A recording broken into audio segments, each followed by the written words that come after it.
Welcome back to the Perfect World Challengers series. We are heading into our final day MT time with Michael Yumi Cassidy as we look to finding out who our champion will be. But before we can crown a champion, we have to crown a king who's going to be able to go on and win out the Chinese El Clasico. It's Tyloo, Linvision, and 3D Max as the only remaining teams in the tournament. I think most people are going to look at this matchup and actually maybe not even know which way it really typically does go. I mean, Linvision and Tyloo have both been kind of on the precipice of making that level up for quite some time. For them to both effectively be in this position where 3D Max is this, team that have also kind of capitulated in that tier 2 elevation to tier 1. That's the type of team that both of these teams want an opportunity to beat when the stakes are at their highest, but getting past each other where they've not both necessarily shown us their most pristine level at this tournament, that will be, I think, a big lesson learned from some of those earlier games as to whether or not they could have actually made those improvements necessary to beat a team like 3D Max. Let's look at those earlier games. We're going to bring up the bracket for you over here as well. Of course, both of these teams have had their turns with Bait, the other European invited team. They have both been able to knock them down and out. So, hey, man, I'll take that win as an Asian CS enjoyer. Linvision yesterday, pretty good signs versus Bait. Less so versus Rare Atom. They did struggle a little bit, and Rare Atom almost took us a distance. Frankly speaking, could have very easily been a 3-map victory for the Rare Atom side, despite what have happened initially on Inferno. Bait dealt with Kaleido very quickly. I don't think anyone's particularly surprised about that. Kaleido were a little bit of a newer team. Let's just put it that way, right? So now we have for ourselves Lin versus Tyloo. Tyloo were early on eliminated from the upper bracket, then pushed down to the lower bracket, not eliminated, by 3D Max. 3D Max has so far looked like convincingly the best team in this tournament, but like Michael said, we haven't seen the best versions of either Chinese side. Yeah, that Tyloo game against Bait was certainly something, and then 3D Max, I think deservedly so, were able to edge past Tyloo and actually had some pretty convincing moments against them as well. So I don't think, there's nothing we can look at on 3D Max and say that things are crazy wrong or they've got a weakness going into that grand final. Whereas for both Linvision and Tyloo, there's evidence to support that they've not been playing their A games. So there's definitely room for improvement, and you can only hope that it's come through in the past couple of days, that they've kind of shaken off any of the worries or the potential expectations, because they'll come into this event and think that they both should win it. I mean, it's on home soil. They've got maybe 2 teams they've got to worry about, and they've dealt with one of them, so it should be a clear enough goal for them. Now, the veto is quite interesting for these 2 teams because they both effectively ban some of the best maps that the opponent has in store for themselves. Lin love picking at Dust 2, and Tyloo have been very efficient on Mirage as of late. So Lin are opting for that Nuke, and I wouldn't be surprised if we, to be honest, I almost was expecting an Inferno from them, but that probably is going to be a decider instead. Yeah, I mean, I was actually maybe even thinking Tyloo opt into an Inferno themselves. They've generally been trying to go into it a little bit more in that regards, but yeah, decider should be on Ancient. We could see a curveball of Overpass potentially. No, Tyloo banned this out immediately, so yeah, we're going to see the Overpass curveball in this regards. I like that Linvision are opting into this.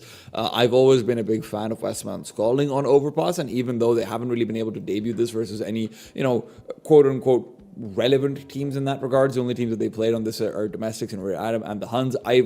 I just think that I saw enough from Tyloo's Overpass earlier on that we did see them bashing their head against a wall a couple of times when it came down to that T side, especially when Jamyang wasn't going hyper crazy. So yeah, I'm looking forward to seeing what exactly we can get coming out of them if it goes to that decider. But first, it's going to be Nuke, it's going to be Linvision, and it's going to be a tumultuous history they've had on this map. They look to shut down the dragon. Yeah, loser of this game goes down in 3rd place, and winner gets a chance to duel with Destiny with 3D Max in that grand final. Tyloo starting on the CT side, and Lin already taking some outside control, but Tyloo already dove the vents as well. So they'll get eyes on outside a little later, and they may even surprise Lin Vision with their peering from the secret steps.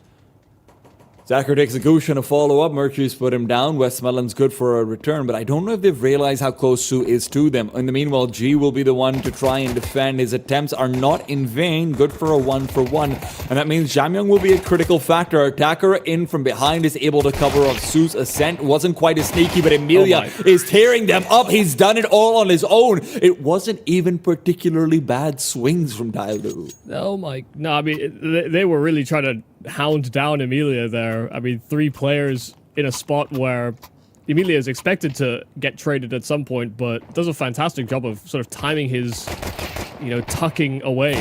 These first 2 kills are ridiculous. Because this round was actually breaking down for Lin Vision. Emilia's lurk was detached from a bomb inside of Secret. Had they killed Emilia, Tyloo most likely win the round. But that proves to be too much of a task for them. Fantastic round for Emilia to get that pistol for Lin Vision. And a forced buy here for Tyloo.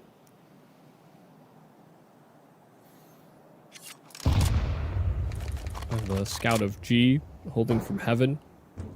And Mercury tucking in a deep angle in the big garage. So if Lin decide they want to try and walk their way outside, they could be in for a bad time. Starry has to clear everything out in the garage, and oh god, it's a labored spray. Mercury actually timing his peak perfectly for an opener. Westmelon is able to get the trade, and with G's position being known, Su's hoping he can have more luck this time than he did before. Now, G was heard at potentially going up, and even if not, should have been expected. Su's good for the double, and it's a relatively clean anti-force buy so far. I don't think it's going to be changing anytime soon. Westmelon. Shoulder spotted. Ridiculous. And it's an easy clear. Yeah, good diligence. I'm glad you brought up the fact that I think a lot of people probably don't know the way this swings. And so far in this year, it feels like it's been Lin Vision so many times, except for on land, funnily enough, in maybe the match that mattered the most. Mosea, though, in the meanwhile, can he pick up and save this Khalil? No. It feels like you're not going to be challenged too much beyond Westmelon. Maybe a kill over here? No. Westmelon will shut it all down, will not let any surviving members remain.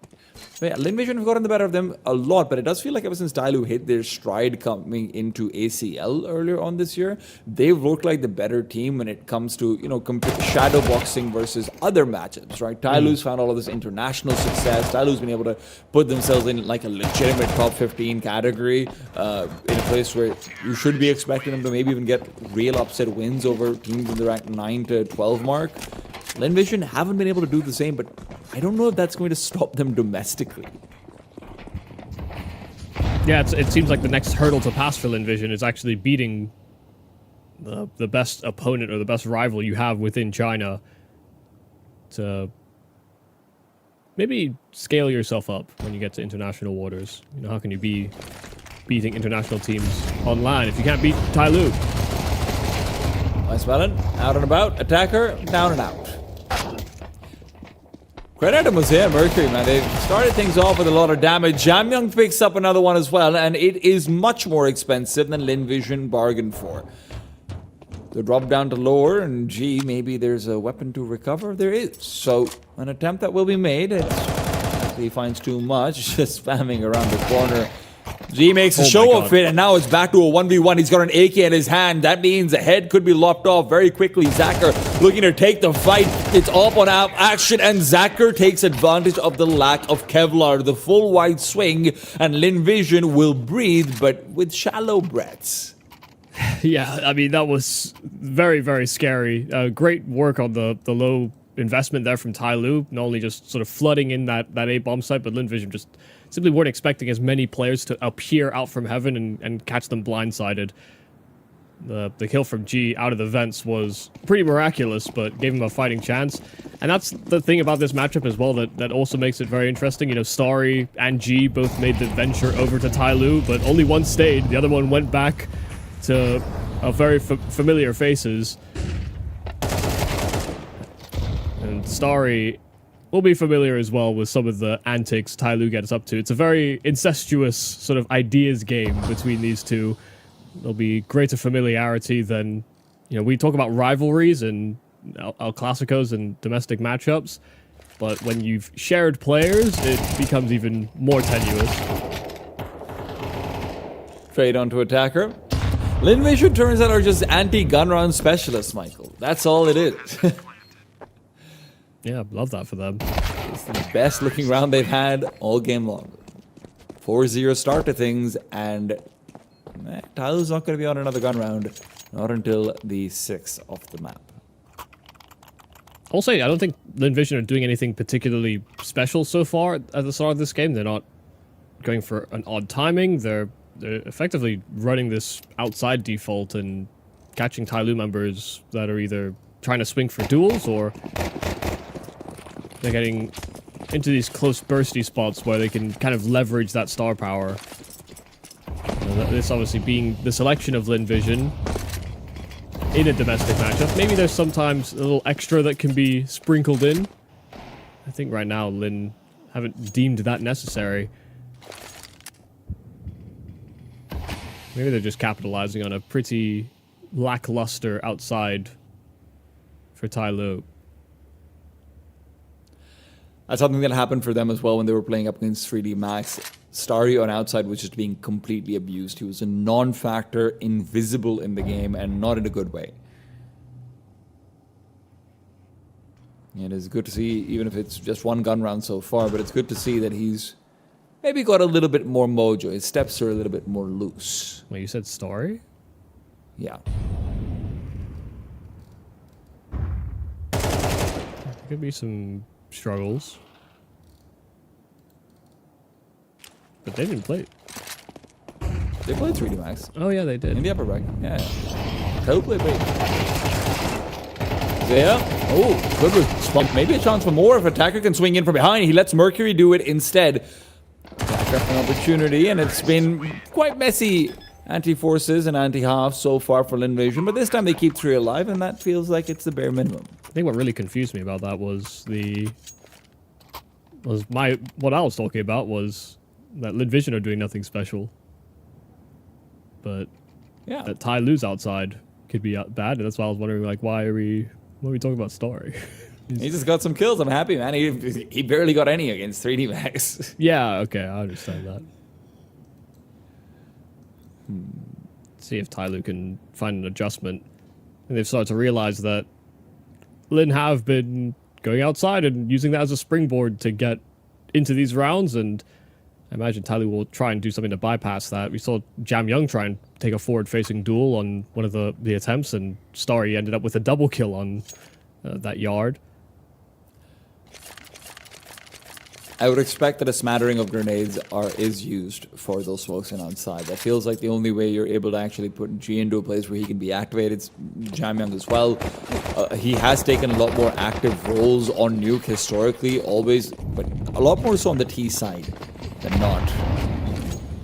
Mercury will be the one you look to. Mosea, however, has been having a ball. Mosea with 2 big kills, and although Starry is able to get a response, his rotation is supposed to be on time. Unfortunately, he's throwing out a grenade rather than peeking through. He didn't feel comfortable going for the swing, and Mosea's already taken a knee because of that. G went for an earlier play in for stairs. He misses a window to still have impact, and I would struggle to see how he can get involved. It has to be through the riflers that they try to have a chance here. Yeah, there's a lot of hesitation, though, from Linvision. Just the fact that Tyloo have been given so much time to get into the right spot. They may not even fully commit to this A-bomb side. I mean, Sue is out, but they're hesitating just to make sure that there aren't flanks they have to worry about. Tyloo aren't setting up for some kind of future play. So now they've cleared things out. They do punch in those digits. Sue taking a lot of damage from that grenade. But there's a lot of util available here for Tyloo. It's just about how long they get stalled out for. Mercury's the only one with the kit in this situation. It feels very difficult to go for this retake over here, especially if you can get a couple of flashes out. G has to play distraction more than anything else, but as Mercury's already fallen, G is spotted coming out of the smoke, and it's Zacher to do more than a not. Great post-plant for Linvision, patient about their utility, also just making sure that they're taking their time to clear out lobby before actually committing to that bomb plant. Is also they fully understood that if players were coming out from heaven, neither the Tetris or door player and the player inside of the site had to actually be that worried about it until they heard steps on the ground or steps often to the left of them from, reverse Mustang. Then they didn't have to ever turn, and they just fully focused on that main spot as well. Very decisive gun round from Lin Vision, the pace they went in with, but then also their choice to freeze. Good tag from G outside. Lovely off angle above that smoke, but doesn't come away with a kill, and so Lin are going to hazard the journey to this lower bomb site, and they'll do so quite quietly. But Tyloo have, I think, rightly read into this. Mercury coupled up with Mosaic.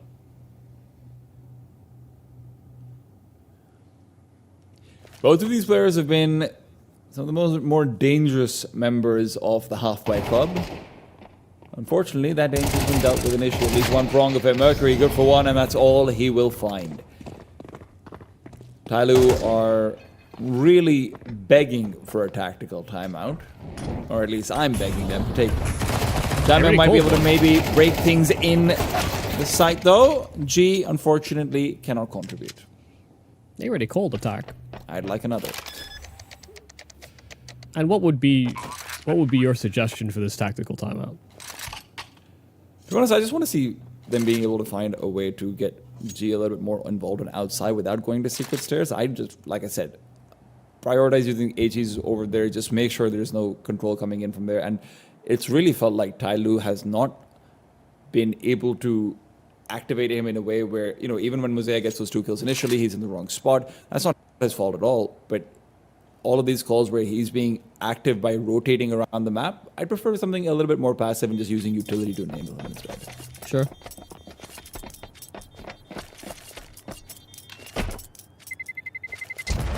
Because so far, it's not like... This is the thing about Tyloo where they are right now. It's not like we don't have players where we're looking to, Messiah, especially Mercury as well, to some extent, that, hey, we have players who we can break through. It's just about maybe getting a little bit more involvement from the ones who are always locked out until the round feels already lost. Jamyang often feels like the round's gone when he's rotating in. G, like I said already,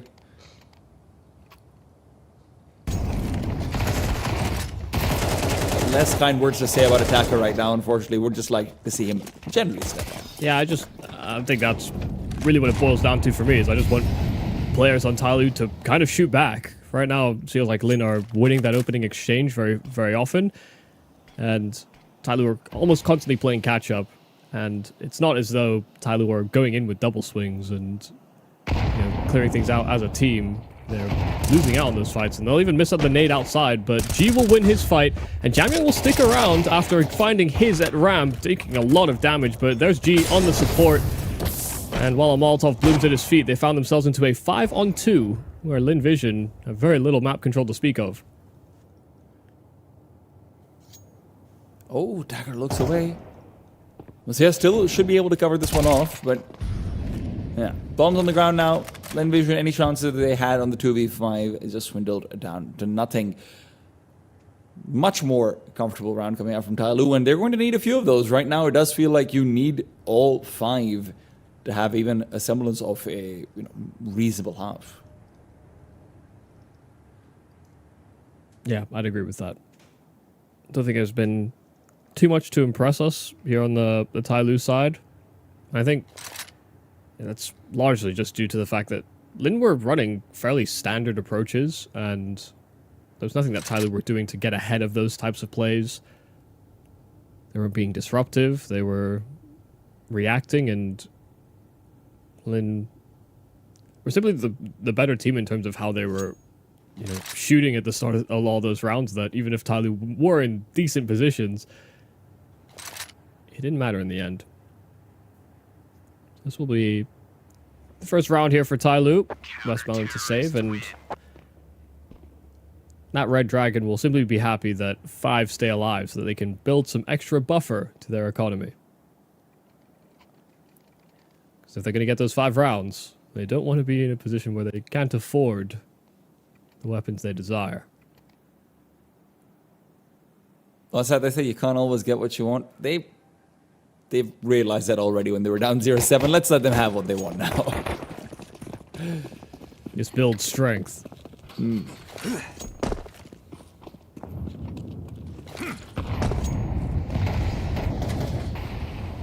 For Linvision, I do wonder if it's going to be more of the same, or do they think that was enough to start looking for other ways to activate? Bob through onto ramp might be in the cards. A smoke that has been blown open, and Jamyang looks to receive. Flashbang, sales pass, he's not blind at all. Emilia, what an entry coming through from the man who's been active since the pistol. That is very good, and Starry's taken all of that time to lurk through outside and find Mercury wanting. It's a 5 versus 3. Practically at the start of this round, Attacker making a move to try and bring it back. Starry has been brought down, so a chance once again. But the T's have so much map control. They've got so much access. It's only Attacker in the upper bomb side. They don't realize that they might be expecting more there. Musea has already rotated Westmelon, brought down. Emilia far away from the rest of the pack, or rather maybe Westmelon's the one who's been caught going too far forward too quickly. He's in an optimal position over here as well. Sue wants to make a play, and as G repositions, he's always quick on the scope. Musea locked in from behind, and Emilia needs another one of those raging entries, one that he will not find. Zacher, one attempt that he'll not even have a chance in. A great recovery from Tyloo after losing, in many ways, their spiritual leader in ramp. Yeah, I mean, they got themselves access to ramp. They get a kill outside. They've got complete control of hell and heaven, but they have very little understanding of how Tyloo have positioned. They thought that they caught Tyloo at an inopportune time, and that maybe those two players that they had to worry about were actually still sat topside, but they'd already made the rotate down to have both Mosea and G in position to greet them in the lower side of the map. Westmelon went forward, lurking with the bomb, and from there on out, Lin, in fact, just kind of had to keep on pushing for it. So it's a misstep there from the in-game leader of Linvision. Total misread on Tyloo's approach, because had they just simply gone topside, they would have had a 4v1, and yeah, there's very little Tyloo could have done to stop it.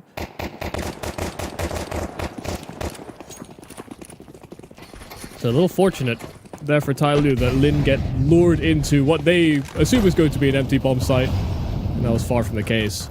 Ult for Zacher outside, and a nice little run boost to get him elevation. And so he can take this deep line while Starry actually takes some extra space.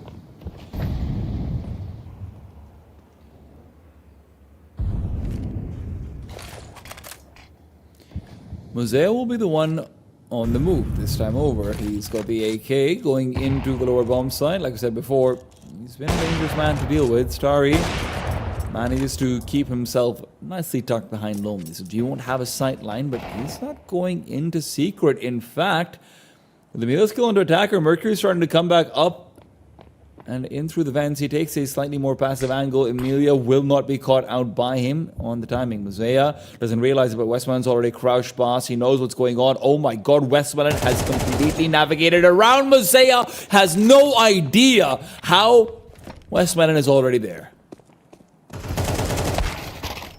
Oh, a god, big miss. Don't let this happen. I mean, it's another 5-on-3. Emilia does find another kill on towards that top side, but Jamyang is still fairly active around these smokes and looked to catch Zacher with that bomb, but good awareness from Zacher.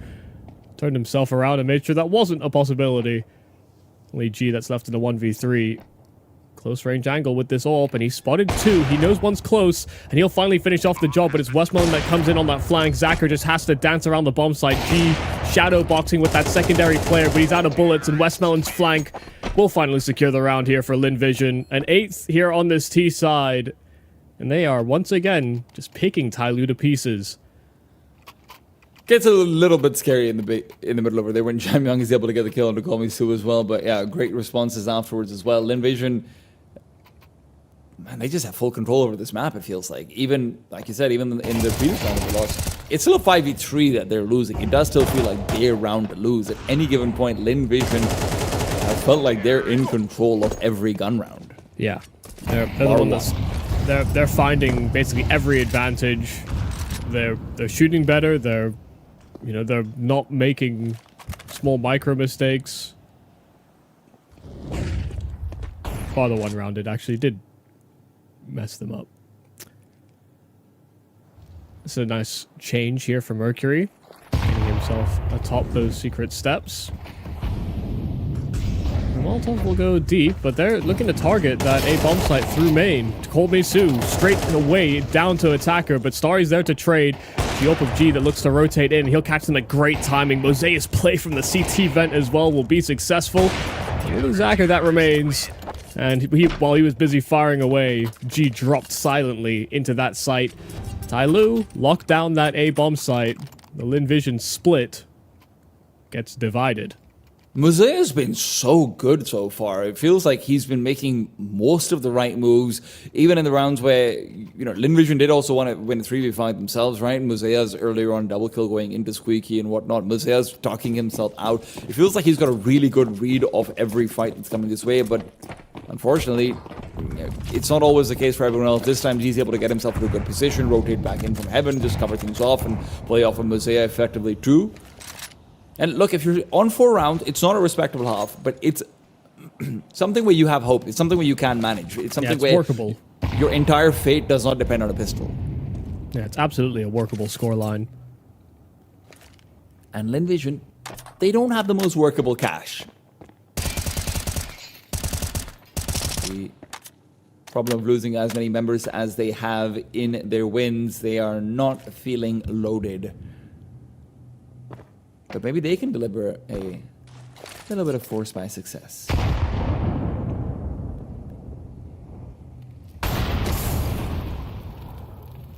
Good timing on the util here for Jam Young, fully aware of this slow crawl that Lin could be operating around.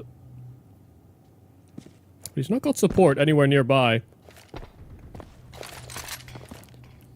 Really has lost his life in the meanwhile. They've pushed through and they will be able to get a fast rotation down into vent as well.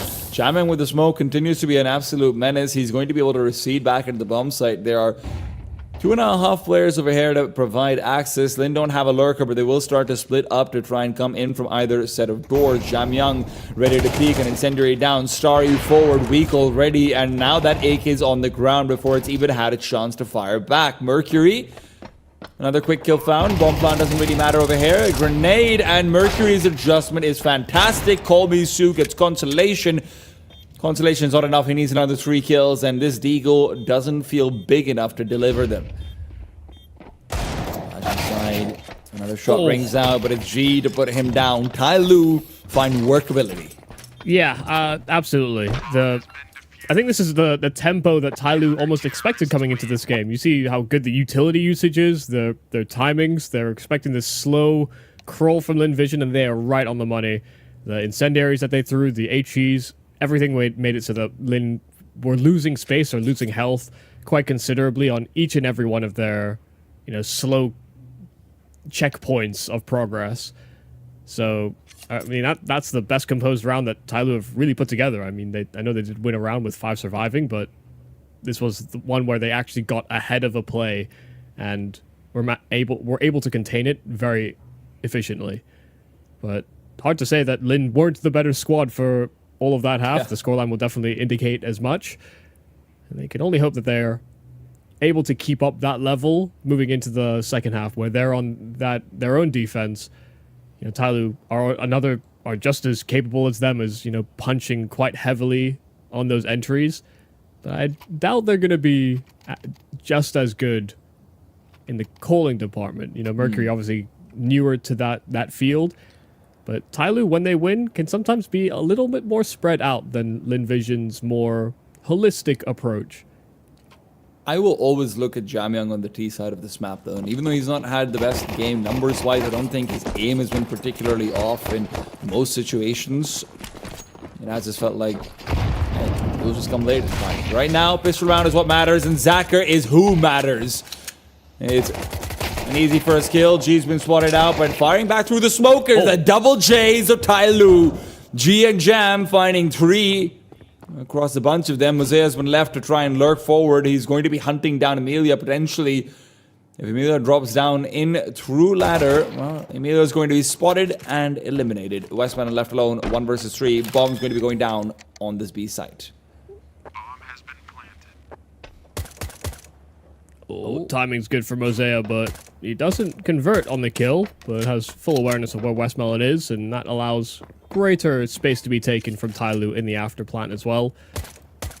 This will be incredibly challenging for Westmelon, and I don't even really think he's going for it. You know, he could have tried to bypass Mosea, and maybe he just did, but yeah, he's taken way too much time to find that duel.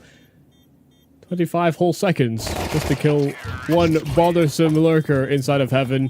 And so Tyloo will pull through. It's G with a 3-piece, but those 2 kills coming out of the smoke to door, an absolute saving moment.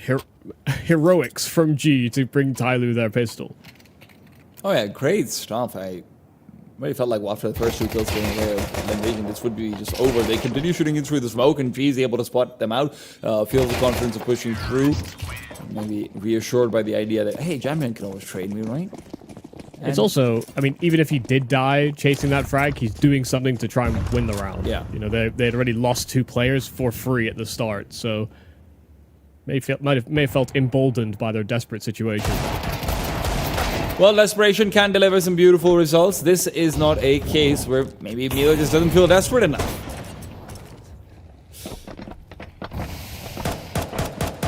Yeah, he didn't want it enough, clearly. Yeah. He didn't will it into existence. Yeah, manifesting is key, I think. A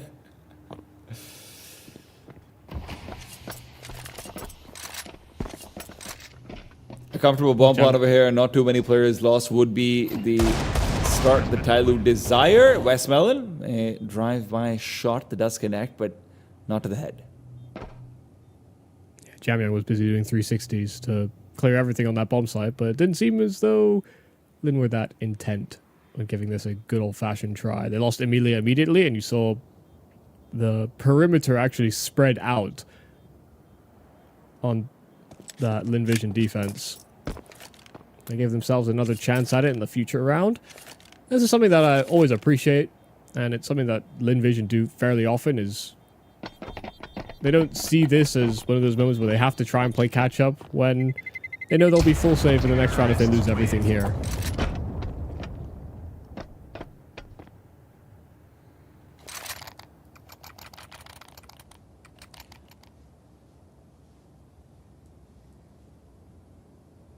We didn't see any lobby crunches in that first half at all, did we?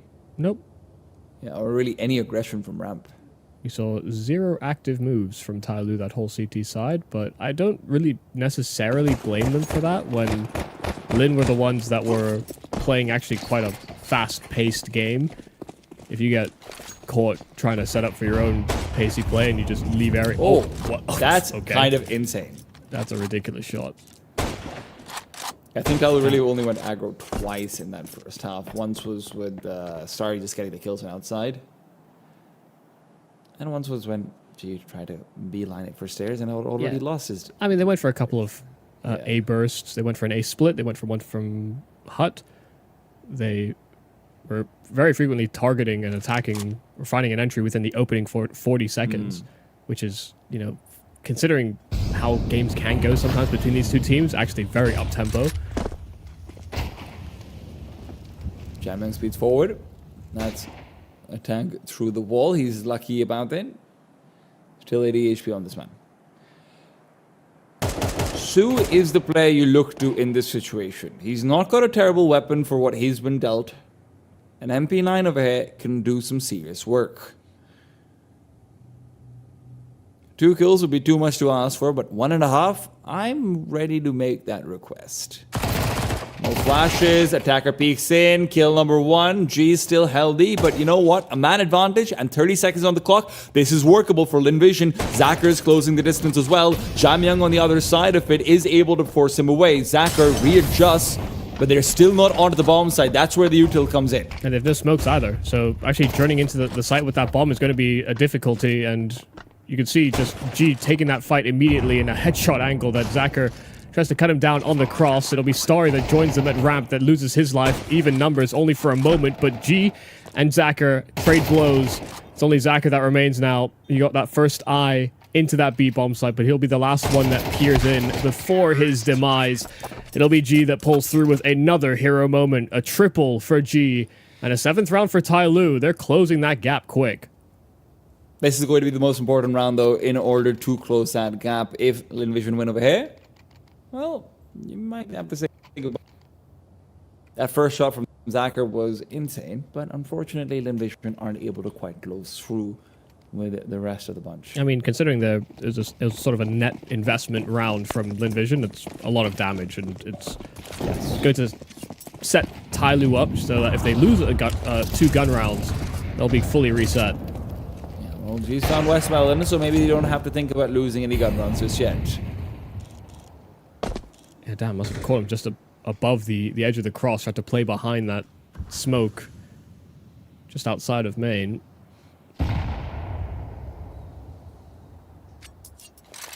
He's actually quite far back, so he might have been trying to cross to the secret steps and play inside of it. Only for, yeah, that fast play for G to get elevation to make a world of a difference.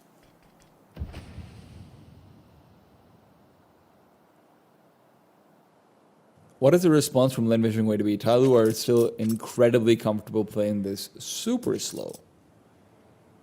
This is the kind of place where you're expecting the CTs to make an error, and as Zaka is considering the peek forward, maybe he might be the one to do it. Mercury's not really challenging, though, so there shouldn't be a duel going either way. A flash overhand will do nothing to the op, and Zaka starts to rotate back.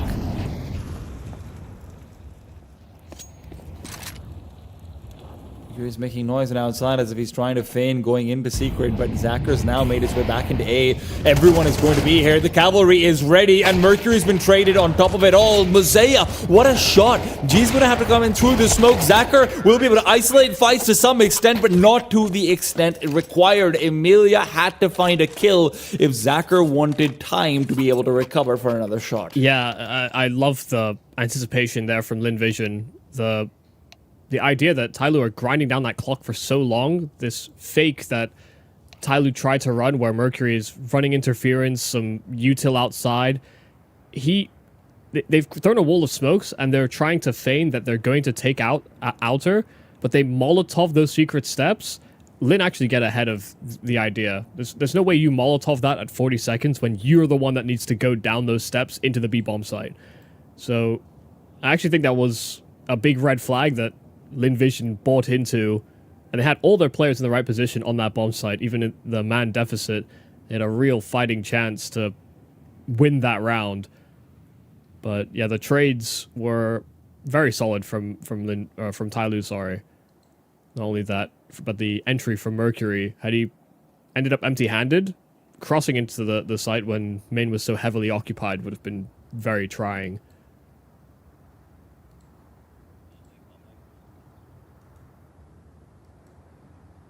So there's a lot at stake here for Tai Lu.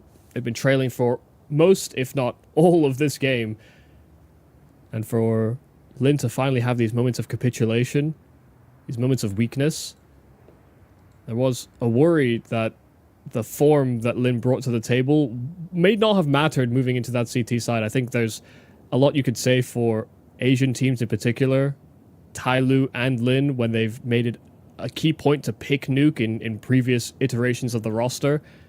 They've often been very good on that T side, and it's for much the same reasons, you know, just the sheer stopping power, the firepower, the explosiveness of their players can sometimes bring them forward in rounds, and often that's been G, but he may have been the one to start it. He may not necessarily be the one that has to end it.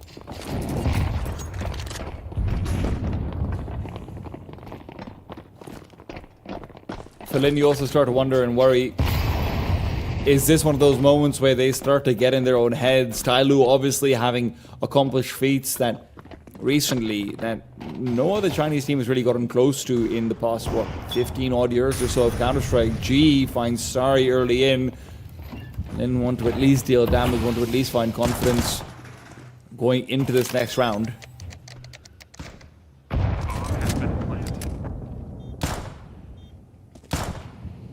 Can't expect much from these 5-7s. They've just got so little room to work with. Still a lot of extra util available, and this is another double here for G. He's had a very good T side as well. Yeah. From the pistol to the op, G has been performing consistently. Just as kind of a recovery from that first half where, yeah, he was often in the wrong place at the wrong time or just simply lost his fight. It's a great recovery to this game in general from G. Oh, yeah. And that's the thing, you know, when we look at Lin Vision, I like to look at them as, you know, a team that are almost greater than the sum of their parts, but the sum of their parts is pretty damn good. They often have contributions from everyone. They actually are a team that are fairly risk-oriented in terms of how they approach their macro, but when it works, everyone's getting kills and they're constantly catching out their opponent. But you see the type of star power that they can put up at times. And, you know, Starry can be that guy. Zacher can be that guy. I think there's, you know, Emilia can be that guy, as we've seen more recently. Westmelon can be that guy. Yeah. I'd say Westmelon is more of the constant. Yeah. But, you know, compared the Starry that you see against Bait to the Starry we see here, it's a night and day difference. I mean, I'm completely with you. For me, I think Zacher might be closer to having, you know, a bit of that constant performance as well, but his difference is, his variance is, hey, I've got a pretty good floor, or I can be insane at my ceiling. And unfortunately for Lin Vision, he might be calling for some insanity over here. That's convenient. Just home delivery. That looks very pathetic. Like they're trying to mind game them, and Emilia just sussed it out immediately. It's an Indiana Jones moment. Top sticking down low though, and I don't know if Tyloo are going to be able to raid this arc. It is G going back to throw utility, but he's also the one with a bomb. Zacher's found attacker in the meanwhile. It is a 5 versus 3, 30-second re-execute where they're trying to use a waterfall smoke to fake out some presence in mini. Zacher's just going to push forward into vent in the meanwhile. I don't know if it was spotted. It feels like G might have seen him, but that could just be moving more time than anything else. Zacher's now paying attention to Mercury. Jamyang will be able to find Westland at the very least. It's a start to things, and Zacher's been stabbed in the back. Suddenly it's back to a 3 versus 3. The only player who can fight in this situation is Emilia, and that AK-47 needs to be put to good use. He swings out, but he's immediately obliterated. Bomb barely planted. Sue still finds more. Sue with the double could still be the savior, and Mercury, who was hidden away all this time, is trying to do the same. Another kill found, running out of ammo. Starry is able to trade. That gets far too close. That was insane. You know, as much as it was kind of a desperate action there from Tyloo, the call they make is near picture perfect. The way that they had to cover things from the main smoke, it drew attention, brought players down towards that lower side. Mercury running interference from the coverage. They hear Zacher drop down those vents, only for them to burst outdoor and jump the vents behind them. Tyloo actually did feel like they were steps ahead, but they were working with far less than was optimal. And maybe that's, again, it's one of those reasons that they would have tried this type of play, and it works to near perfection. The coverage to kill Emilia, who's trying to get G off the plant, it almost fell perfectly into place. And even the reposition for Mercury at the end, you know, like you said, he runs out of ammo, but they last see him close ramp. They assume he's close ramp. They go hard swinging for it. And had he waited an extra half second, he actually might have seen both players, but felt like he had to take his shot. And yeah, ran low on ammo. I have to commend Tyloo for the attempt, just because of the circumstances they found themselves in. But Lin they were going to get hoodwinked. They almost had that round completely stolen from them, and justifiably so.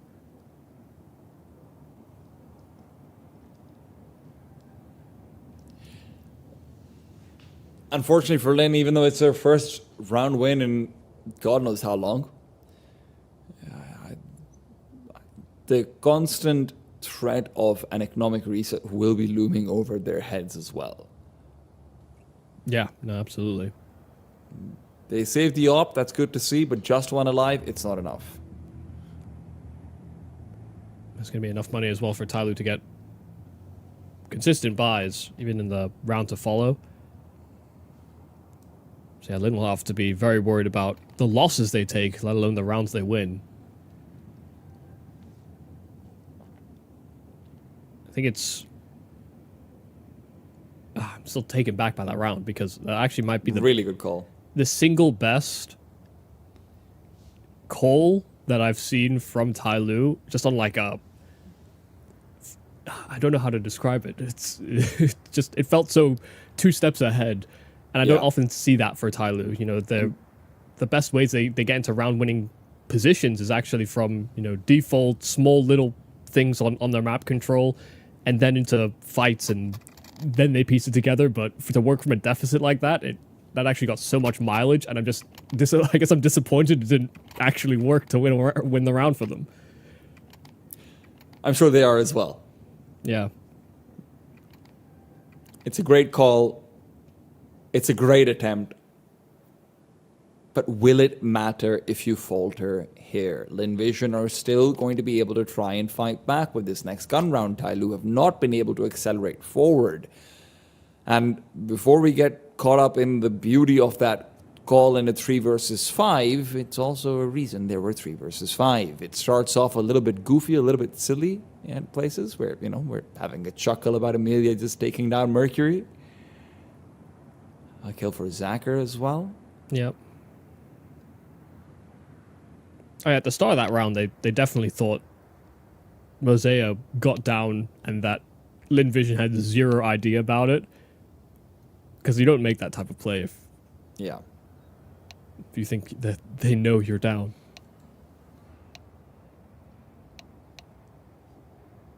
I wonder what the cause of this technical issue is.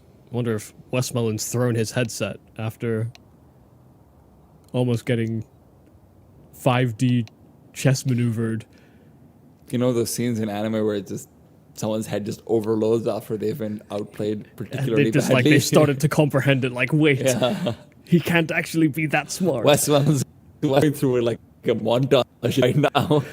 He can't How see did his he do screen. that? He's like, Nani? He's using the forbidden technique. Is this mid-rounding?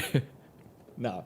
Westmoreland is actually very good at mid-rounding normally. And we're going to hope to see a lot more of that coming out from both of these teams. It's always moments like this where you are driving each other to the pinnacle. It's one of the reasons why Asian Counter-Strike has been able to accelerate its domestic rivalries and matchups. And maybe none quite as great as this over here. Linvision do not want to let Tyloo get the better of them on their own map pick. They continue on and outwards, and they will look at that round as a win, not as a lesson.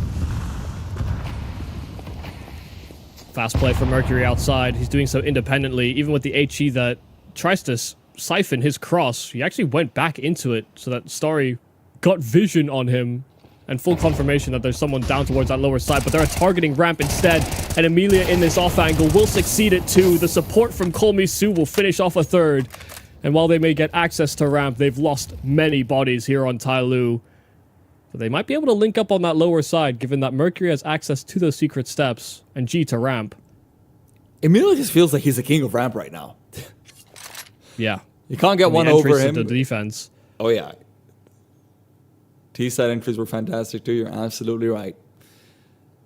And Tyloo, it feels like every single time they might be put into a position where that big brain of theirs might need to get even bigger. 2 versus 4 over here at Starry.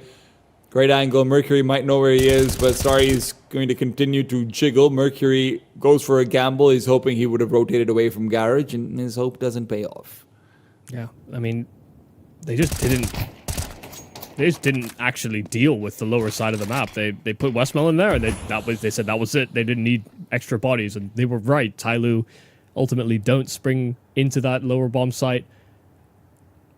Mercury dealt with, and then G put to 2 health, so he will attempt to save. Get a solid full buy in the following round. Yeah. $1,900 loss bonus. G can drop an AK over to Mercury. Yeah, the important thing when you're saving weapons like this and you're potentially going to drop one over is that you can afford a smoke. You know, you still want 5 smokes as options, and G can do exactly that. You can buy an AK, you can buy a smoke, and everything else kind of falls into place for Tyloo to have a full gun round. It is going to be the last full gun round, though, before Linvision can get themselves up to map point. Should they falter over here, Tyloo's nice little spree would be purely cosmetic. Oh, stop bumping into me. Let me throw my smokes.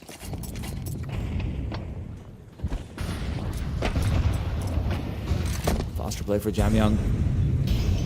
That smoke doesn't go where it's supposed to. Got a full waterfall. Westmoreland's able to get the better of Jamyang because of it. G now drops down. Mazea, a quick response into the A side as he's able to trade out of Westmoreland, but Zacker's been given time to rotate, and you know what that means. That means Zacker's immediately on the bomb site. Reinforcements delivered. He knows he's got the king of ramp to be able to rely on, and Amelia has got plenty of time to go back to his kingdom. And will be under siege. Tyloo look to try and break those walls, but they decide against it. Zacker's taking that time to push forward. Linvision are going to continue to be dynamic around this angle. Zacker is in the perfect position. Even G is going to suffer the damage of one, but can he fight back? No. Sue puts him down. Mercury left alone. 1 versus 3, and Tyloo will be suffering the fate of the Forgotten, as in their lead, their chances, their streak will be forgotten. Yeah, finally squandered, and I do think, you know, as much as it may seem harsh or extreme, Tyloo bumping into each other inside of spawn actually felt like it mattered. The timing that Jamyang tried to take on outside is slightly delayed. The util that sails out is, you know, some of it missed and, you know, not exactly hit on the timing that Tyloo are going for from a spawn call, because Westmoreland heard that one step outside land and he immediately dialed into that main fight. He understood that was what was happening. Even if there were lurk smokes down at door, he got hyper fixated and he won the fight, and Tyloo gets sort of picked to pieces trying to go for this faster A attack. And I think that extra 1 second that it takes for them to make that play, I think it actually does make a difference. Whether or not that's true, Linvision finding back-to-back successes. And like you said, don't have to deal with a Tyloo gun round before they find themselves at match point, but losing to rounds like this could also be a problem. It would serve as a massive springboard for Tyloo to get right back into the swing of things. They'd be asking for a lot. Smokes outside aren't ideal. Gap in them, but Zacker won't hit the shot. Okay, he's letting Starry feel better about himself. Yeah. Tyloo being picked apart 1 by 1. G at the very least is able to get a response. He feels like he's always been good for that, but they won't get a bomb plant. There will be 4 players kept alive for Linvision, and Tyloo's road feels rocky. They're going to go into the next round without an op for G either, so it's not like their buy is going to be optimal. We've seen how good he's been on that T-side op, even if it's normally considered more of an optional luxury purchase. It's been a luxury he's been wearing well. I don't know if it's necessarily mattered what's been in his hands. It's, you know, AK, Glock, op. He's been getting multi kills. That's what's really salvaged the half for him. Tyloo may need more of that, because where he hasn't been finding those multi-kills, there have been limited successes here for Tyloo, and you just see the confidence of Westmoreland just kept on fighting. Oh, Incendiary's down already, as well as Attacker tries to penetrate through. He'll be good for the trade, but the problem is that initial kill that Westmoreland's been able to deliver. Emilia and Zaka both make their way over. Molotov to interrupt, but an Incendiary in response as well. It's going to be Mercury peppered up by the nade. Not too much damage, but enough to make him feel frustrated. There's utility available. It's in the hands of Starry, but he's not in position to throw it. Westmoreland leads the charge. Mercury cut, swapping out weapons, and G's multi-kill is not going to be found. Attacker, 1 versus 4. Maybe the more irrelevant part of Tyloo in this map, but it feels like he still might be the case. 13 for Linvision. They are able to fight back and take their own map pick. Yeah, I mean, Tyloo kind of salvaging the the T side, but just by getting the pistol and winning some of these rounds quite convincingly. But from the start of this game, Lin Vision were the better looking squad. They played a very holistic style. They again just had better kind of production and success across the board in terms of finding entries or gaps.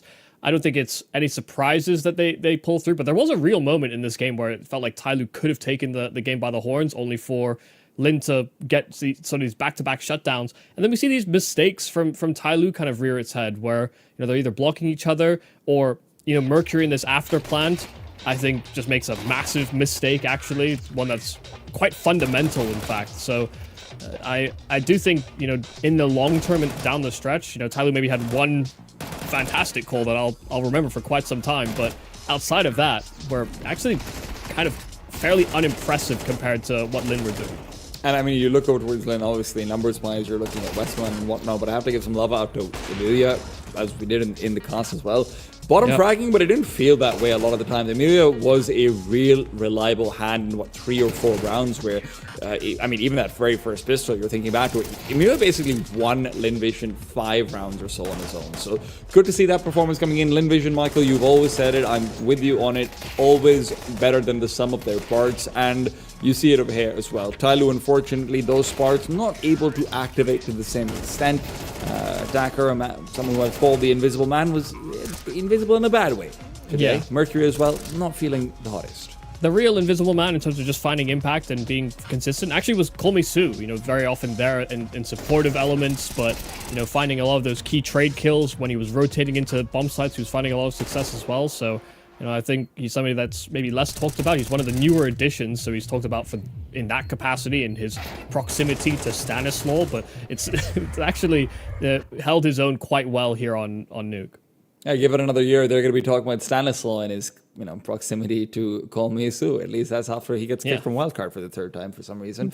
Westmoreland, though, of course, probably going to be our MVP off the map, even if G feels like he was the actual most valuable player across the server. Westmoreland doing so much in those mid rounds. Also, more importantly for me, just a really big constant for the Lin Vision side. It did feel like from beginning to the end, Westmoreland was there, and look, G had an amazing second half. He had a pretty good end to the first half as well, but through no fault of his own, he wasn't able to be relevant at all given points in that first, and that's what it makes it feel like Westmoreland maybe might have been the better player overall. Yeah, I mean, he was just finding a lot of impact from either his lurks or honestly just the plays that he was making. I think that's what makes this Lin Vision team so compelling, is actually, we can say better than the sum of their parts, but their parts are still damn good. And I think the reason it's actually quite interesting to watch Lin Vision as they continue to grow and gain experience and maybe even get past some of the, I think, mental hurdles that sit before them.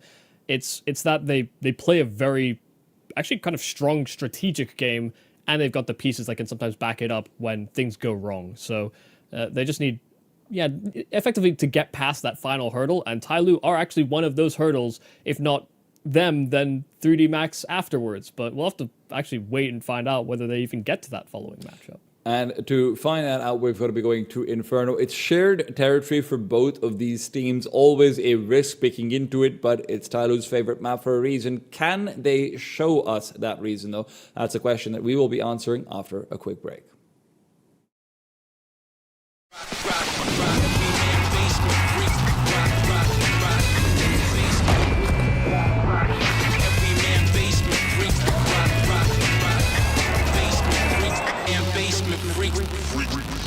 The human body was built to move, not trapped at a desk in one singular posture for 12 hours a day. It's time your chair evolved. This is Secret Lab Titan Evo. Ergonomically engineered for you, gamers, hybrid workers, artists, backing your every move.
Welcome back. We continue on with the lower bracket finals, the Chinese El Clasico, the Battle of the Dragon and the Bear. It is Lin Vision up 1 after winning out their own map pick of Nuke. Now we head into somewhat shared territory, but it does feel like Tyloo has put their flag in it more so recently. It will be Inferno coming up next. Michael, Yumi Cassidy with me as always.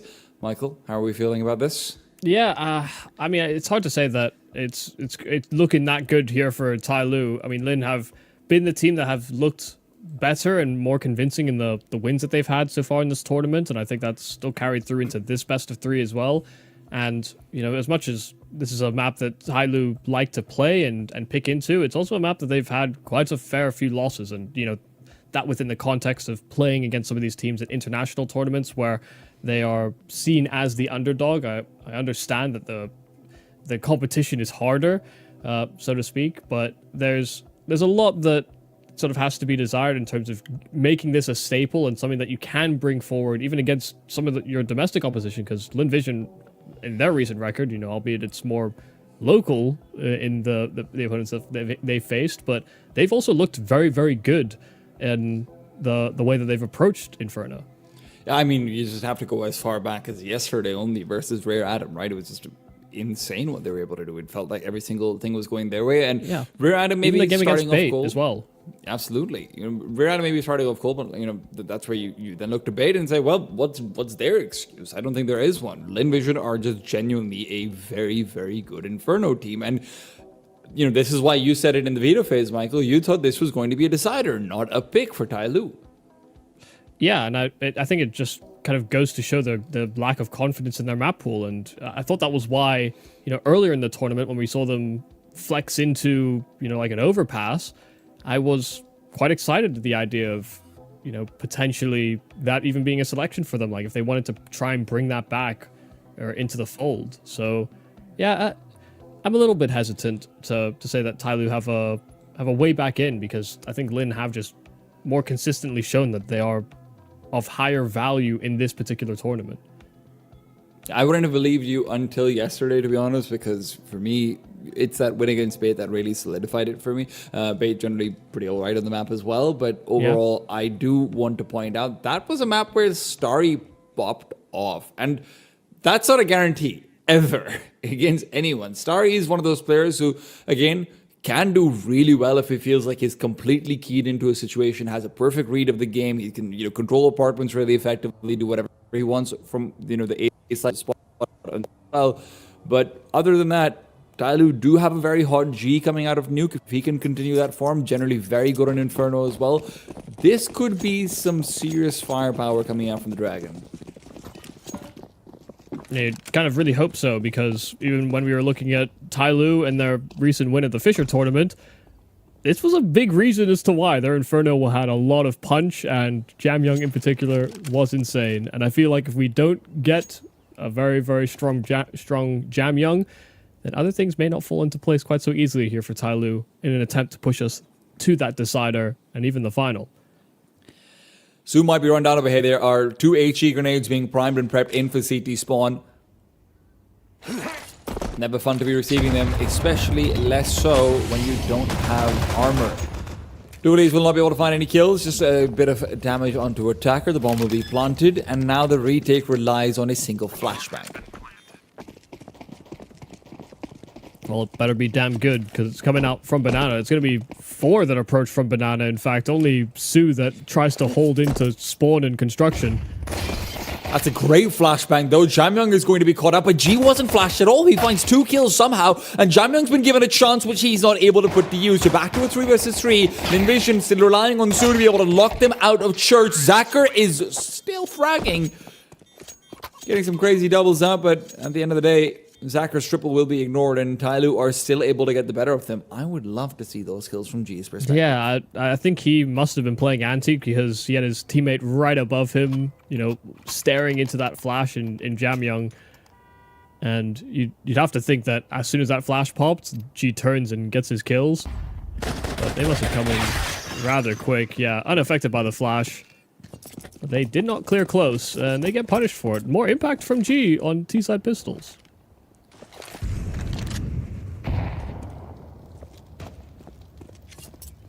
Starry loves his shotguns. He does love his shotguns on this map.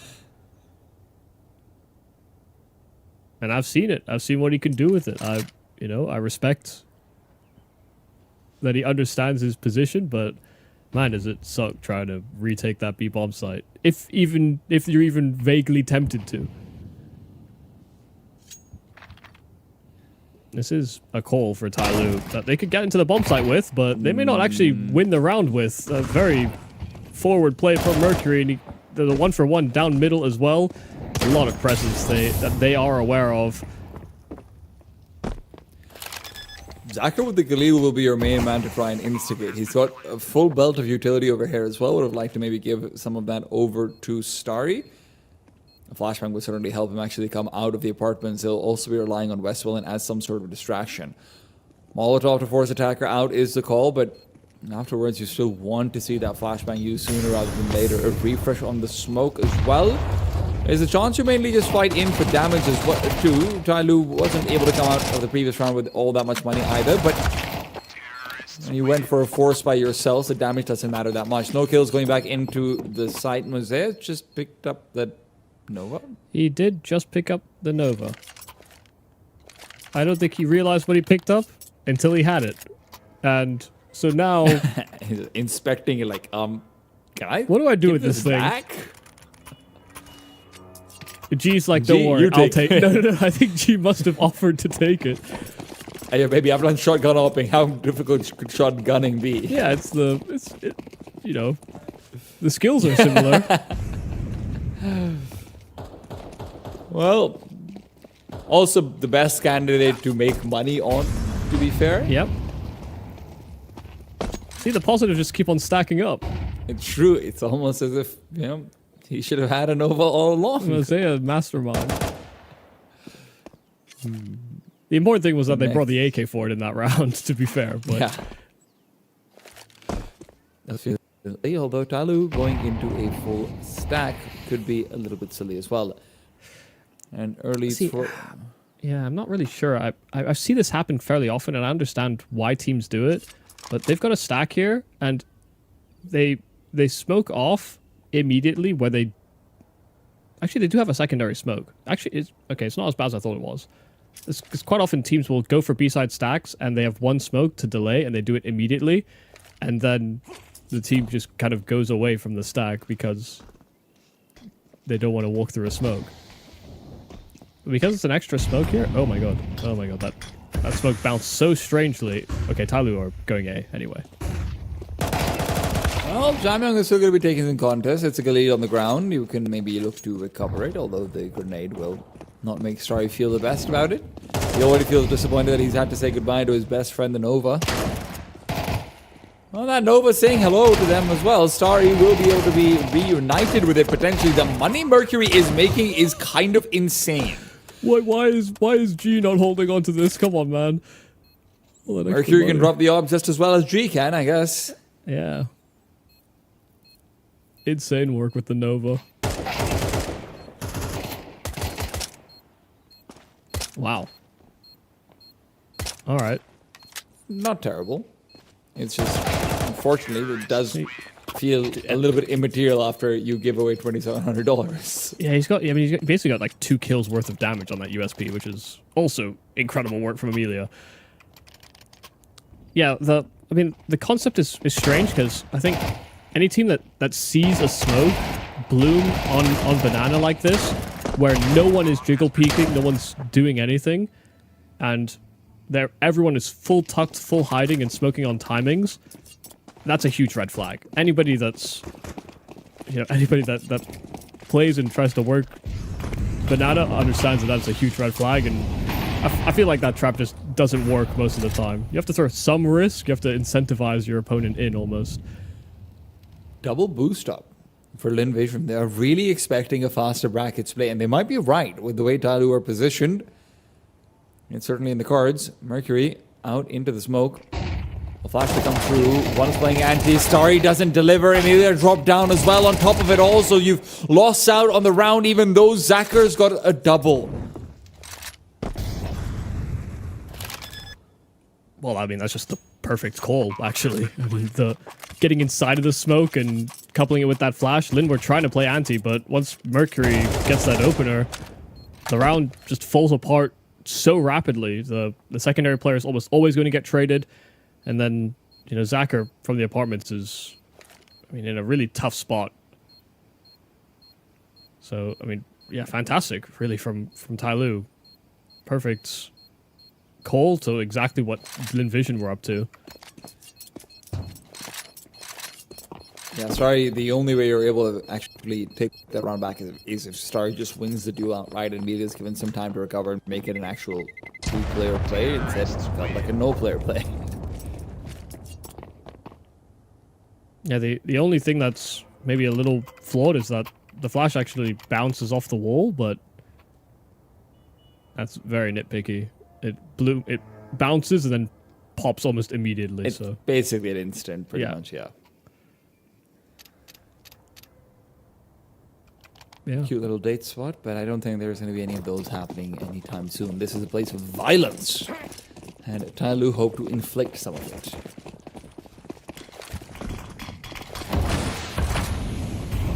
Struggle to gather another buy. Zacher on the AWP will be taking a much more aggressive angle going into the apartments.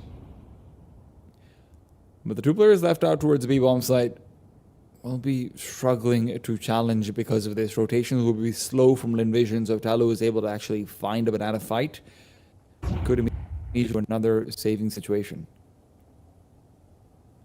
Yeah, the stickers on Mosea's gun look crazy.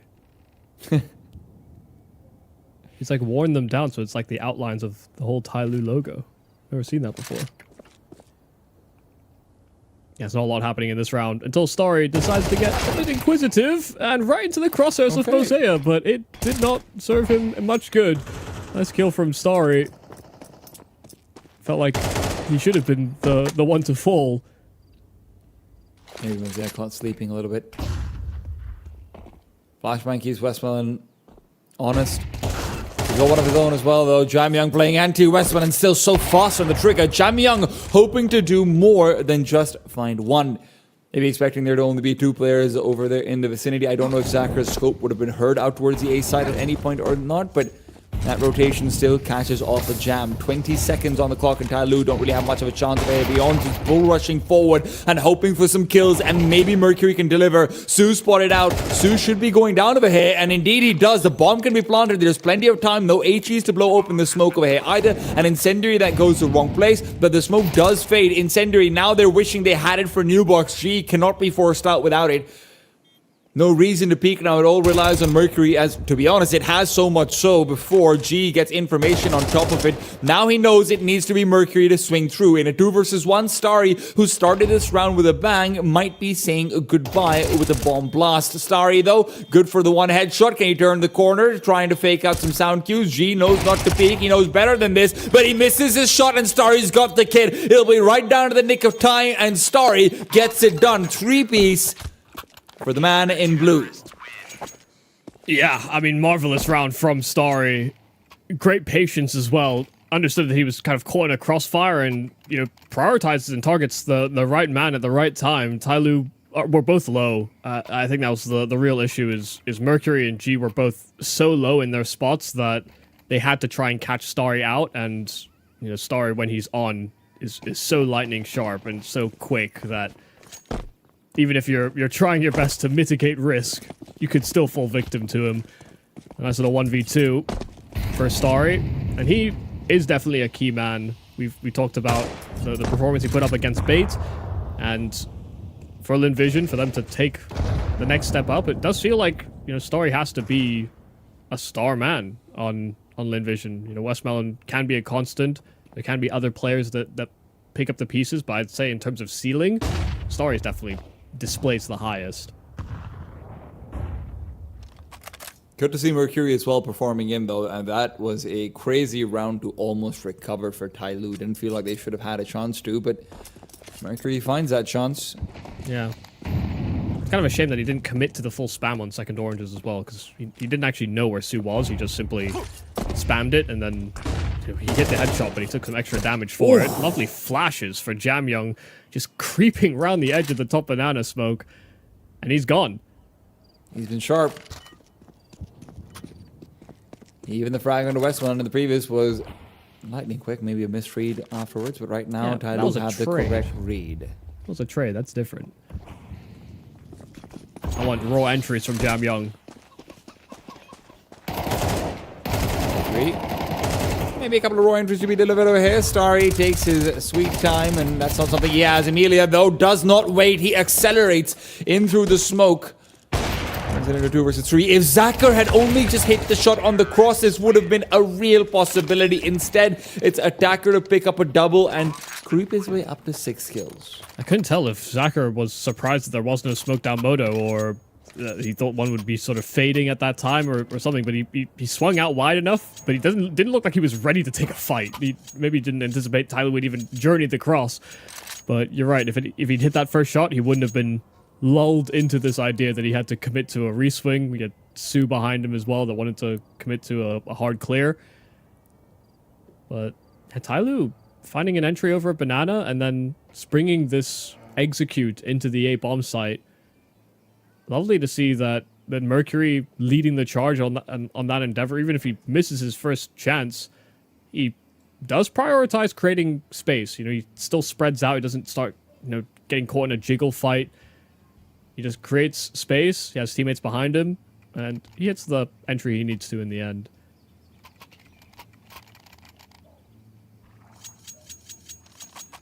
But they didn't wait too long after getting that kill via Jamyoung to leap right into a different play.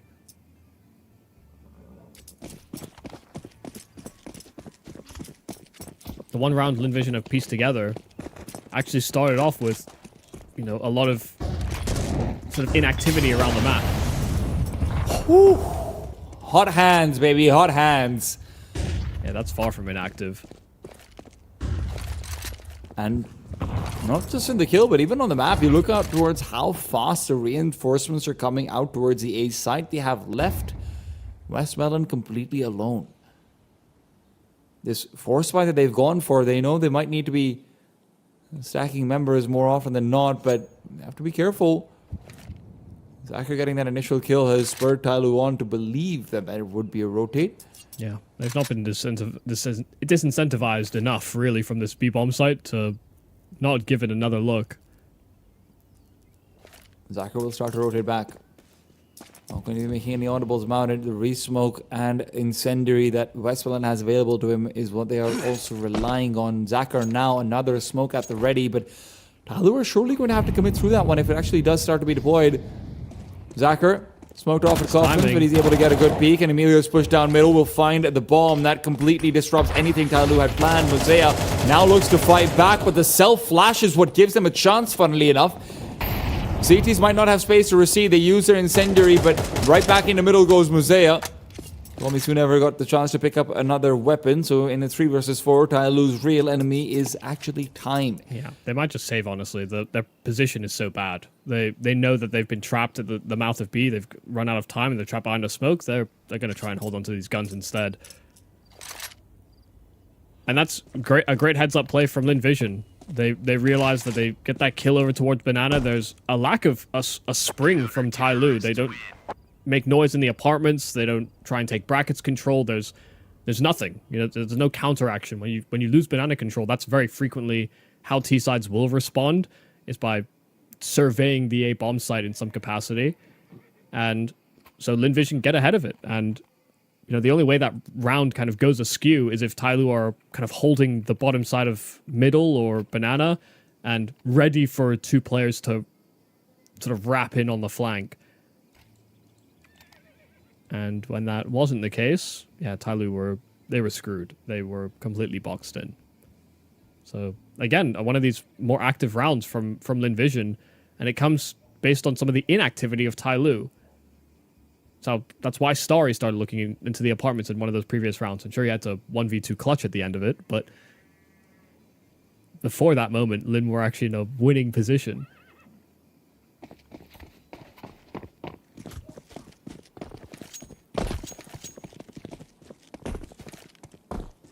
Even if they lost 5 rounds in a row, it doesn't mean that Lin Vision are scared off from taking these more forward-facing duels.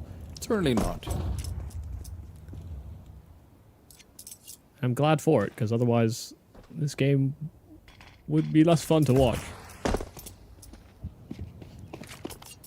You never want a game between Zyker and G on Inferno to go without early peaks and early fights, and that's not to say that the rest of the rifling sides of either team don't come with their own spice and might. But Lin Vision don't want the sauce right now. They want to play it slow. They want to play it passive on this A-bomb side. They won't be like that forever, though. Lin aren't the type to sit still for the entire minute that remains. I'll probably look to take a timing at the 30, maybe even 25-second mark. And that might be too late by the time Tai Lu make a move, but Lin like working off of information.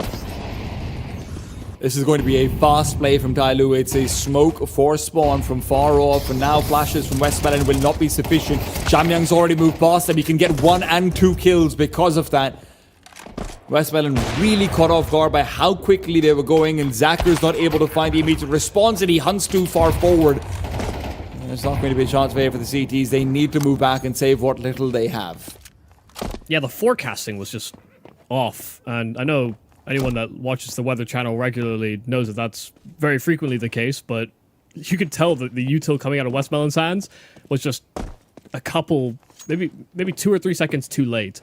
And had he been able to get that into position, they already had players re-clearing through the brackets. They could have been in, you know, a quick rotate or a flank.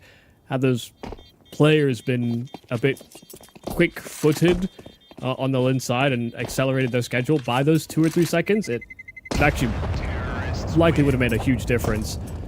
But Tai Lu go 2 for 1, and you know, one of the kills is free. Westmount doesn't even have his gun drawn. He's getting demolished by flashes. And he was in a position where he couldn't afford that to be the case.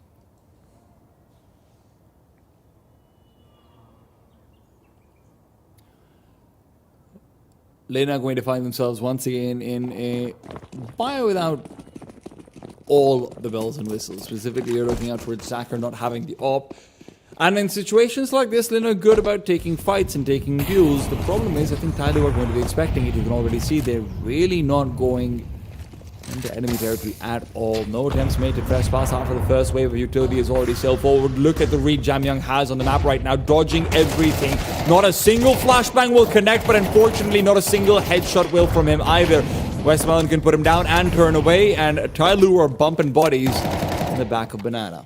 Yeah, he slid right past their util and got so close to that half wall that he actually does get the drop on Lin Vision, but he doesn't punish them.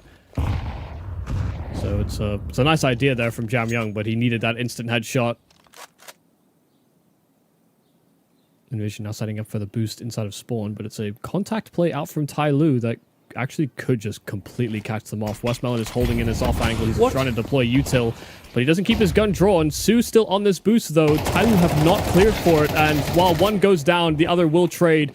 It's Westmelon that sits with low health inside of that smoke. He's hoping to find the right moment to strike, and he will. He'll catch Mercury before he can secure a plant at the back of the site. 2-on-2 now to ensue. Bomb Smoke's going to be dissipating. They do have a refresh. Jeez. An opportunity to strike back again. That first kill he gets onto Zacher, by the way, through the smoke, is crazy. And he might be able to find yet another one. This is the point where the next round you really don't have a choice but to try and commit to this one. Would have been a terrible buy, but coming out through the smoke over there, there's just not really a possibility for Starry to win that one. Shut it down, and Tyloo are able to take advantage of the round despite starting off 4 versus 5. Yeah. They again just don't get deterred. The kill G gets in through the smoke over there is nuts. Yeah, I was gonna say I don't think it actually was through, but he did catch them above the smoke. Right. I thought it might have just been a random shot, and I got flabbergasted. Yeah. I was surprised Westmelon got a kill on 17 health, when other players got chewed to bits on that rotate. As much as the firepower from Tyloo is obviously impressive right now, it does feel like this is largely just a kind of a clinic that they've opened up in the calling department. Westmelon has continually been in a position on the B-bomb side where he's not been fully ready for what's coming his way. Even right now, you see him pulling out utility at a place where he's not punished for it. Yeah. He doesn't know how close Tyloo are. It's just a clear sign of him being uncomfortable with the way Tyloo are playing. It's very similar, in fact, to what we saw from Linvision's Nuke T side as to what we're seeing on Tyloo's Inferno. Not in the pace, but in just how off-center it's finding their opponents. Yeah, I would say pace is a good way to describe it still, though, because they're kind of finding these off timings where Linvision are just simply less prepared. And once again, it's a moment where they're 1-4 split between the A and B bomb site, and they kind of catch Starry almost in transition between spots because they're not anticipating Tyloo to move so quickly. I think, how I would look at this game is effectively a game of timings, and Tyloo maybe understand that the way that they stage rounds fairly frequently, Linvision would be hyper aware of. They would have likely expected Inferno to see play, if not because Tyloo pick it, but because it maybe gets to a decider. And I think Tyloo are just breaking their own staging protocols by maybe 5 to 10 seconds each time, and as Lin are readjusting their setups, they are getting caught. So yeah, I agree with you. It is very similar to Nuke in that the read on their opponent is just slightly off. It's not completely off, but slightly, and that's enough where players are going to mentally forecast the wrong image.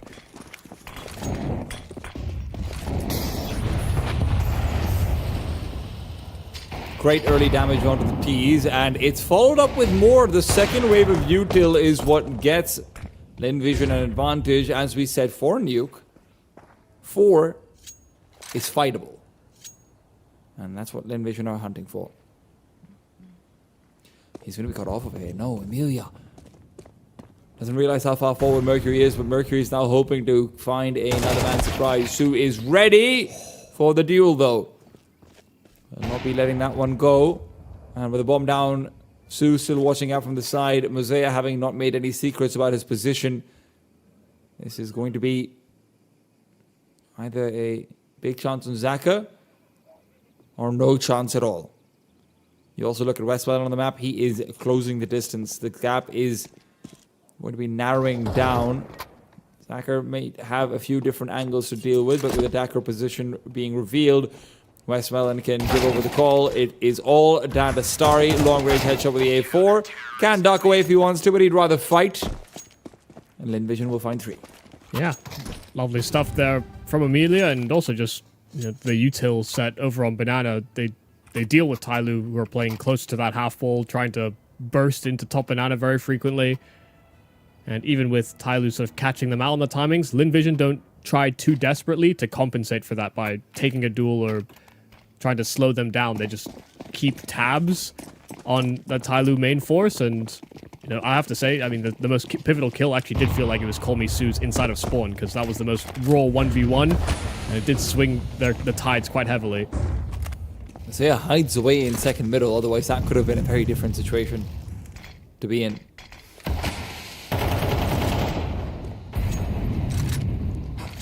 The nade set is very early. For And they also miss the Lin Vision. incendiary. Yeah. Well, that won't help either. I wonder if Tyloo might think that this is going to be just a one player with the op of Zacher being revealed from CT. They should have an idea that it is likely more. So they start moving back over. Zacher is doing the same. A lot of utility to pick up back and spawn. And with the smoke down on arches, he will not look to reinforce A. He thinks that with the forward position that his teammates have in apartments, if this was going to be an A hit, they would have known it by now. They're not right about it, though. Starry needs to win this duel, and of course he does, but it's only the lurker he's found. Immediate recession, and Zacher takes that time to come back in. Starry, peeking back in apartments might become a necessity, but a necessity that could lead to death. Drops down, back into the site. It's Emilia's push down middle to find Do somehow. Catches them off completely. And Attacker's still fighting back against a pillar. He's able to find his own double. Zacher, a grenade in his hand, put it away. A flash, the nade, just looking for time. It sails past G. It won't be able to finish either him nor Attacker off. So these guys have a good chance here. A smoke down to short. Westmelon will work around it. He goes to apartments instead, but Attacker's push is completely unexpected. He's given them everything this round, and it might be more still to come. Spotted out, but G is down, and Attacker needs the ace clutch. If Su aggresses first, maybe he'll even have a chance for it. And Su's wide swing catches him off. Attacker does so much with so little, but Lin Vision recover bare minimum. Yeah, I mean, a marvelous round from Attacker. The shooting from Emilia really did change the outcome of this round. Su finishes off the job, but if not for Emilia getting those 2 kills inside of middle, then this Tyloo hit actually could have maybe caught them out. Starry inside of the site kind of lost track of how far they'd come out in the apartments. It was only through the support of these rotationary players that the A site does get largely defended. So, I mean, fantastic work from Emilia, but then there's just fantastic shooting from Su, who I think has been, I would argue, second best player that we've seen so far out of Lin Vision in this series. Westmelon's had a pretty stellar game on Nuke. He's been a little quieter here, but Su's been doing a fantastic job in the fights that he's taking and understanding his responsibility in certain moments. Now, they still do trail 4-8, but some signs of life here from Lin Vision at the end of the half, and as you correctly compare, we said the same thing about the 8-4 scoreline that Tyloo faced down on Nuke. It is workable, it is salvageable, but you need to be able to close that distance and put that threat in Tyloo's mind quite quick. I think Inferno is the only statistically T-sided map in the pool right now, but obviously statistics be damned right now between these two teams.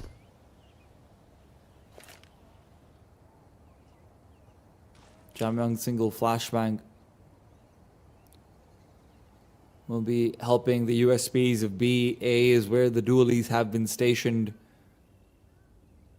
I don't know if the audible would have gone out to G here, but I don't know if he can really do much with it, even if he has it. Yeah, Emilia was looking at the booster like it was his fault somehow. Smoke down. G's already above it. G's going to be spotted, but he fights back, somehow able to recover from the flashbang. Starry still has continued to show impressive form. Mosea does the same, and G is still picking up kills while Red held. The bomb can be recovered and planted, but only if it's found first. It's down below inside the Hobbit pool, and with that time being missed, smoke is now dissipated. Su can't plant anymore. He needs his fight, and he trails forward. The dualies now will be called into action. The head spotted, but Mercury is not out wide enough. Su will be traded immediately. I have no idea how G manages to get kills above that smoke there. I think he gets shot the first time. He just instinctively shoots back into the smoke and instantly finds a headshot onto Westmelon. If not for G finding these two kills, again, I think the round kind of changes dramatically. Lin were looking like they were going to break into the bomb site, and then G just delivers some magic where I'm not even sure Lin Vision knew where he was or that he would stay on the boost. He would have likely heard an audible of him jumping away, but he never did. He still blindsided them. So that could be the beginning of the end here for Lin Vision. Looking at that 4-8 scoreline coming into that pistol, that one round would have done quite a lot for them. So they'll go in with a force buy.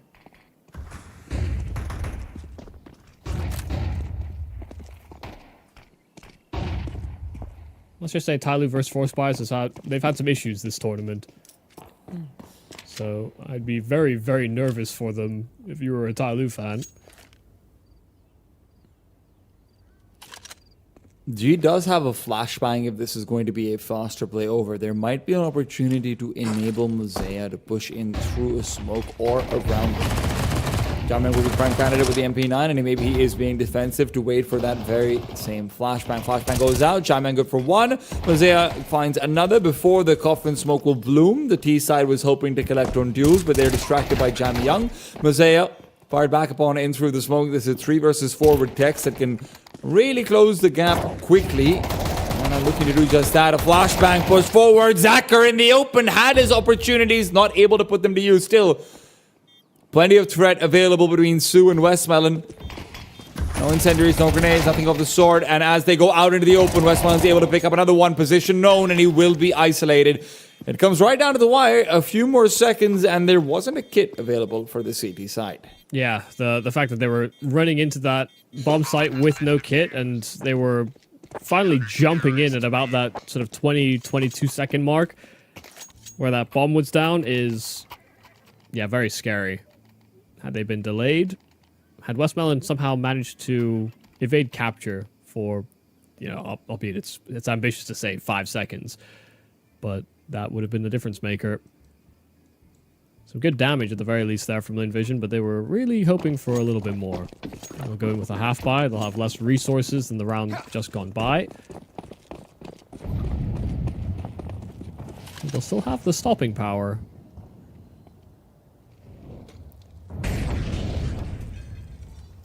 Unsurprisingly, on rounds like this, Starry almost always buys a deagle. And you can understand why if you've seen what Starry can do with this thing. I hope that he can spread a bit more understanding over here, otherwise this is going to be a very quick end to Lin Vision's journey on Inferno.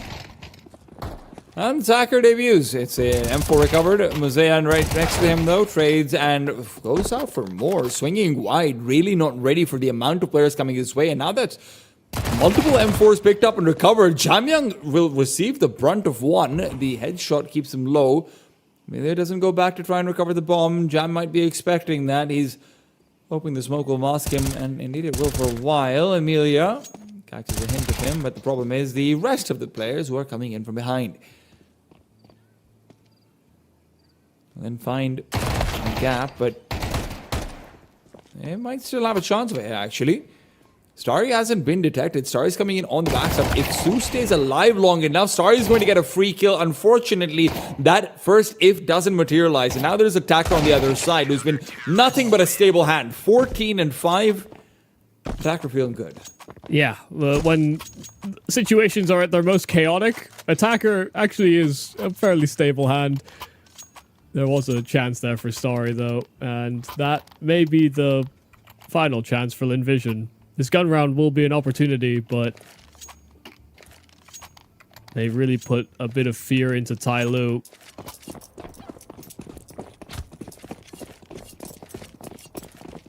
I'll be honest, I'm not feeling it. I'm hoping Lin Vision can surprise me. That team play style, yeah, maybe. That team play style, the aggression, the raw ability of the players here for Lin Vision has Not really been at the forefront of this Inferno, unlike other days. It's a good start for Zacher, though, at Banana. Spam the smoke and finds his kill.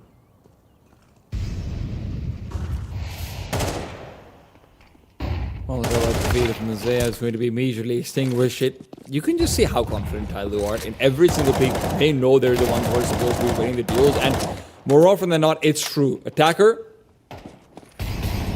spamming through the smoke doesn't really give them anything, and the CTs are locked out behind a Moto smoke. They've got a flashbang and an incendiary. If they want to start lining those up to try and chuck out bodies, we'll have to wait for the bomb to start being dialed in. But no one in position to try and punish when the digits are pressed. I would save. Yeah, Tyloo would save. I'm glad that they're making this choice, actually, because they get hoodwinked. They get completely caught off guard. They lose a player at the top of Banana. They see the Molotov that Emilia's trying to take space. They start kind of dislodging themselves from that A bomb site, thinking that we're going to stay fairly linear in their decision making. They've a weakened B site. Why don't we hit it? And in doing so, when Lin take brackets control and get up through middle, Tyloo actually don't have a foothold on the bomb site itself. So they have nothing to stall. They have limited retake angles to work off of. It's a very logical choice to save here. And actually a level-headed one, because they're up by quite a significant margin. Like you said, they're quite confident. They're swinging into a lot of fights. But I think there have been enough of these kind of close rounds and moments where they know just how bad they can end up, economically, and that things can spiral out of control there, so the choice is a smart one. If not a little boring. But I'm fine with boring. I think Tyloo have sometimes too many exciting moments. Good to see the other side of them come through as well. Yeah, just a sprinkle of it. Invision do not feel bored, they feel oppressed. I don't know if that feeling is going to be changing very much. At least for the next 3-4 rounds. Look at the floor of Banana. Jamyang peeks in from behind it, catches off Emilia. Jamyang has been doing some serious work with that MP9. Also just a very annoying way to die if you're Emilia. See util, pull util, barely get your gun out, and suddenly there's an MP9 running at you.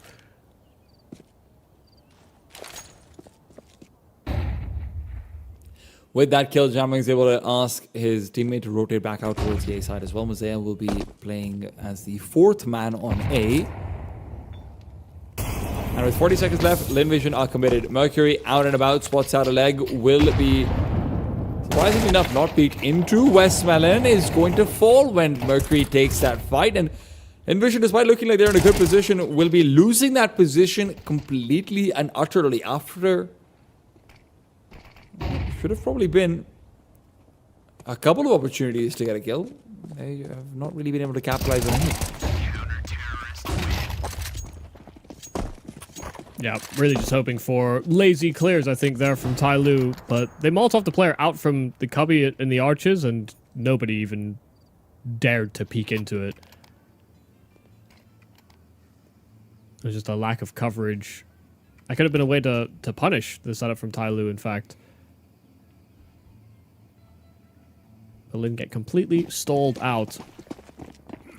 5-12. There will have to be 7 rounds straight here for Linvision if there's any hope of closing in 2.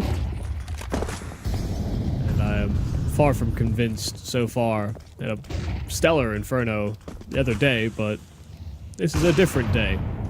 It could be Tyloo's G, an opener, and an incendiary that lands at attacker's feet that's thrown by his teammates. It's all just to spur him on. G even fighting deeper into short. Lin have very little to work off of here. They have to almost commit to this A bomb site. I mean, you could also start to see how much Tyloo are committing to this A bomb site as well. Jamyang is almost already rotated incendiary to keep on forcing back the brackets players. G is not going to be giving this one up without a fight over here either. I mean, Linvision, they've got nowhere to go. This might as well be over. Su gets a free chance to fight back. I have to imagine that's a misclick from G or something like it. Mercury in a damn good hand with this AK, and he continues to be just that. 18 and 11, and Attacker tops it out. Tai Lu show up on Inferno in style. All doubts on this map have been abated.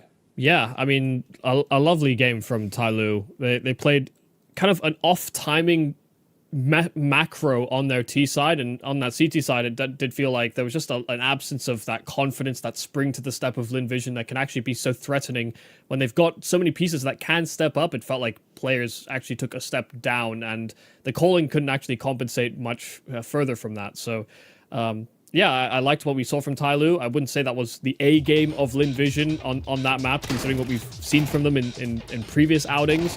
The flash plays were absent. The protocols felt a little disjointed, and that was, I think, largely due to the game planning that Tai Lu put forward.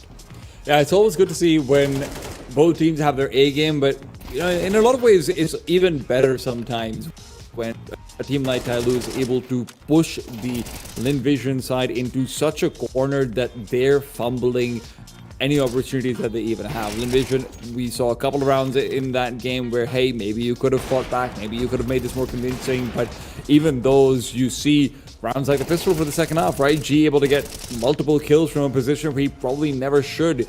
You look at the wraparounds in through arches that they're going into CT spawn with, still not able to win out some duels over here and there.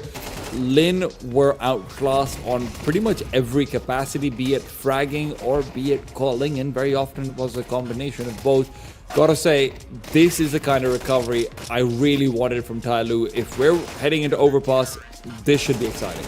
Yeah, no, absolutely, because both these teams have had, great periods, and albeit previous rosters and iterations when Overpass was still very active in the map pool, where they were either first picking into it, or if it wasn't a first pick, it was sort of maybe even a surprise pick that they'd offer into series. And I think both teams and their cores are very, very good on this map, on the map to come. So yeah, we've seen both teams, I think, come in with actually very solid game plans onto the maps they picked into. I think you were kind of right to highlight that, much the same way that Tai Lu were losing rounds on Nuke, it almost felt like that was being exacerbated on Inferno as well. And, man on your screen, we talked about Westmelon being a high-impact player on Nuke. It's another in-game leader that seems to be our standout player from the win here for Tai Lu. It's back-to-back IGL MVPs in more ways than just the one. Mercury is going to be hoping to be able to lead his team to a better performance on Overpass as well.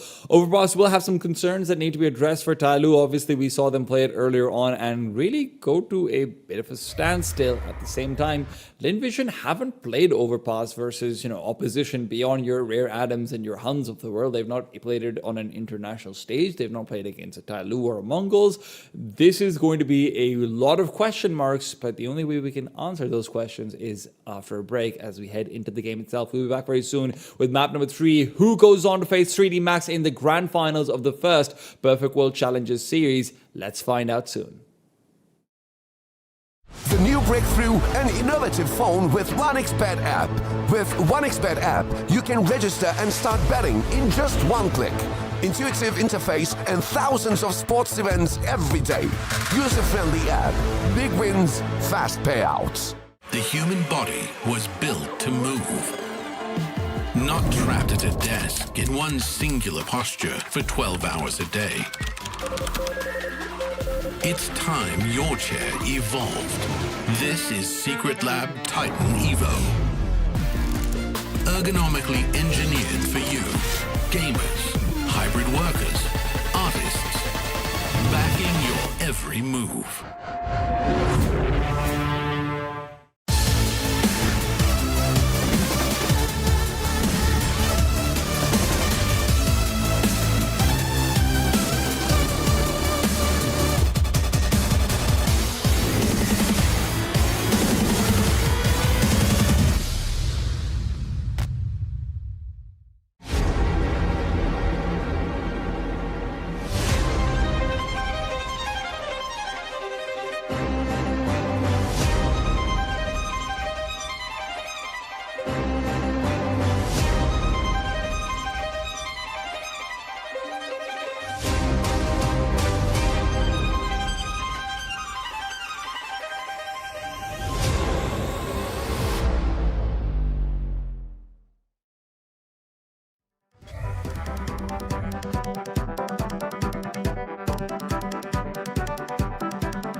Welcome back. We've just seen Tyloo dominate Linvision on their own map pick of Inferno, and honestly, it wasn't even close. In pretty much in almost every round, it felt like Tyloo was in convincing control, and that's the kind of Tyloo you want to see coming into Overpass. Michael, I know you said going into Inferno that, hey man, I don't know if Tyloo is going to be able to like pull out of this one without just being O2'd or so. Now that we've seen both versions of the Dragon, now that we've seen both versions of Linvision and the Bear, what are we thinking for Overpass? Yeah, it is a curious sentiment. I think Overpass is always a great canvas to actually display calling, and I think so far we've seen from this series is that both the teams that have won their map picks have actually shown some very, very astute calling, and I think have come up with some great game plans. So I think largely I'm going to place importance on Mercury and Westmelon, because I think there's no massive deficits in terms of player performance on either squad. You maybe look back at those maps and think, certain players are missing. Maybe Amelia is maybe the most notable of them, but I wouldn't say you're getting like a particularly fighting form Fisher level Jam Young, for example. And I think the output for both squads is fairly even. So I don't know. It's kind of a long-winded way of me saying I'm not really sure, but I'm I guess anticipating quite a lot, and I've raised my standards quite high, I think, for this Overpass, because I think it's a great map to outcall your opponent on, and I'm expecting both of these callers to have something up their sleeve.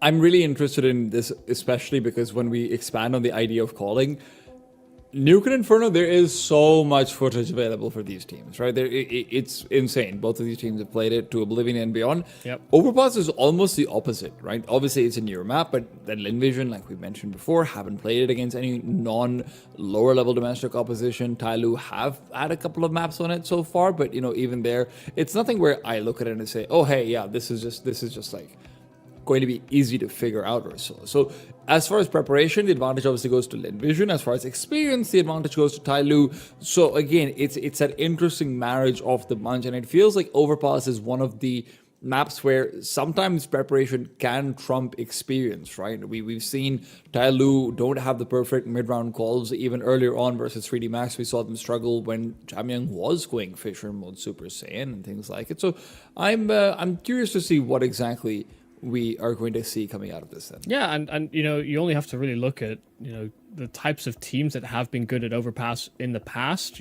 whether that's Na'Vi or whether that's the JT's Complexity, or whether you look at Cloud9 or Gamer Legion as another example. These are all teams that have coaches or analysts that are behind them, and maybe even in-game leaders that are actually very good and often use anti-stratting as a very solid weapon in best of threes. I think there's quite a few in-game leaders that exist that simply call their own style and kind of stick to that, and it's good enough to get by.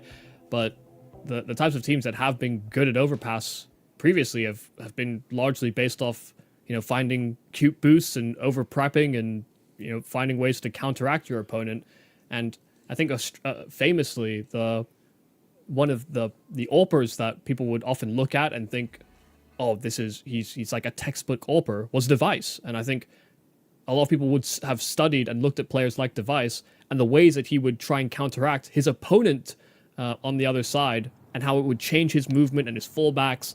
There's a lot of things to have learned, and there's a lot of things to evidence that Overpass will be that type of map, and Tyloo and Linvision are hoping that they can stake a claim and use it as a potential weapon, maybe even in that final. And it's important to bring up the AWPers, because map 1 and map 2 were IGLs assigned taking MVPs. You would really hope that the wielders of the biggest of greens can maybe put their name in contention. Right now, Tyloo with full B short control and attacker holding a deep line out from Monster are going to be pushing forward and clearing out B. Linvision have done the same to Connector, but they will maintain control rather than actually committing in. Now with the smoke out towards A, it will be a faster play. Long's been blocked off by smoke with the CTs devising. Mercury in from back dice will be able to find the instant headshot. He was a fantastic hand on Inferno. If he transitions that forward, it would be massive. It's G to get the double. Starry does the same, but that kill from Mercury Is a difference maker. Bomb being planted or just tapped out from Starry. Jamyang accelerate. It is straight to the dome, and Tyloo looking sharp going into this first round. Another round where G has come away with a multi-kill. I think in all but one round, or in all but one game, he's had multi-kills in every pistol.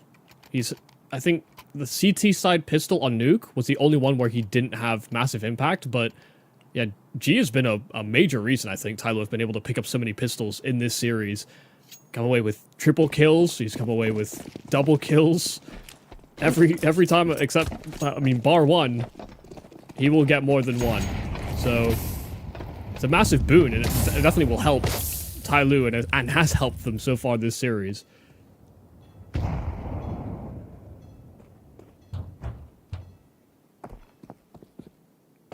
Complete absence of investment here from Lin Vision. Didn't get a bomb plant. Although I don't hate it, it's also one of those things where we saw the impact of what, like the Nova, obviously, we joked about it, but Nova stolen over. Inferno was able to find as well. If you can get a lot of money going into the CT side, forget just the early ops, you are going to be set for the first 4 or 5 rounds. Lin Vision. I guess I just find it interesting because Lin Vision very frequently go for second round force buys, and this is a game where we're talking about them lacking some of that experience, or maybe some of the game tape on this map. And I wonder if it's from a lack of confidence, perhaps, in this map that they don't go with that force buy when they are tempted so frequently on other maps in the pool. Starry's always confident on the Deagle, though, so he'll have some investment. He'll be looking out towards that to potentially get a kill or 2. Never easy, however. Mercury closes the gap, then that is a big shot. Jamyang can fire back. Starry continues to spam away, but Jamyang with 3 quick kills is getting himself off to a very solid start. They might be anti-ecos, but if they're going to be what activate him for the rest of the map, then that's what we want to see. They've employed an SMG to run down Sue, and Mosaic will oblige. Nice job from Jamyang, making up for Mercury getting demolished by that Starry Deeg. He did so quite quickly. This triple kind of came out of nowhere.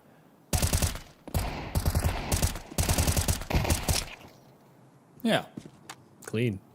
Third kill is very clean, yeah. We won't see the reinvestment into an AWP, but there is another rifle being picked up in trade of Mercury's MP9 that was dropped down earlier on. I didn't notice if he had enough money on Jamyang to buy an AWP or not, but I'm guessing not. Just $900 plus $3,400, so would be unlikely. Envision also will not be able to pull out the cannon. He'll be relying on Zacker's AK, which can still be deadly, but they're not going for a lot more long presence. Starry's the first one to try and play in for a bit of contact, and was there spotted out as well. Starry is proving to be a difficult man here on Overpass. G inside the smoke is just hoping to not be caught off by a spam. He is going to be assisted by a rotation from Jamyang that might be expected from Lin Vision. They are still holding on to connector. It could always call for a rotate at any given time. Flash for G. They try and clear deep, but Westmelon's touched quite heavily, and just a shoulder spotted. G goes committed out for the swing.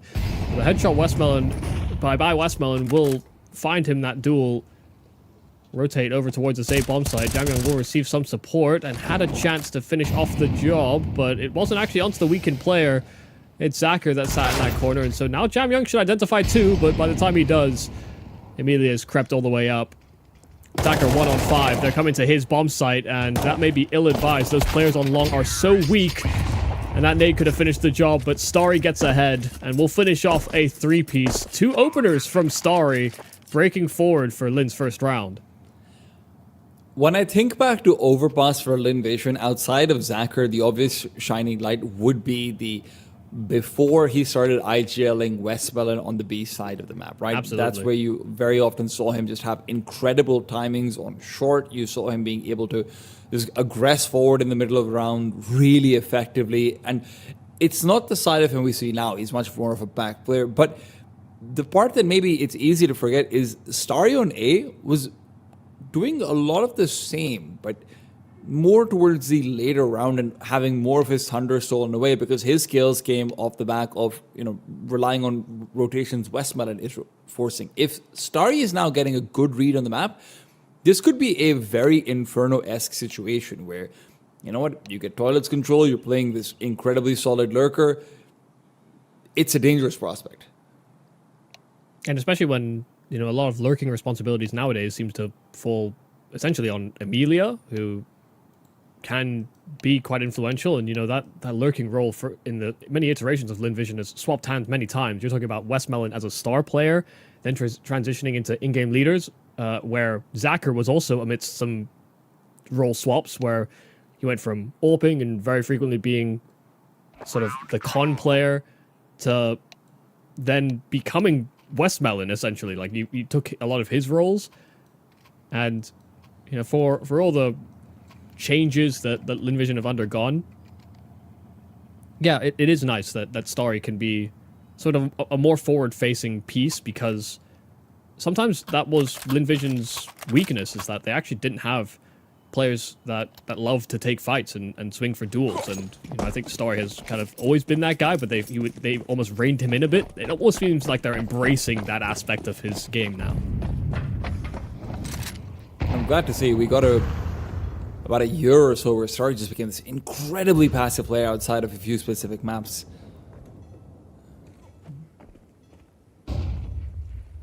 Now maybe we can get to see those trends put underneath a spotlight. But Tyler are hoping that spotlight is more of a microscope and they can still find counteractions. Counteractions in this round in particular will have to come off the back of these 3 M4s. It's a difficult investment, but it's one where they do commit completely to it. The Force Spy. Flashbang forces away the MP9 of Mercury. They might be expecting more players here. Due diligence has been delivered. Molotov not spreading yet, but when it does, Westmelon will still get the kill. G is good for 1, and that's credit out to him, but he's still going to be caught off by Amelia on the side. Nice diligent clears there from LinVision.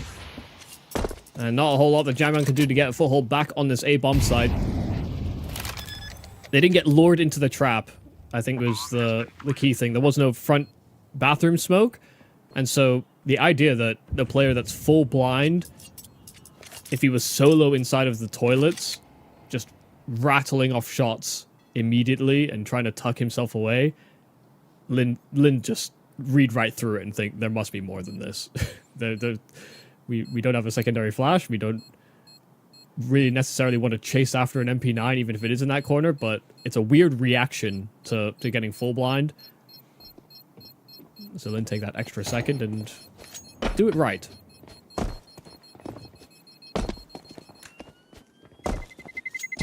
Terrorists win.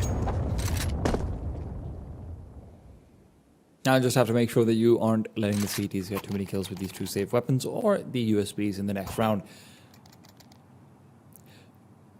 Unless they go glass cannon, G won't have an AWP in the next gun round either.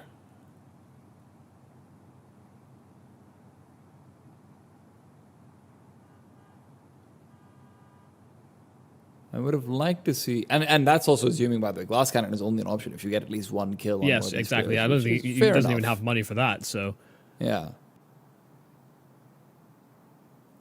I mean, you'll probably get a kill, but it's still not a good place to be for Tyloo over here. That, the player that we're highlighting as potentially being instrumental, especially on the CT side, even more so when Zacher on the other side has been quiet so far, partially because he's not been needed, to be fair. But G could be the real X factor that pushes Tyloo forward, but if you put him on his M4, he's a good hand on it. Of course, we've seen that all across the series, but I don't care. This is Overpass, it's CT side. I want him on an AWP. I mean, both times we've seen G in this tournament play on Overpass, he's actually not been that influential. I'd say his, the outing that he had against 3D Max was far better looking. Even still, I wouldn't say we haven't seen how good he could be on this map yet. Still fairly early days. You're right. You'd want to hope that that's still a priority for Tyloo.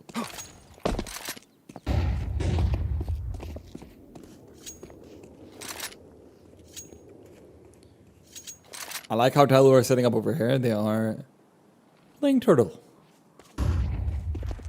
Because of how long it takes to scale up into a bomb site and overpass, very often it's hard to stop yourself from committing when you're already there. And given how often Lin have been committed to the idea of an A play, now coming in with 3 players in long with 45 seconds left, it's a full execute. They are using a lot of utility, but a flash from the CTs could have really gone well. Instead, it's been a bit of a firing range for the T side. They will not be losing a single member, and well, okay, they will lose one. Mosaic gives them just enough for that glass cannon possibility. Yeah, it's a little mad. Oh, he goes for it. Okay. Yeah. They got their objective. They got the 1 kill they needed to get that AWP out.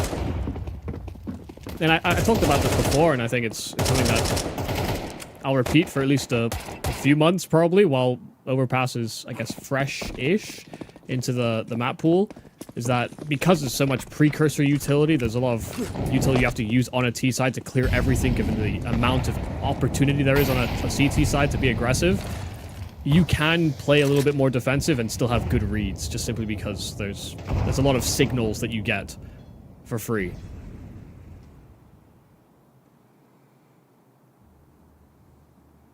Don't necessarily need the most resources on that CT side. Incendiaries and smokes are the biggest ones.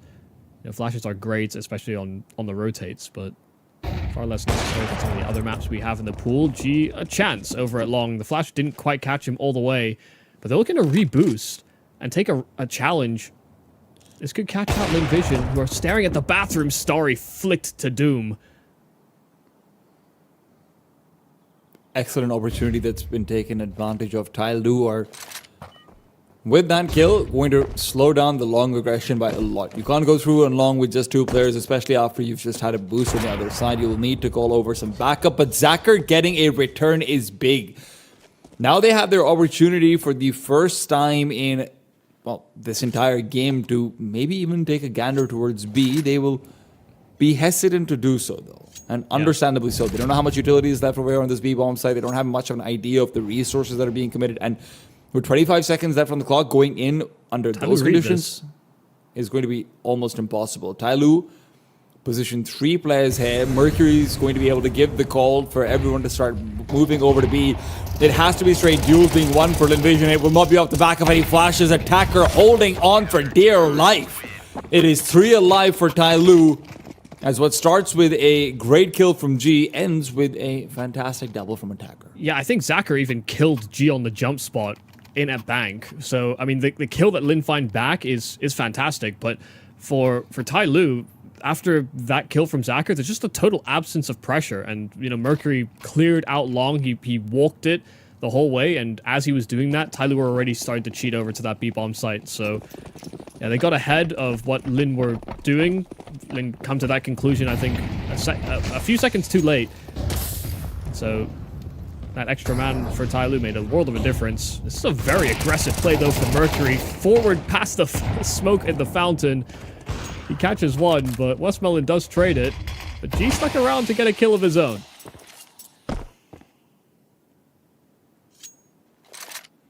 This is very disruptive from Tyloo.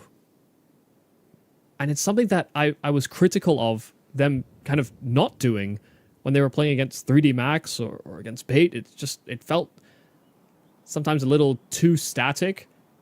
This is a great opener, and it's all the more reason why I think Tyloo should actually venture into this type of play more often. They've set themselves up for a victory over here. That doesn't mean they're going to find it. Well, Westmelon's not really making any secrets about his position. Yeah, they heard it, so... Jamyang's starting to move backward towards the B-bomb site. They're worried about this potentially being a lurking fake. G's position is good to be able to interrupt this, so you don't have any flashes to force him off, so it's going to be full contact unless G misses his shot or a smoke is used. It's hard to cross, but that smoke is used. They've got the read on where G is going to be playing in. The bomb is going to be planted back towards bank. Despite Tyloo's early advantage, they're coming in from a bad position to retake. The two players into Divider and Toilets aren't going to be able to do too much. This is effectively a 3 versus 2 unless G accelerates, and he's not got the weapon to do it. Jamyoung needs to take the fight, and fast. Su's already passed, and he puts out utility. Westmelon takes advantage of that momentary hesitation, and Attacker is going to be caught off as well. Lin Vision thread the needle, and Tyloo have to save. Yeah, it's a save. It has to be. You know, you're right to call it a 3 versus 2 because those two players coming up from spawn needed to get some impact. They needed a trade or something. They needed confirmation on numbers and to whittle them down somehow because the forward play onto Banana just simply did not work. They did not have great spots to contend with a back dice plant, and they didn't have util to actually, I think, even disrupt it, so they've got 2 HEs that they salvage and bring into this following round, but yeah, it's gonna feel very bad for Tyloo. They got recognition, but like you said, they were, I think, worried that it was only one lurker over at long that was trying to draw an extra rotate, but when you're 4 on 3 and you've got a chance to, you know, play out a potential 3v2 on a more traditional bomb site, I think you take that. You know, if it is just one lurker, I would very often just say deal with him. But yeah, I think Tyloo were trying to be risk averse given the advantage they had, and it ends up giving a lot of room for Lin Vision's counterattack.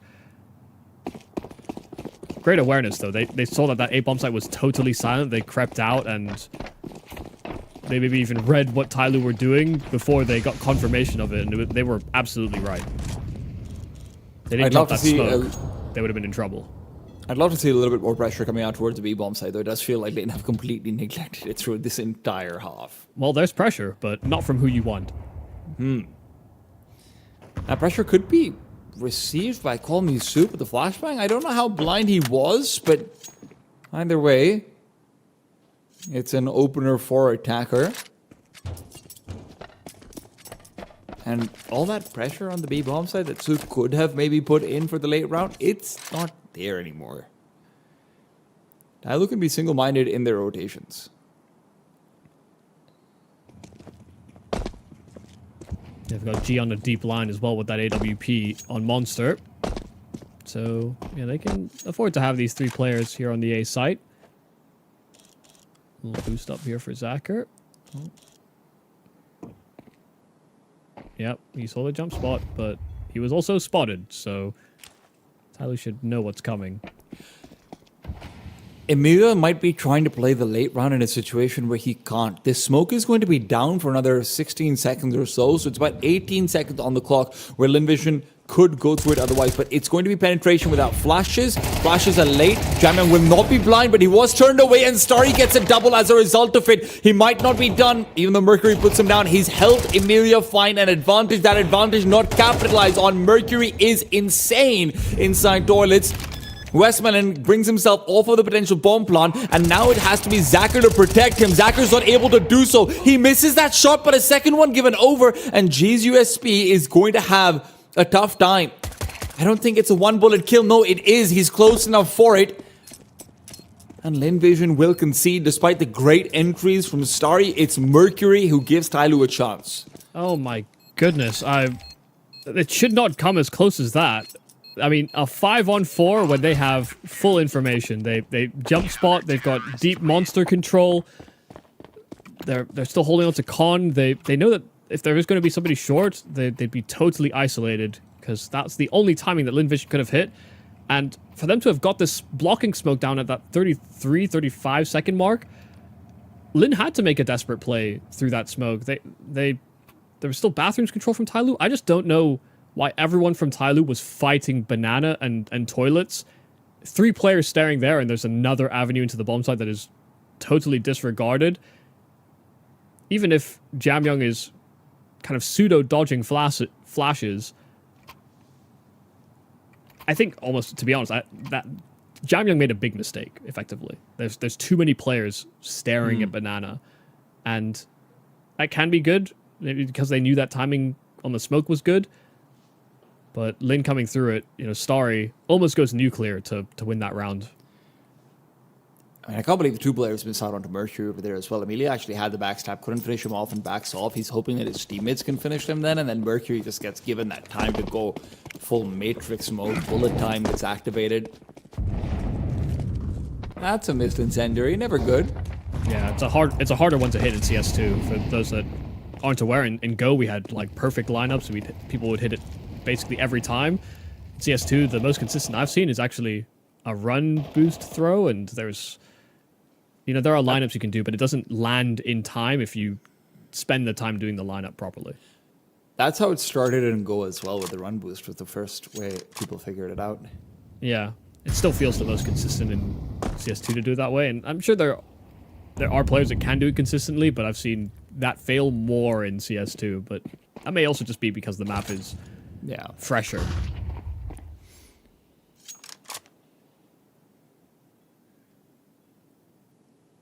Ross will find a way.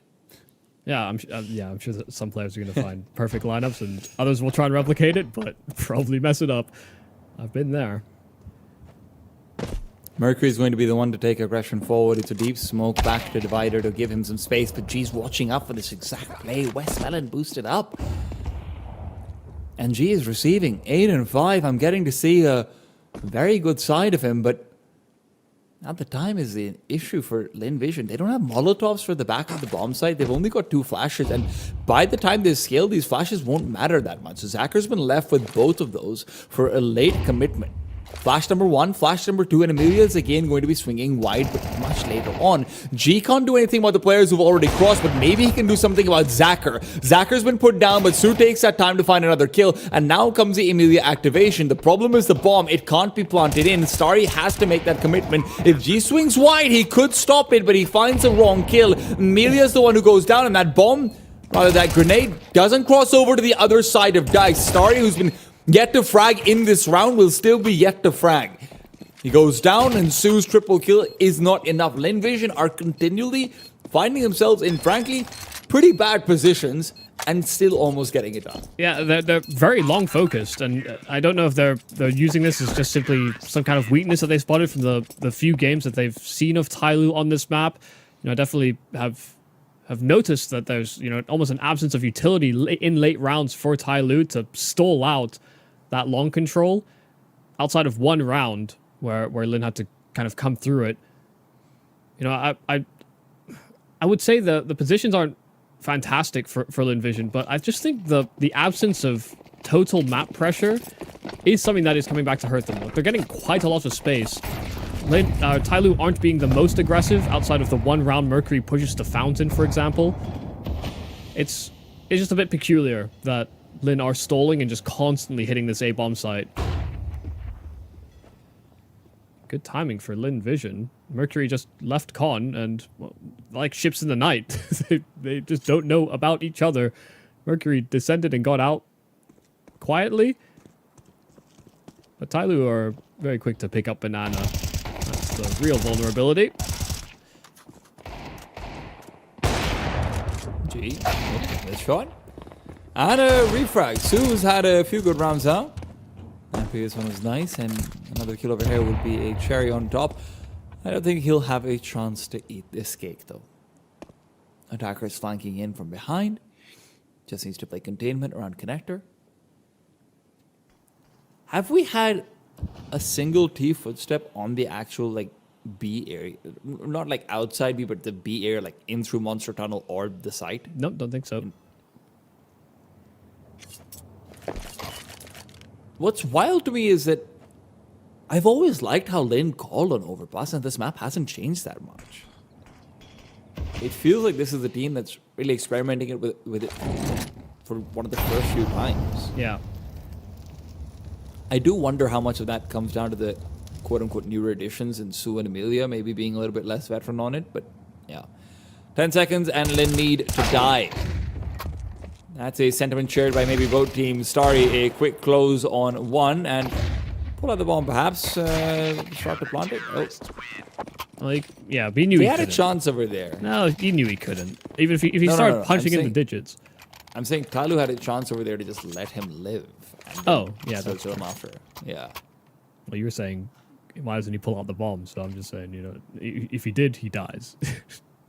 He definitely does not get that Best down. case scenario, man. 0% chance he gets the plant.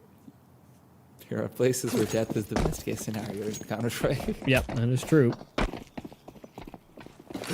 Well, they're gonna finally demand more resources over on this B bomb site, but there's not been tons of this in rounds gone by, so for Tyloo, this should be a massive red flag. You see the immediate deployment of additional utility into short. Try and limit some of the opportunities here for Zacher. And it's a full-on spam. I mean, they try to get past and ahead of this monster smoke. First kill's easy. Second one, just as Lin were emerging, Tyloo were on guard. And Mercury all that time, by the way, he pushed Fountain. Yeah, he's in the spawn, basically. It has to be a crazy round from Zacher if you want a chance of a hair. And no one's going to give him the base. There's no reason to, not when Mercury's position is where it is. G can cut off connector, Mercury can cut off rotations to long. Just don't peek.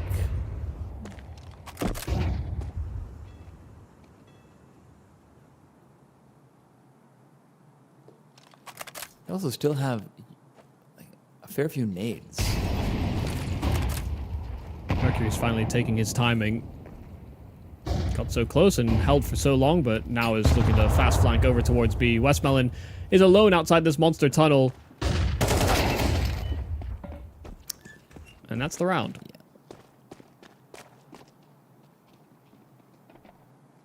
He had the bomb, and that they just needed entries, and they couldn't get that. They couldn't get far. 7th round here for Tyloo, and I'm kind of with you. This Lin Vision does not look as strong on Overpass as maybe in previous iterations. And some of that, you know, I think actually is spurred on by the absence of like an assertive B-side player. That responsibility seems to go to Call Me Sue on their default. And, you know, when we think about the version with Westmelon or Zacher, they would frequently take risks and, you know, threaten into short or try and take kills towards monster, and this may not necessarily be Sue's fault, by the way. You know, Lin may actually have asked him to be very, very defensive in how he holds onto the B monster tunnel in that area of the map, but they don't typically have a lot of presence over towards B, and it's going to be another A-side focus here for Lin Vision off the rip.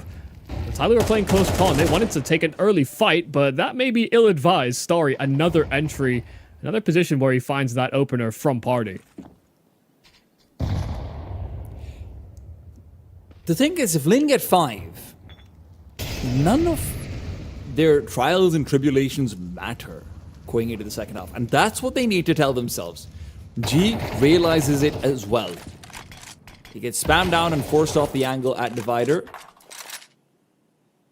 And now Tyloo, who've not been strangers to aggressing out of the B bomb site, might be forced to do the same or just commit to a hard rotate. And right now, might not be the best buy from the Vision, but you still have to respect it. Yeah, right now G's alone, and he's slowly getting reinforcements from Mercury, who's now going to pick up the pace, has a smoke that he can block with. G has an incendiary as well. If they even get a hint of what's happening, Lin will have to run through util. Mercury's position is good, though. Flashbang will go by his side. No one's clearing for him. G, good for another one. Mercury should have just secured this round, but maybe Emilia still has something to say about it. The bomb can be recovered by Zacher, but he needs to find the kill on G, otherwise he cannot cross. He knows it as well. G's nestled in behind Optimus. No reason for him to peek onto Emilia until after he's already seen Zacher. What a defense. 3 for G, up to 13. Tyloo on 8. An incredible first half from the favorites. Yeah, a full house between Mercury and G, and as soon as they see those smokes come out from Lin Vision from long, given how many rounds Lin Vision have gone with the exact same setup, the exact same plays, the resource distribution, they've loved long and trying to get that control into that A-bomb site, they just get that blocking smoke down again, and this time instead of, you know, Jam Young playing from map and fighting Banana and looking back at the smoke, Mercury just tucks himself into that corner, hides inside of the smoke, waits for the flashes, and waits for Lin Vision to lower their guard. It's a perfect counter reaction to the tendencies of Linvision, who felt fairly one-track minded in this T side. It's another 8-4 half. So far, every single map this game has had an 8-4 lead from Nuke, where Lin had that advantage, to Inferno, and now Overpass, where Tyloo hold that. The trend you're telling me is that every team that gets to 8 pretty much always Has won. wins, though. Yeah. Yes, they have won ultimately. And it's always felt like every team that's gotten to 8 has just had a better grip over the map. Not individually, not in terms of star power, just in terms of understanding. And right now feels no different. Can Invision change our minds and buck the trend? This pistol round cannot be understated. Will they be able to stop G getting another multi-kill? That has to be a part of the win condition.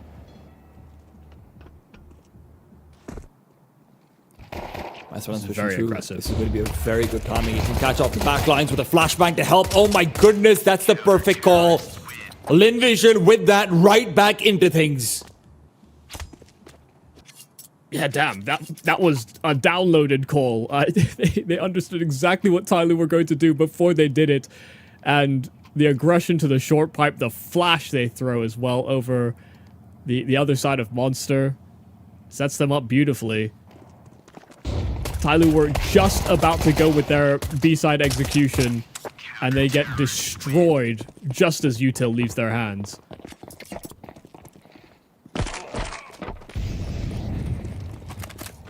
Tyloo, though, they're not going to waste any time. They're going to be going right over towards the B-bomb side. Great damage. It's not enough. It's 2 quick kills from the Tyloo side. Linvision rely on Emilia, as they have often before. Mosea, though, is able to prove distracting enough for Mercury to get the kill. Starry and Zacher, without offensive utility, are going to be taking duels outright. And you know what you can say about Linvision? They've struggled. You know what you can't say about Starry? He's struggled. He has been fantastic. Now up to 16 and 10. And this round, maybe more important than everyone before it. Yeah, the damage was actually so significant there from Komisu. It's almost a shame for himself that he didn't end up with a complete mowdown, or at least 1 kill out of that monster tunnel. But even with all that damage, it still didn't serve much to the benefit of the remaining B-site players afterwards. I think he did about like 180 damage across 3 players, or maybe even more than that.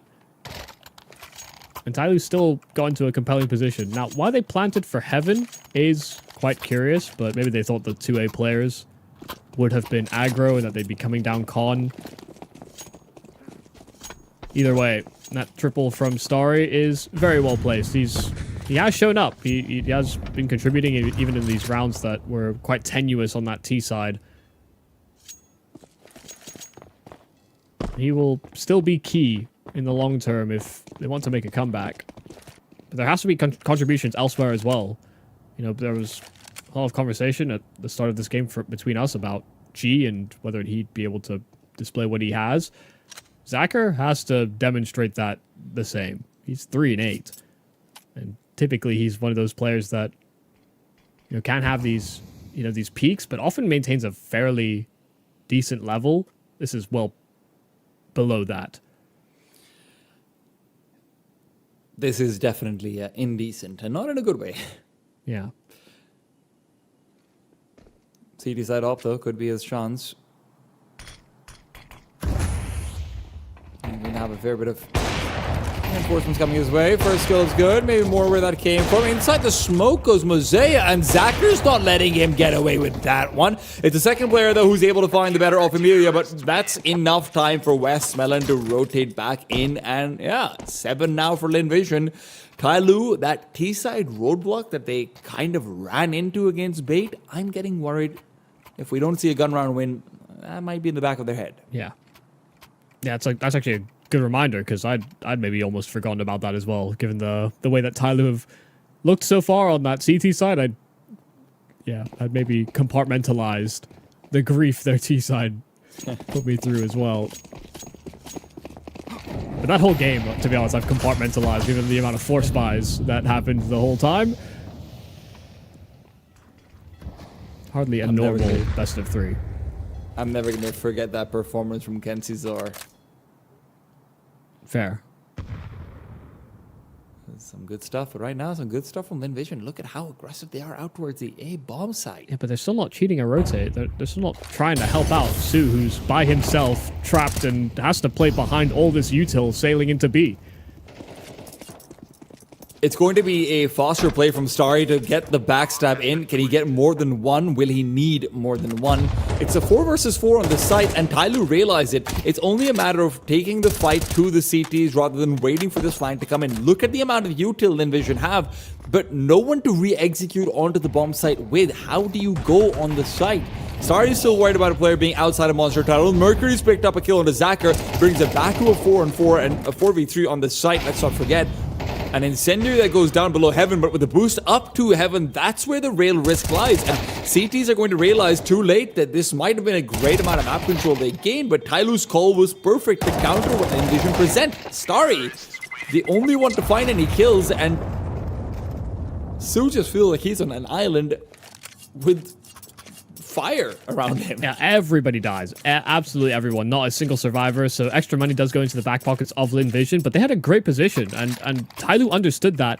I was worried for them in that after plant 4v5, how they actually deal with those CTs, because they didn't have any smokes, they didn't have Molotovs, nothing that could sort of close the gap or slow things down, because they were surrounded from all sides. And what do? They boost into Heaven. That is honestly the perfect choice. It was the most risk averse, most risk reward, and it paid off. Mercury boosted Heaven, got his hands on an AWP, and found more. Excellent decision in that mid-round moment where Lin understood they had and held all the cards, only for there to be a hidden joker that they weren't expecting. That's a cool peek. Always good to see. Overpass gets to those Zacher. Flashbang, and he won't be able to get the timing. Amelia is going to be relied upon, but he's been sussed out. There are 3 players here. This is a real defense, and Amelia is going to be able to take advantage of those extra members. Unfortunately, Zacher can't do the same. That flashbang flies way too deep. Starry is blind. Jamyang able to punish the culprit of that team flash. Zacher will be maybe having some stern words with himself. I would expect a timeout. Unless Westmelon performs heroics, even if he does, they should still probably call that timeout. Good damage onto the second duel, but there's a healthier member in G to finish off the job. Su will be clotheslined on his rotate, and Tyloo find themselves at 10. These are back-to-back heartbreak rounds.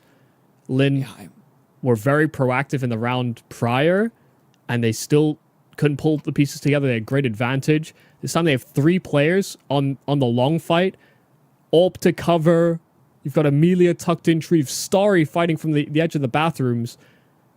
These are the types of setups that should and probably, I mean, absolutely should win you rounds.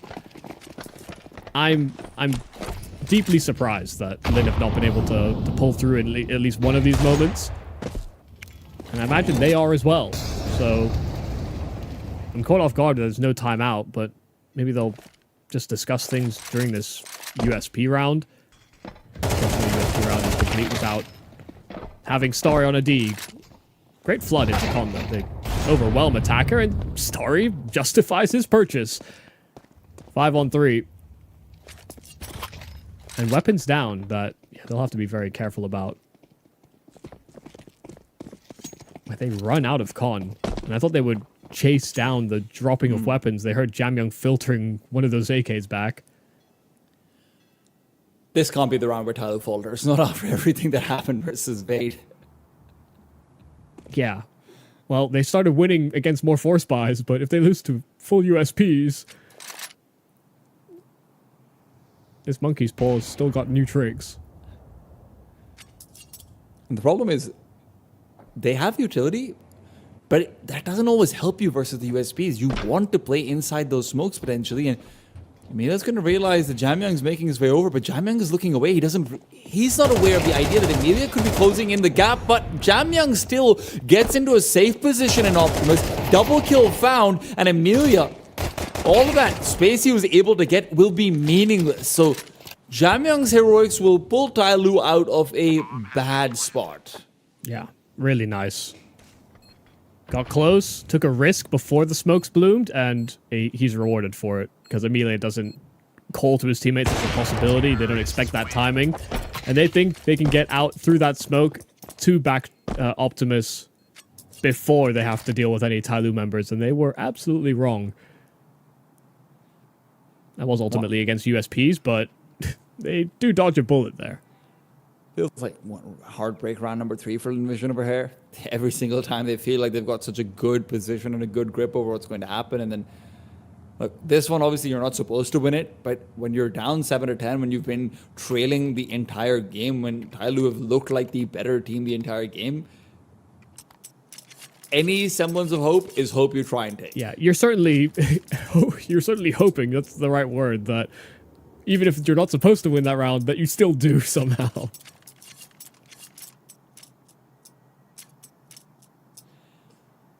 And what is normally often a do-it-by-committee situation is this being very much a two-man show. Starry and Westwell and the only ones fragging over here for Linvision, and the lack of firepower is unfortunately showing. It's not purely just Tyloo outcalling them. Of course, that's contributing to the lack of firepower, but then I've had some critical underperformances.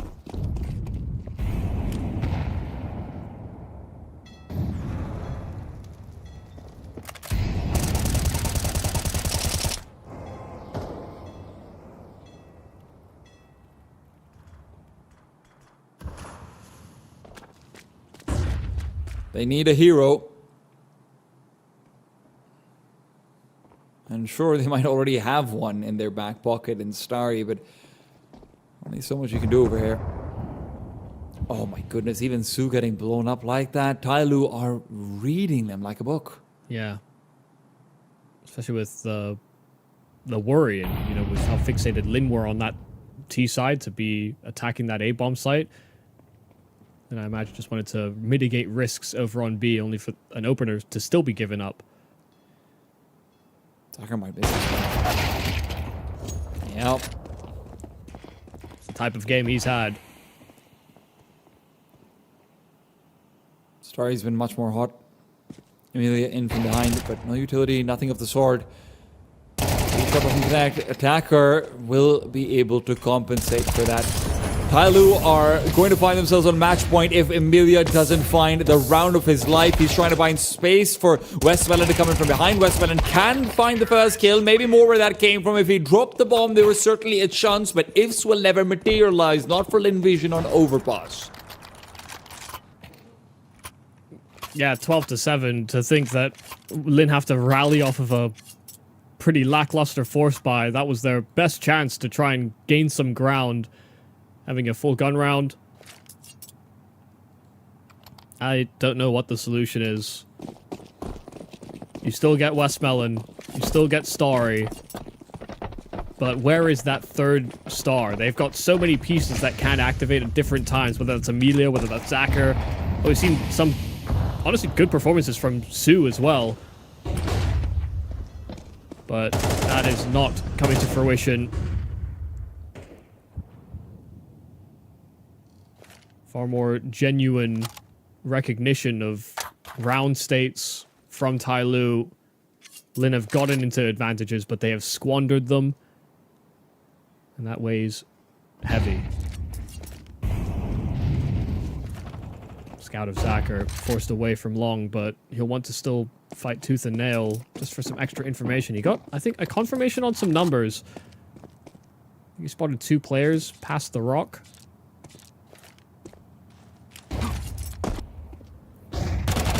Flash could be well timed. Starry's going to be able to find Jamyang because of it.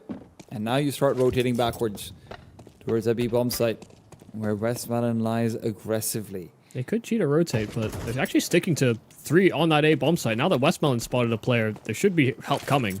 Zacher's flashbang is going to be important. None of these weapons want to be able to find in the long range, but Zacher's not used it yet. Hot flash comes in, Sue turns away. T's still hesitating. They want Attacker to be in a good position to be able to stop these rotations from coming through and play distraction. But now it's too late. Attacker will get the kill, but Su comes in from behind. He creeps through the smoke. G's going to be planting the bomb. If Su can stop this round is over. He picks up one, he picks up two, and now Emilia on the side, but Mosea's still in contention. I lied to you. The round is still up for grabs, and Mosea will grab it by the throat. 13 for Tyloo. Linvision will fall. Tyloo are our second grand finalists. Yeah, they will have a date with Destiny, and that has been in the name of 3D Max. They've come in as the strongest team within this tournament. They've been waiting in the wings in that final, and Tyloo will love a second pass over that 3D Max team that have been playing lights out. This version of Tyloo may have started a little sleepy, maybe started this series a little slow, but did really pick up the pace and had some great calling in the long term, as well as some of that star key elements that really did push them over the edge in this game against Linvision. Yeah, I mean, star key elements is definitely a portion. You look across map to map, even on Nuke, Mosea was looking very good. Over here on Overpass, it's good to see G having a performance alongside Jamyoung as well, and no one really felt like they were, left behind. Inferno, you look out towards what Mercury's able to do alongside Attacker. This is the Tyloo you want to see, and unfortunately, Linvision, honestly, Overpass, I cannot state it enough. This did not look like a team that was comfortable on it at all. And Zachar had critical mistakes. Zachar had critical misses. Zachar had critical moments where he just is completely off. I think he was just having a bad game. But one of the things I didn't even consider, and I checked in towards the end of that game, Michael, this was Call Me Su's 6th official in Overpass ever. Like, it's easy to forget his inexperience because we've talked about how much he's rounded this team out well, but he did look very uncomfortable in that B side on both sides of the coin. Yeah, just didn't put tons of pressure, but Linvision also just call a very one-track type of game on that T side, and they tried to identify and capitalize on a weakness that just didn't ultimately end up exposing itself in this particular series. So yeah, it's a bit of a shame that even on that CT side, they had quite a few of these winning positions, only for the players actually not to be able to actualize that properly.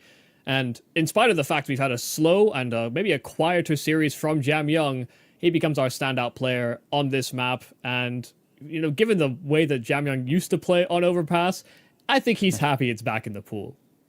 Yeah, absolutely. It's one of those maps where he's obviously made his legend on it. And more than that, it does feel like one of those maps where he's going to be able to burden some of those, mid-round calling responsibilities more than any other for Mercury. So as time continues to go on, I wouldn't be surprised if we even see Mercury maybe stepping up into that more complicated IGLing over here as well. And that is something that, you praised Tyloo for a lot, Michael, across this entire series.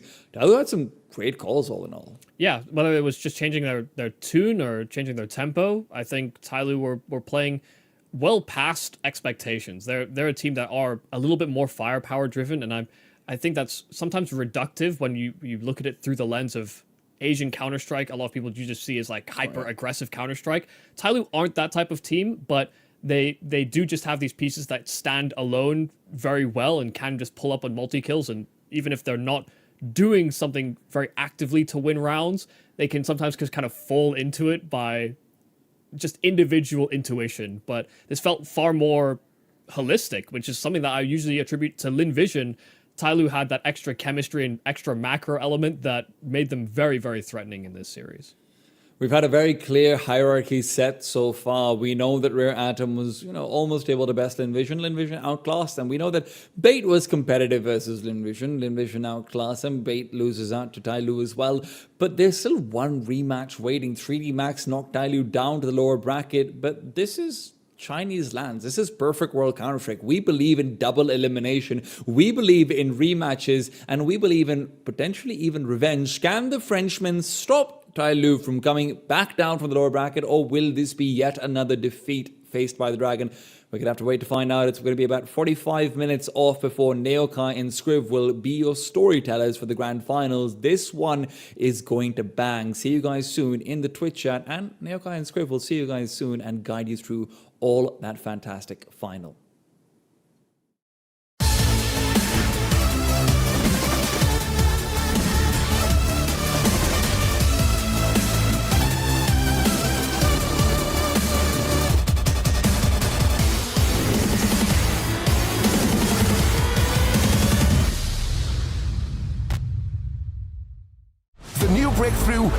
innovative phone with 1xBet app. With 1xBet app, you can register and start betting in just one click. Intuitive interface and thousands of sports events every day. User-friendly app. Big wins, fast payouts. The human body was built to move. Not trapped at a desk in one singular posture for 12 hours a day. It's time your chair evolved. This is Secret Lab Titan Evo. Ergonomically engineered for you, gamers, hybrid workers, artists, backing your every move.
Hello, everybody, and welcome in here. Grand finals for the Perfect World CS Challenge Series. We are very much looking forward to getting into this one as 3D Max and Tyloo face off once again here, Neo. They did play earlier on in the tournament, but this time for all the marbles, as we like to say.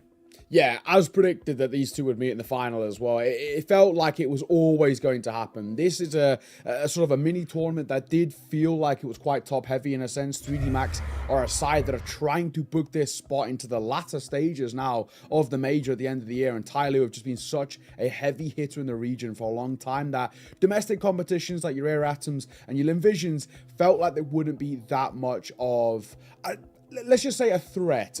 Granted, they were made to work for it, right? Don't get me wrong. And we can take a look at the bracket as well, showing exactly that. They did have, of course, to drop in towards that lower bracket and face off against a pretty scary Limvision earlier today, but they were able to overcome that and, of course, book their spot in towards this rematch. But we've had some fantastic games. Tyloo Bait to kickstart things as well. That one was a little bit of a barn burner. 3D Max, though, they've had a relatively comfortable run of things so far. And even from our first outing as well, Harvey, we never really felt like there was that much doubt about how good this 3D Max side are. Yeah, absolutely. As you say, coming in on good form, they have been playing on LAN very, very recently. They're really in the flow, as we like to say, of tournaments. So yeah, I think ultimately they still look pretty good for me. The one map that they lose is the one map that they probably wanted to avoid this tournament in Overpass. So I think it is, maybe a little hole in their map pool, so to speak. But yeah, I'm still pretty confident in the 3D Max side of things. The only angle for Tyloo is that they have been on that slower ramp up, I suppose. They've played a lot more Counter-Strike. They now have quite a large sample size for the Overpass, having played it in every single series so far. So I'm quietly interested to see how the veto looks and ultimately how this team looks as we do get into the veto. Your 3D Max, you surely go Nuke here as well. It's a map in which Tyloo continue to look a little rough around the edges on, even as we saw in that previous series as well. That was Limvision's map that they were able to win. So doesn't shock me too much that we get that Nuke pick come through, right? I feel like for me, that feels like just a bit of a layup. In the previous years, Overpass is where it was picked here, but they're actually going to go for a train, which is interesting. Never been played, of course, in the multiple meetings of these two. Generally speaking, when we've looked at this best of kind of three between these two, it always seems to lean towards Inferno in some way, whether it's picked in, which it has been in the past, or floated, which it was earlier in the tournament. And actually, we're going to get exactly that as well. So Inferno floated to a map number 3. Now, it was floated to a map 3 in the previous series, and well, 3D Max dominated 13-3 on that one. So when you're looking at this now, it feels like, you've got a couple of somewhat layups here as well. You've got, Nuke getting picked in by 3D Max. They looked great on it all tournament long, but they've looked good in the head-to-head against this Tyloo side. You've got Inferno, which they have good history, especially the last 2 times they've played. 3D Max have won both of them, and as we saw in towards the earlier game in this tournament, very, very dominantly. The one leg up that it felt like Tyloo had was that Overpass, and they've not gone there. They've actually gone towards a train, which has left 3D Max the opportunity to second wave ban it.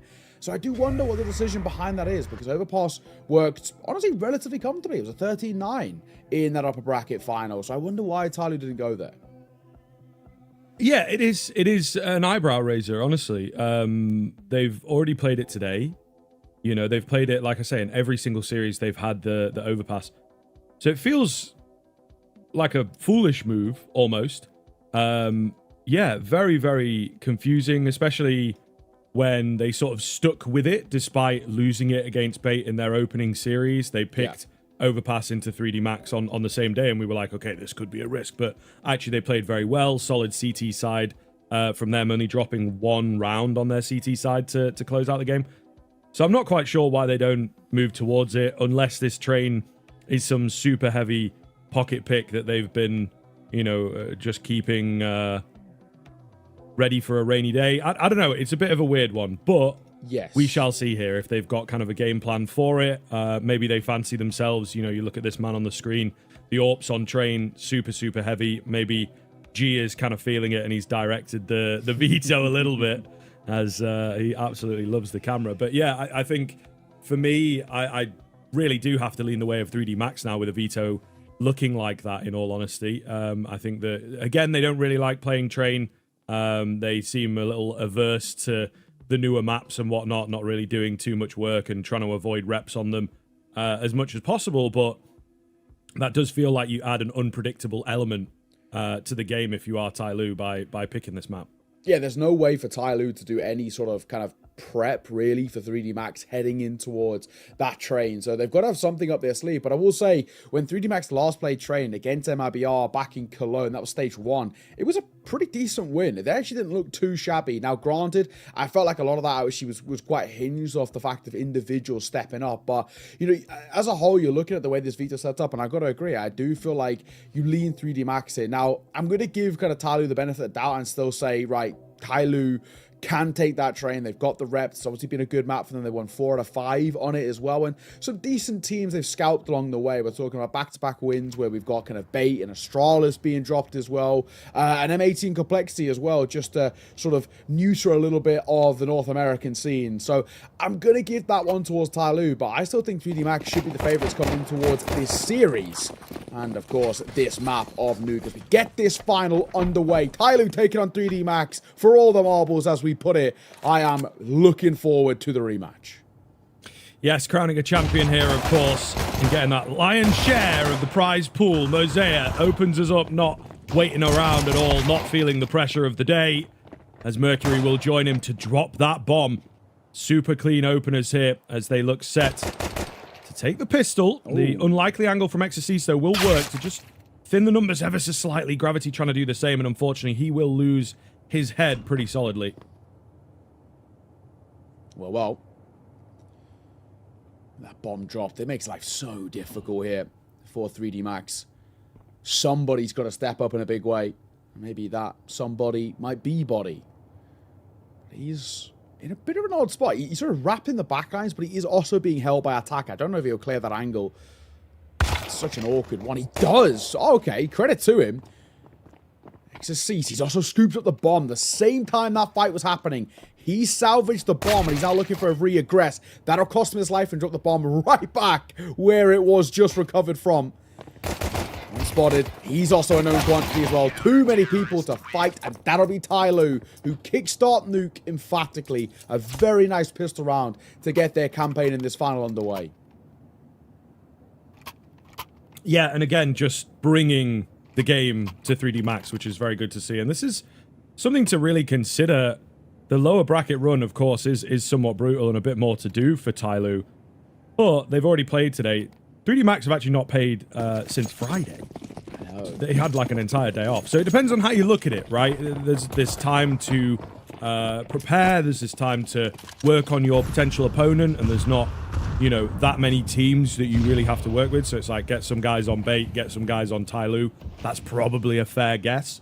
But ultimately, Tyloo are going to be a bit warmer, which is something that I think you and I tend to lean on a bit more. Yes. Particularly in this kind of environment, this LAN environment. They'll be pretty familiar with their setup, for example.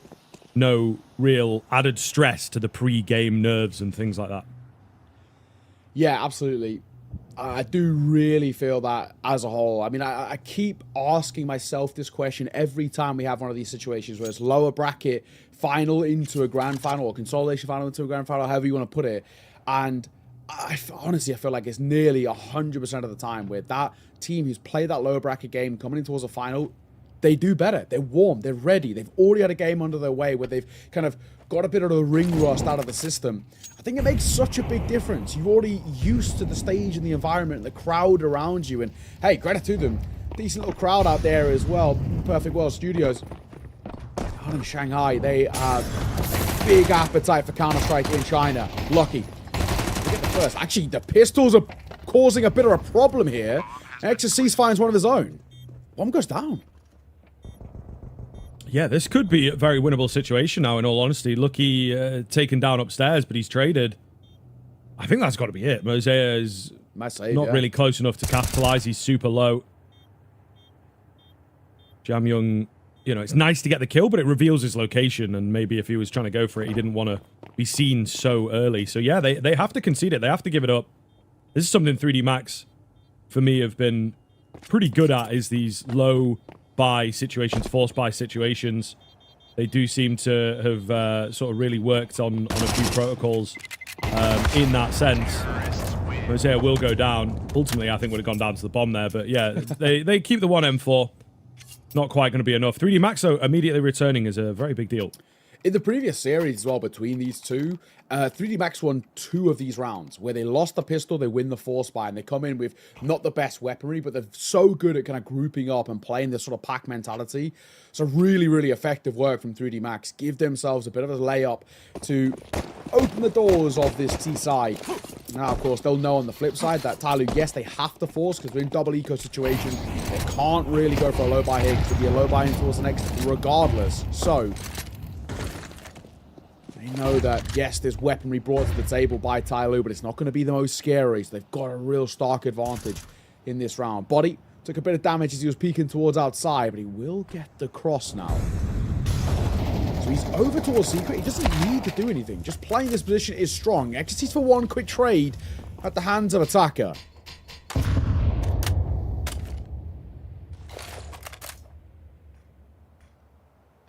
Goes quiet after that exchange. A little bit of a tag there onto G. And a man making it down Secret. I don't know whether he's been seen here or even thought of. So, old Body up to his old tricks.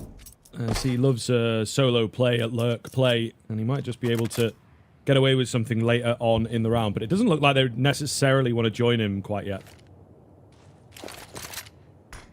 He is probably the right call as well. Sarah close, 5-7. This is a scary spot for a 5-7. Here's one, looking for a second, but Maka thankfully will trade. Gravity dropping down, but he's low. And he also heard as well. Yeah, they do very well to close him down there. Attacker, though, he's got the deadly weapon. They need to deal with him somehow, and he's hidden away at the back. Meanwhile, this Bale plan B downstairs is actually going to work quite nicely. Body is cleared as much as he can of that B bomb site. Maka is able to sheepishly drop down the vent and get that plant. So, yes, advantage here to Tyloo. But can they actually work with it in the retake? There's no kit available. There's one flash and a scout on a retake as well. Really not ideal up against 2 AKs. Maka, not sure if he gets seen early in an angle like this. Yeah, he does indeed. Jamyoung taking it slowly to drop him. So it's all going to be down to Body. And he falls easily. So there you are. Tyloo will survive the storm. Only just. It's quite close. One kill in there might have messed it up on the bomb timer, but they will get it cleanly.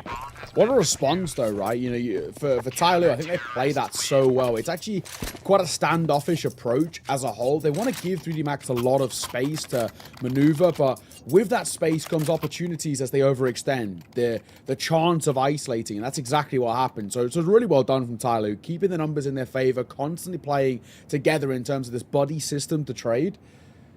And Tyloo will take back the lead by force as well. Bomb plant is going to salvage some level of an investment for 3D Max. We see a double AK and a Galil brought to the table, which is okay. It's workable, manageable, but we'll see what they can do with it. Mosea playing anti, but it's Body. First 2-4, that's one of the premium AKs already dropped to the ground. And actually a bit of a weird spot. It is recovered, thankfully. It wasn't a push just because of how low Mosea was.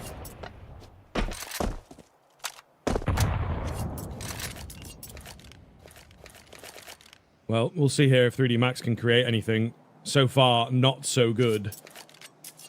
Tyloo actually off to a pretty convincing start, you know. It's been very back and forth here, but Tyloo matching up, I think, is a very, very good sign. Especially on Nuke. This is, of course, 3D Max's home ground. So Tyloo playing well, and again, that warmth comes into question. G to find another head, and down they go. A desperate attempt at the B bomb site here. Mercury is ready and waiting in the shadows. Jamyoung now to join him, so this looks pretty good to me. The bomb, though, other ideas. He's getting a little freaky, trying to spam away, and maybe thinking about moving upstairs. There is a player on the ladder. Oh. Yeah, but what does he do? He's so low, and of course your accuracy is just screwed, but it's good information gained. Attacker remains at the back end of the silo. He's been looking so good so far in this game. Down to just lucky. Tagged by the nade. Finished by the AK. Attacker's looking sharp, man. He's really looking good.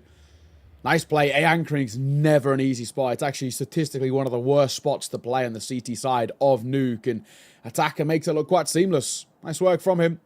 And so far, this 3D Max Nuke that has been quite scary throughout not even just this tournament, but just as of late, is not feeling very scary. Maybe Tyloo have figured a few things out. Of course, like we said, they played a whole other series before this, so the level of prep they could have brought to the table is probably quite minimal, if we're being honest. You'd hope that they would have focused a lot of their attention in towards their consolidation final, rather than putting all their resources into a grand final that wasn't even guaranteed.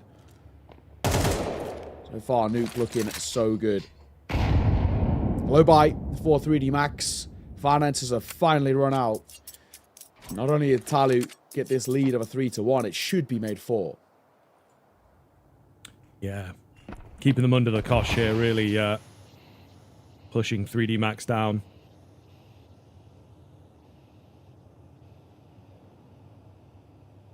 Not really too many hopes in this round, if I'm honest. They look set to go for a burst and maybe try the vent drop.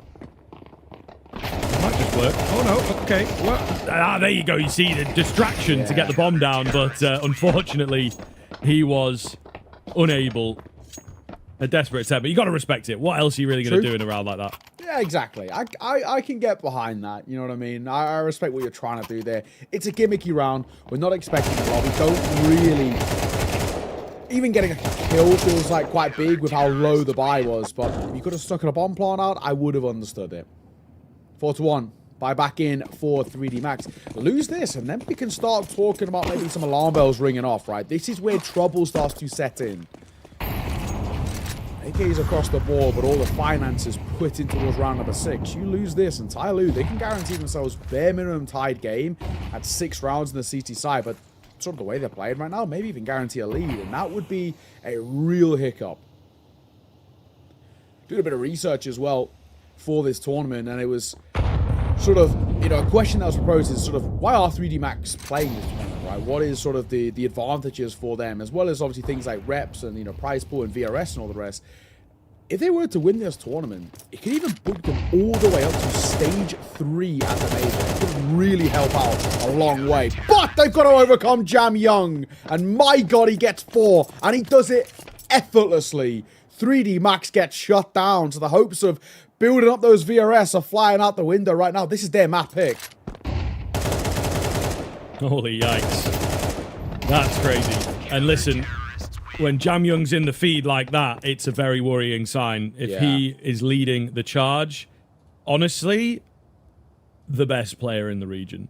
Yes, you know, I sure. think that he absolutely can be, and he can compete on that world stage. We just need him at that level a bit more consistently, as we are always analysing and looking at a game like his. But so far, well, very good. As yet to die, and a great round there. Massive, massive impact, of course, to just keep...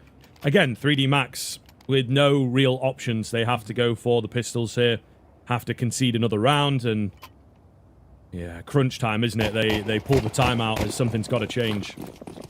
It's definitely the right call. This is looking like a very flat 3D Max at the moment.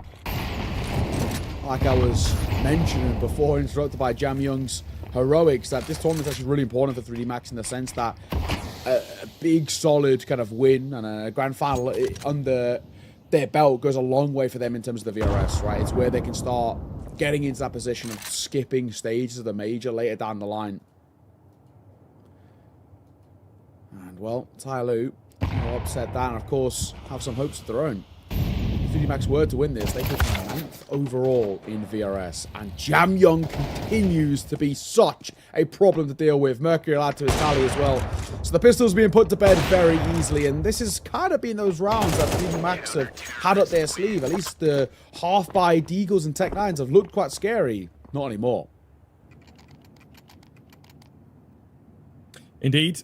Tyloo, well, their name is on fire now. That might be the first time we've potentially seen this from them. Really, really solid stuff. As they are looking absolutely unstoppable right now, and 3D Max seemingly no answer for it. Listen, they took the timeout ahead of that round, if you remember. Not really going to be talking about the pistol round itself. It's all about this one. What is the plan? What is the move? Some very quick smokes coming out here. A lot of fast utility. Whether they act upon it remains to be seen. And the response is pretty decent. The find through the smoke is almost there for body, but not quite. Would have been a great way to start this round. Resmoke that'll come down as well for the cross by body. Reposition of 4G, who is very low. At that point, the smoke is really awkward now. Mercury has to play this perfectly. He knows his body's towards outside, but he's also trapped between 3 simultaneous fights. He's going to go down by gravity. He's up on high of Silo. Well played. Attacker drops down here. Gonna need a little more from him. They've maybe lost track of where he's gone. Ooh. Just doesn't really have the HP for me, you know. It's a decent spot, but he has to play this like almost perfectly, and Maka, the Spidey sensors, will give him that kill. All down to G, and of course, not a chance. So, 3D Max, timeout, worked out round, bit of a chat, bit of a reset, and it works very, very well. Agreed. 3D Max finally now got a really solid round under their belt. You know, the earlier one where it's a lesser buy, it's nice to take, but it's not one you can really say is replicable or you can build upon. This is one. This is solid. Oh, what a missed shot by G. That's not what you want as well. Now he's known quantity. I have a feeling he might not stay alive, and that is the case. Excess Cecil see him off. Back to the MVP of the round is 3D Max. You get their second. And now it has to be the second of a few more. We need something in terms of this first half. I want to say bare minimum 4, but 5 would be quite nice. If you can get 5 rounds in your T side, I'm still pretty happy, even if you are to overall, quote-unquote, lose the half. 4 is that bare minimum for me, but it still requires maybe like a pistol or a force bite to go in your favor.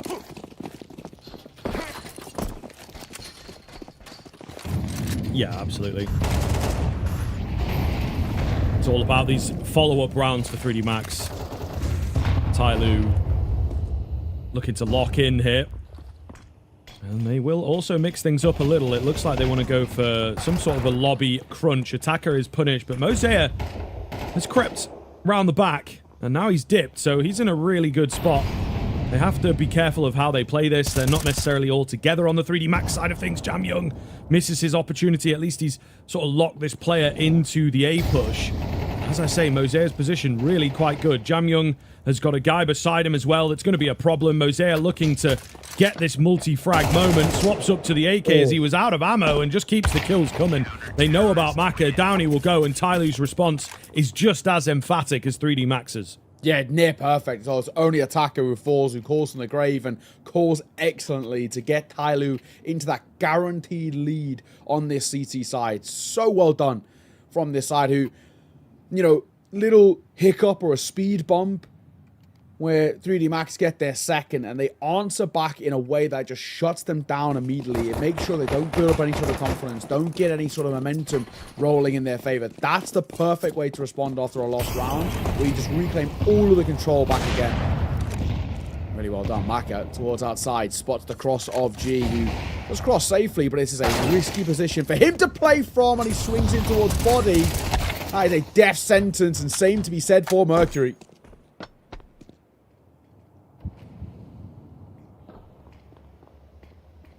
3D Max battling back, trying clawing for life here on the T side of things. Definitely not in the bag just yet, but that B bomb site path looks pretty nice right now. I think that is exactly the way they're going to go. Slow but sure. As they look set to clear things out here, making some noise. I think Tyler will have a decision to make. Can they get down there fast enough? I don't think so. Therefore, probably a save, but they have so much money now. I mean, you do have 2 AKs here. It's sort of a do what you want type situation, which we don't get very often. But I think they might just hold on to the one taps. I think you're right. One will go down. Yeah, he's close enough, and also now tagged as well, dead. So that's 1 AK given up. Somebody tells me Jam Young will keep hold of his, and he'll be far away to save it, as we can see. Attackers sticking around a little bit, just in case there's a couple of freebies gifted over. And with money not being great to 3D Max, I do like this call to win these fights. There's the first. He's down as well. He's really trying to be a nuisance. Oh my god, XSCs. That is so risky. And somehow nobody falls there. There's a flank brewing, and an attacker will tuck his head in towards garage. He's also now spotted as well. So I don't know if you really want to be hunting attacker. It doesn't really feel necessary, especially with the sort of money he's got. The double flashes come round, and they will get him in the end. So wasn't all 4-0. 3D Max up to a third. It does feel like the reward versus the risk of hunting attacker doesn't really pay off there. They've got so much money on that CT side. I mean, Jamion's got 13k. Like, they're fine. Doesn't feel like it was really a necessity, but either way, heading into the penultimate, 3D Max up to a third. If they can get, like I said, bare minimum 4, it's okay, it's workable. 5 is good. Yeah, they have their sights set on at least 4 for sure, and I think that they've maybe built some belief in themselves that they can do that. Really quite an important round to threaten 3D Max's half, and of course pick here. You know, we really do lean on that fact. And the train still feels up in the air for me, but, you know, Tyler at the very least have got the onus on that map that it's just like, surely they've got to have an idea. That's why they've picked into it. But all the same, just take it one map at a time, and Tyloo looking very, very good here. G flashed off the angle, but he walks away. Not going to panic too much here. He'll pick up the pace a little, but his teammates are finding great success towards lobby. 2 big kills and almost a bomb drop. That smoke is then blown up, and that'll gift G a shot on towards Maka, which should confirm this round now at this point. 40 seconds and a 2 versus 5. Zaya dead to right, and Gravity Fallen is back, now building a bit of space, but he's 180ing, pirouetting as he swings out a single door, and attacker gets both. Nice work, as Tyloo put themselves up to 8 rounds now on this CT side. This is a much, much better showing against this 3D Max Nuke. Yeah, and as I said, really starts to threaten the half now that they're able to win that one, right? The difference between 3 and 4 is absolutely massive in the game of Counter-Strike, so I think they need that 4th. The 5th now totally out of the question, but yeah, if it goes 9-3, it's like you cannot lose the pistol. You cannot lose the first rifle round, even if you do win the pistol. You know, you have a lot of work to do with 3. The 4, maybe similar conversation, but not quite as harsh. You don't drop the double digits, you know. I think that's always scary to see just subconsciously on the screen. Jamyoung, quick, very quick. And they looked ready, but they ain't ready. Jamyoung, crisp as ever. 1 death, Jamyoung finds himself his 11th kill of the half so far. Looking for a little more out there as well. Meanwhile, attacker goes unchecked, and Jamyoung just a one-man army at T-Red. Absolutely unstoppable. Look, he can't get anything done. What a closer for Tyloo. Jamyoung's been excellent, but I actually think, you know, even adding to the fact that he's just got more kills. But Attacker on A has been so solid. It's one of, like I said earlier, one of the hardest places to play on Nuke in terms of statistically. It's a really difficult place to shine from and consistently shine from. But Attacker's varying his positions, he's varying his pace in which he wants to fight, and he's doing an excellent job of making life so difficult. 3D Max can get no foothold in towards the A site properly without having to lose a lot of bodies for it. And my God, he's been so good. 13-5 for him, 12-1 for Jamyung, 11-7 for Mosaic. I mean, you're just looking at a Tyloo side who are at the moment unstoppable. And 3D Max, it seems like they've got next to no response. And this is meant to be their layup. This is meant to be the map that gives them a nice starting towards their series and gives them the breathing room, because we don't really know what to expect of 3D Max on towards Train. We're not too confident of them on Train. And well, right now, I'm not feeling too confident of them at all. No, to be honest, and I think they might also be lacking the confidence in themselves. And Tyloo, on home soil, we have to remind you, of course, taking place on LAN over in Shanghai right now. Certainly could be making a difference, the home crowd advantage. They do seem to be playing a really solid game here. 3D Max ultimately has yet to answer. They've had 1 or 2 nice rounds, but that's about it. Will it pick up from here? Mercury says no, as he charges in to drop the AWP. Body up close with the Julies. Oh, maybe one more, and he wins the round by himself. But no, he's going to get flanked out. Mosaic drop down from above. 2-on-2 though, and Lucky, completely unknown, takes the easy kill, drops the bomb, and will find the last as well. And I feel that's Body buying time for him to get across and get into a good spot. Yeah, I love that. Really, really nicely done. Even just the little, you know, kind of rubbing salt in the wound with just waiting just for that bomb to kind of be in the process of planting, killing more time for that rotation to come through. Nice round from 3D Max. Individual steps up with the Julies as well. Love that from Body as a whole, but yeah, Lucky does well. 3D Max, we needed that, right? This is a side who looked so flat on their T side. The CT has got to be something quite special to make up for it. Way to start. I think a second behind it would be nice as Maka gets 2. Lucky, one of his own as well. He's given the luxury of getting out. So a shutdown towards outside. 2 for Maka, 3 for Lucky. And 3D Max very quickly get that 5th. Yeah, this is the thing. If they can roll the momentum now, they could be in a really, really good spot. Tyloo, for my money, I think have played it well. Control the economy early. Don't let things spiral. Don't let it get out of control. You know, try not to have that sort of omnipresent enemy of the economy. You kind of want to make it your friend, I suppose, and that's what they've done here. So, yeah, looking very good in that sense. And I think even if they do lose this round, again, there's still going to be structure to the rounds. They know how to control the money, but not part of the conversation just yet. They'll be looking to find these opening kills. It is, again, a really quick approach from both teams, especially outside.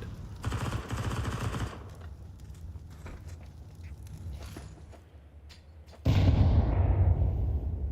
quieter approach now. Tyloo.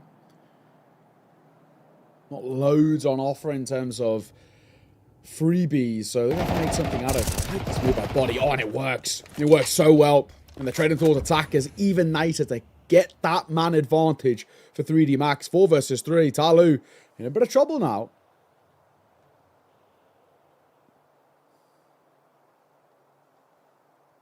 Just a bit. And they're very unsure of what's going on. You see Jamyung holding behind here, and there's not really much presence out there. Body chooses to drop back rather than pushing forward. So a lot of time going to be taken now by the T side to gather information. And they don't have loads to work with. Gravity at the back end of the site. Is he going to see action? Is that what's going on here? 20 seconds or so to get that bomb down. So they're going to have to start making a move quick. They're opting to go B. And there's a man down here. I don't think they get away with this now, honestly. I think Maka's just going to stop the plan, surely. Without time, they have to be super vigilant. Yeah, this is Oh, no, you needed that player. Yeah, you needed that player to find the kill. Oh, it was a little close, to be fair. They sort of half-checked him, but, yeah, not enough time to really be comfortable there. Yeah, it was a sort of a very sloppy plan B, if we're being honest, for Talu there. They don't give themselves enough time, really, to make anything work of it. So, nice work from Maka, just making sure. It was a little dicey, as we mentioned, for a brief moment, but it's okay. 9-6. 3 rounds. Very, very quickly. This is the issue now with, in a sense, with the MR12, is like, you can dispel leads like a 9-3 quite quickly. It could be made worse as well. This is a lower buy for Tyloo, but it starts well. Oh, Mercury gets a second. What a shot on Maka. Absolute monster. Could be a huge difference maker here. The response from 3D Max. They do make an attempt. Gravity wanted to get in there, but Tyloo hiding away, not giving any fights, letting the game settle down before they start their next movement. Exorcise does well to find that kill and even up the numbers. The bomb has managed to get out, but Jamyoung is somewhat trapped. And again, there's some indecisiveness here from Tyloo. What is the game plan? Hard for us to even read that with all the information in the world. So G has given the bomb back to Mosea, maybe looking to try and fake something out. He's got the utility. Or are they crunching A? Hard to tell. Exorcise not really going to be able to spot this if they do move towards the A-bomb site, if they do it stealthily. But again, clock is ticking, and they're not really moving. So they're really making things somewhat difficult. Faking out a vent dive here, potentially. It's a little strange. G with the smoke.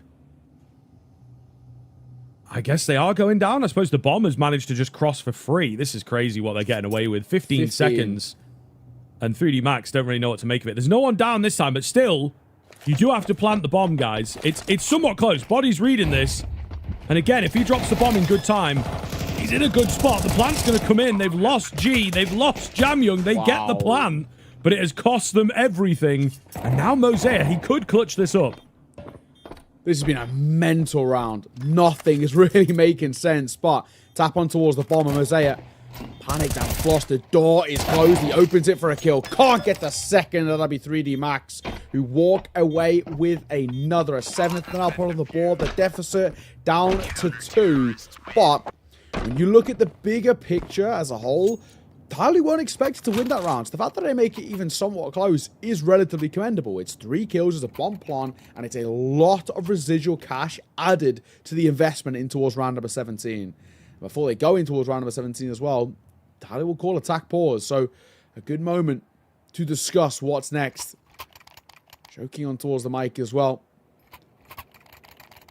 This is not a bad position, I think, as a whole for Tyloo, but this is where it can very quickly crumble. You still got a lead, and it's a nice little bit of breathing room with 2 rounds, and a very healthy buy to be brought to the table. If you lose this round, money's still going to be a little bit short, and also 3D Max are rapidly closing the gap.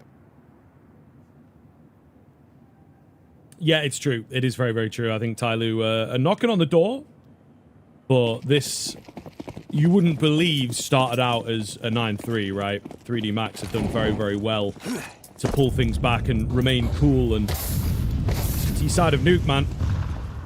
Back in the day, it was very, very streaky. I think 3D Max looking to tap into that. We've got a few players who perhaps were even playing professionally while that was the case. So, yeah, they will be looking to keep this going. Another important rifle round will help continue that story. And, you know, they've done some early damage. Again, it's a good look.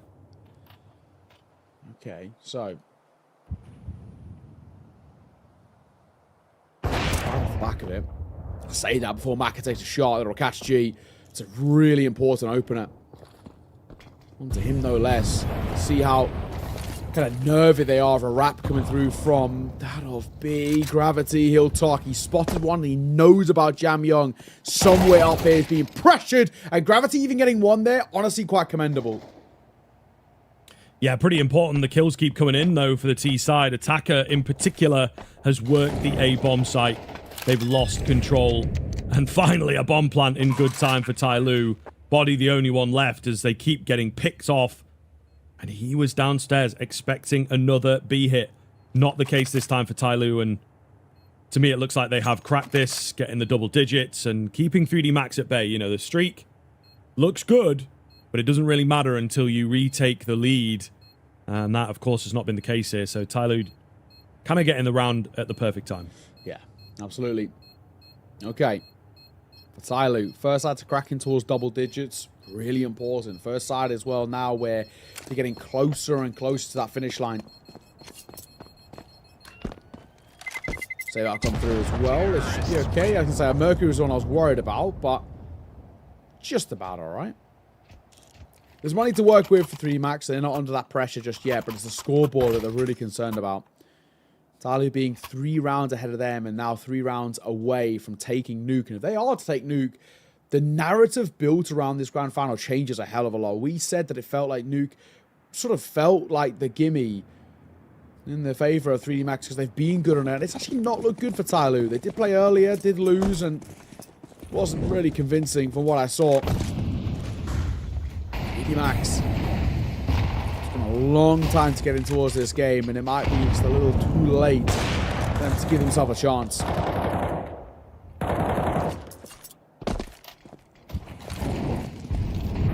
We'll see. Boost up for G. Oh, he's seen that, but can he find the kill here? Maka through the smoke. Really big kill. It's just the QQs that are showing up. Kind of interesting there, to be fair, but Body going to sideswipe while G is somewhat mesmerized by the barrel. Maka with another find. An advantage solid for 3D Max. Isaiah, nice find alongside Attacker. That's a 2 versus 3. The round's not done just yet, but it would be egregious to lose a 2v5. Now into that 1 versus 3, Attacker needs something special. He's just not got the HP for it, and maybe not the ability. The Body will see him off. 3D Max again, just keeping within arm's reach.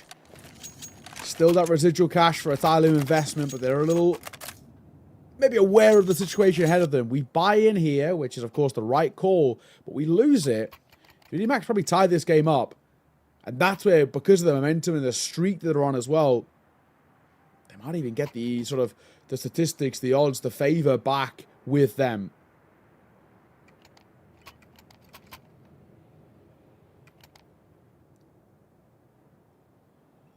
Really all to play for here on Nuke. It feels like such a key battleground for these two teams. 3D Max, I'm sure, picking into this, felt that it was not necessarily over before it began, but somewhat of a done deal. A map that they've already won this tournament against Tyloo. A map that they love playing. But Tyloo, something has changed here. Whether it is as simple as just a slightly more solid CT half than before. You can see their T half does need some work. Only 1 round so far. And we've played 7, so yeah, it's a little difficult. 3D Max looking to capitalize on that as the... Oh, clawback continues. Huge nade. They're still going to give it a go here out towards ramp. There's 2 to get through. Not happening, fellas. Body with an easy double spray down there, capitalizing on his earlier nade. And that should give number 9 to the Frenchman. Yeah, no real chance for Mercury now.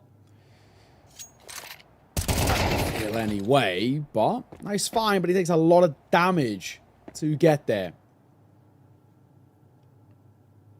He's got a minute to work with, but it's just the isolation of fights that is required here is quite the big R. Smoke behind as well, and Maka will use that to fall away. Best way to play this really would be to go in this Body system, but Mercury can clear this. No. Util hand around that corner, Body, and off angle, which is uncleared. Means that 3D Max now just 1 round away. 1 round behind this Tyloo side. And there still is a bit of money to go around for Tyloo, primarily off the back of loss bonus, but they are in a very uncomfortable spot. Times are not looking good. 3D Max, from what was a woeful first half performance, considerably better here now on the CT side, and Tyloo looking like a shadow of their former selves. It's true. It's very true, and now they're back with some frustrations here. They're going to look to move fast towards A. Exorcist just has to stay alive at the end of the day. Oh, I thought he was going to get in the smoke. Would have been a nice move. He's lost some teammates, and he will also go down, but it's Body to save the day. 3 kills, a bomb denial, and the old guard of French Counter-Strike will even it up. That's monstrous. What a round coming through there from Body. The transfer for those first 2 is exquisite, and he sets himself up for that third so nicely. That is a soul-crushing round to lose for Ty Lue. And to lose it in that sort of fashion. You can't hit their shots, just not as crisp, as sharp as they were in that first half. Take a look at this again. This is... Oh, man, those first 2 are so quick. Well played by him. Third and final attack pause used by Ty Lue. Safe to say they are feeling the pressure now. And this is what 3D Max do best. This Nuke has been a good map for them in their pool, but this is such a stellar showing. I'm so damn impressed with how they've gone about making this a thing for them. Ty Lue in trouble, that is for damn sure. They have another round like that as well, where it's, as we see here, a full buy-in, but they don't get a bomb plant. They're in this rinse and repeat cycle of full buy-in, nothing to be found, eco, and try it again, but they've not got many rounds to spare. 3D Max only need 3 more. They've tied this game up. Yeah, I mean, that is honestly massive. Could be a really, really big deal as 3D Max. An individual moment at a time like this is just going to give you such a morale boost to work with. Ty Lue, where have they gone? A trading of CT halves once again between these 2 teams. It was quite a common occurrence on Friday, particularly on that final Overpass appearance. Oh, what is going on here? Nice shot from Maka will cost him massively. Oh no, and they have awoken. They have awoken. Gravity trying to be the hero, and he might just have bailed them out. 2 of the most important kills. Look how low the rest of Ty Lue are. Everyone. It looks even, but it's deceiving. Yeah, everyone's so tagged. This is anyone's round. 2 bullets are all that are required to kill the opposition on the flip side, with Gravity being low, same for Lucky, but G and Attacker 1 foot in the grave. It's all quite literally down to who spots who first. They're going to get down outside. Ty Lue were given the luxury of secret, but they have not got the luxury of time. 25 seconds, and look at this position for Lucky. This could be it. This could seal it. Attacker's got to hit a quick shot here. And he does. Oh my god, he does. And he actually takes a tag in doing so as well. It was all onto the new IGL of Gravity to bail them out. And he might not even give this a go. Looks like he's going to opt to save the AWP. So that'll be Ty Lue, who take 11. That round comes down to the finest of margins. Man.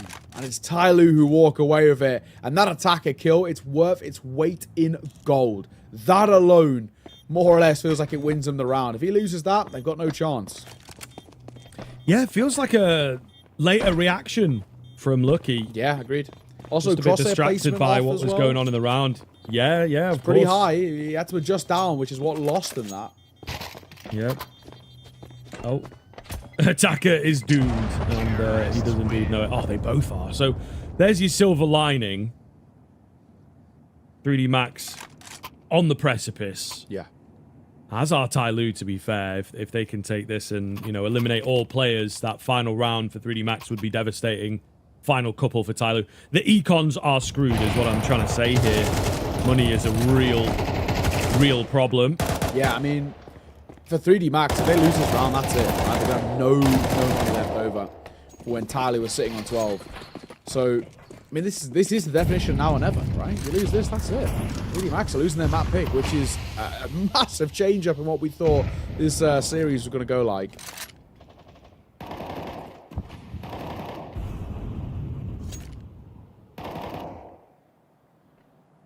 All right, let's see.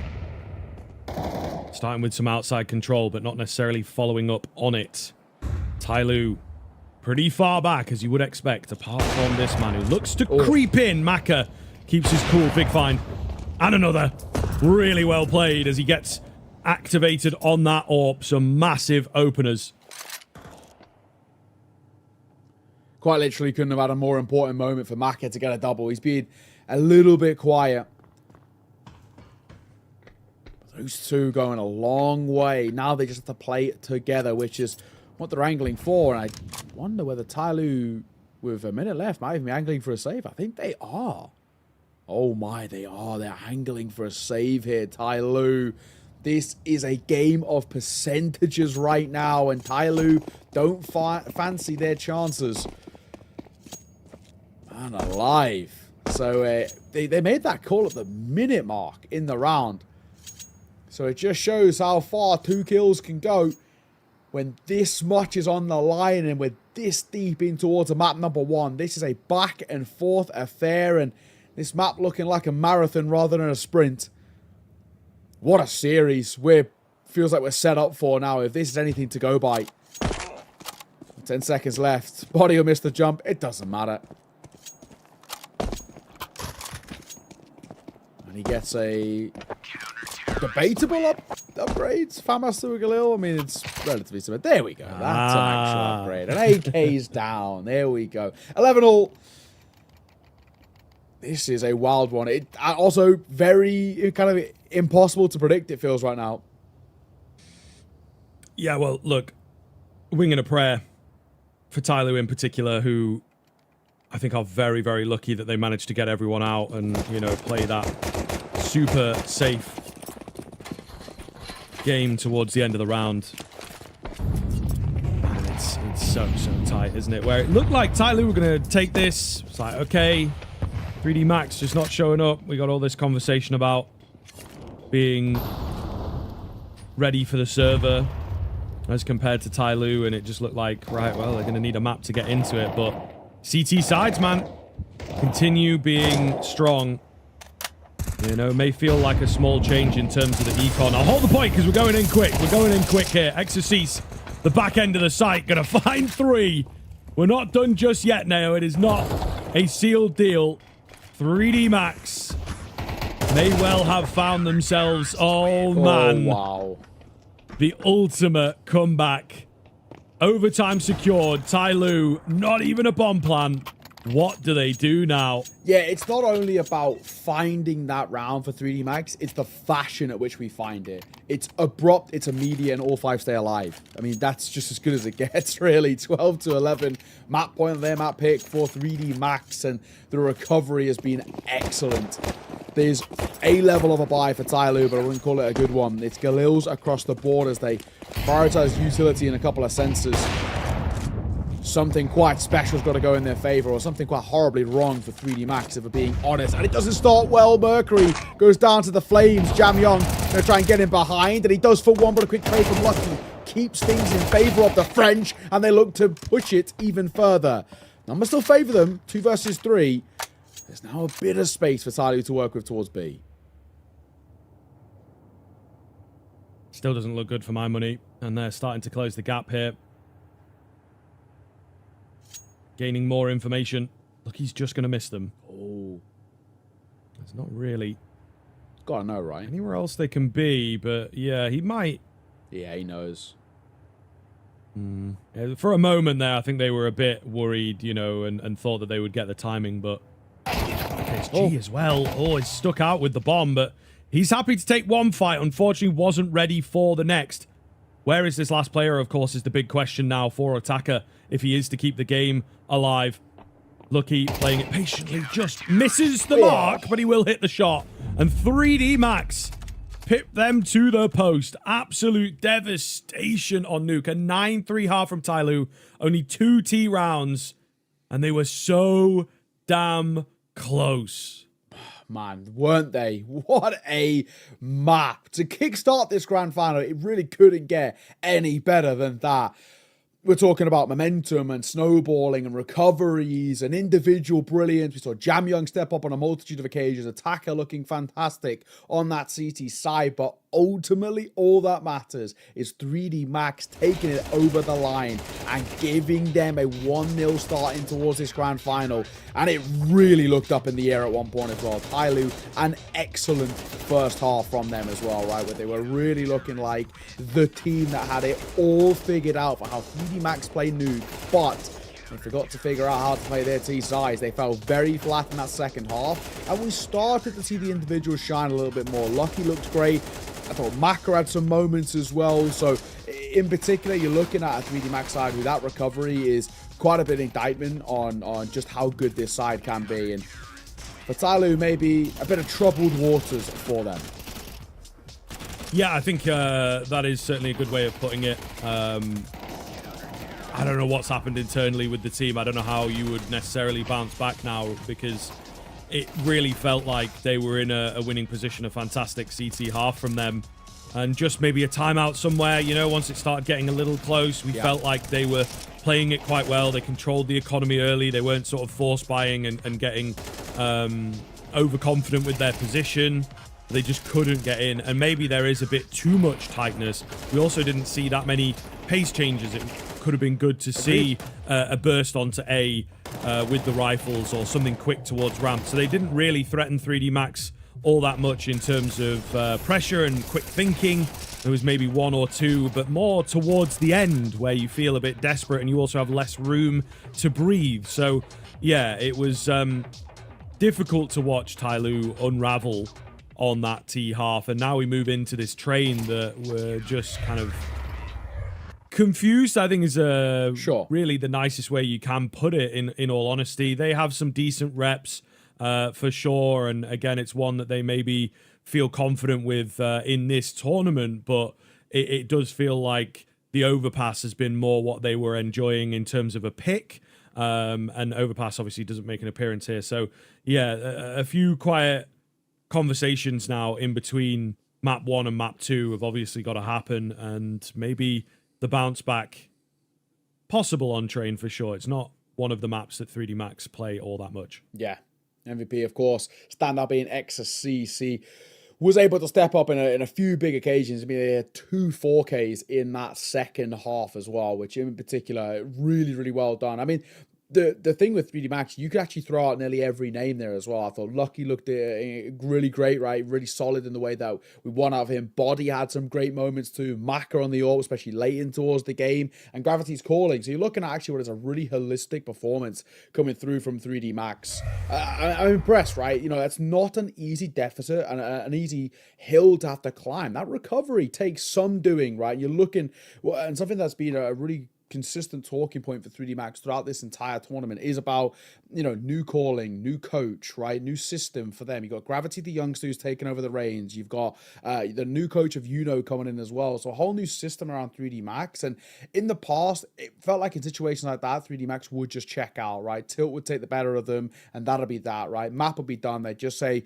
right, it happens, whatever, we'll go into their map, I can do the same to them. But they would kind of give up in the situation. The fact that they have that mental fortitude to say, I reckon we got a chance here, let's keep it going, and they pull off something like that, really impressive signs of 3D Max. So I think for Tyloo, it's a kind of a map loss that really blows a lot of the wind out of the sails. It's a gut punch, right? Because in some senses, it's easier to lose by a landslide than to lose where you've given absolutely everything, 110%, and it's still not enough. You mentally start to feel a little bit doubt about yourself. And I wonder now, right, with this train pick, we know it's statistically very favored towards Tyloo. We know it's a map in which 3D Max haven't played that much, but it doesn't mean they don't play. It doesn't mean they can't play it either. So Tyloo, they've got to have some real serious tricks up their sleeve, or I'm a little bit worried, man. This even could be in 2.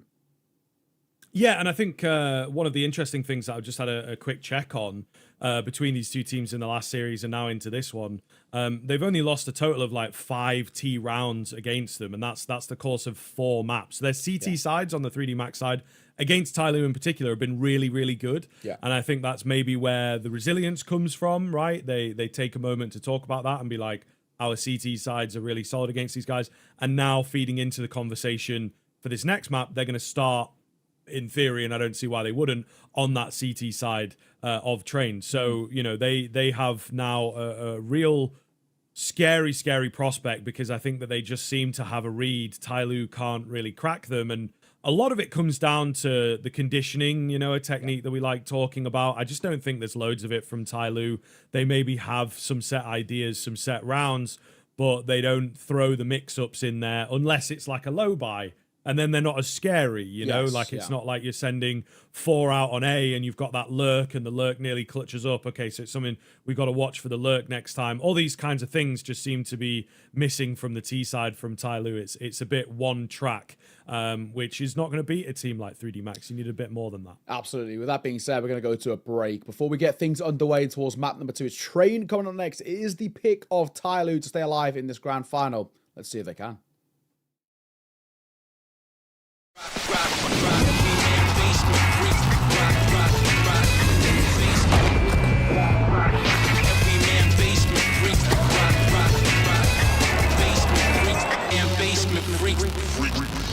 The human body was built to move, not trapped at a desk in one singular posture for 12 hours a day. It's time your chair evolved. This is Secret Lab Titan Evo. Ergonomically engineered for you, gamers, hybrid workers, artists, backing your every move.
Welcome back in, ladies and gentlemen. We are on train here. 3D Max with an absolutely incredible comeback. They really kept it together. A 9-3 first half in favor of Tyloo, and somehow 3D Max won it 13-11. If you missed it, go back, give it a watch. Some really big moments from the Frenchmen on their defense in particular. But we are now on the pick of Tyloo. Train comes through as somewhat of a question mark, but they perhaps see an issue in the 3D Max game. Maka, okay, it's the rest of the team coming in to trade things out. I thought surely the Julies were going to pop off there, but 3D Max, devastating. Yeah, so for 3D Max, there's this question for us, Harvey, where we're basically a little bit unsure about how deep this train actually goes. They got one game under their belt. That was at Cologne in stage 1. They played MIBR, and they won it 13-9 pretty emphatically. Now, I don't take a lot of stock. MIBR are kind of in this position where it feels like a bit of a dead team. Of course, they've just gone through a change and all the rest, but with 3D Max, we know they can play it to some level. We know they can win it to some level, but with only one official under their belt, we don't know how deep it goes. So I'm interested to see what they can do here. The flash, oh my god, gravity! Oh, thank God he double checks. That could have been very dicey. Now he's spotted 2. He'll drop a deep smoke, and he wants to just try and fall back if he can. He's not given that luxury. Oh, you get a bomb back, though. Ooh. So at least there's that. Okay. A small dink. It's a Glock dink, but damage nonetheless. So just got to be careful. Don't want to lose anyone else. Everybody is on the rifles. G. P250 one tap at range. Hello, sir. And with Lucky still being low, we do worry ever so slightly that there could be another kill. There could be space for the bomb plant, in fact. I mean, if they get a bomb plant out of this, for Tyloo, that's actually that's a win in itself. They don't even need to win the round. That itself counts as a win for this specifically. The gun down there to the right, it's an MP9. That was called Gravities earlier, so that'd be something they'd gladly take. We're at this 35-second mark now where they've got to make a decision, and they can't really double back once they've committed to it. And it looks like, making their way through upper brown holes, that it might be a B pop to finish. Only one player here. It is Body, and he's got the right gun for this as well. It's an AUG. I'm confident. But it is one of those where if he just takes his eyes off at the wrong moment... Exactly. They could fly out and get the bomb down. So you can see him swapping angles. Yeah, here's them coming. G. That was your window for escape, but he can't get out, and Body will hold the line with the scoped rifle. Good to see the AUG making an appearance once in a while, and I think it's nice that it has a use case, you know, something at range.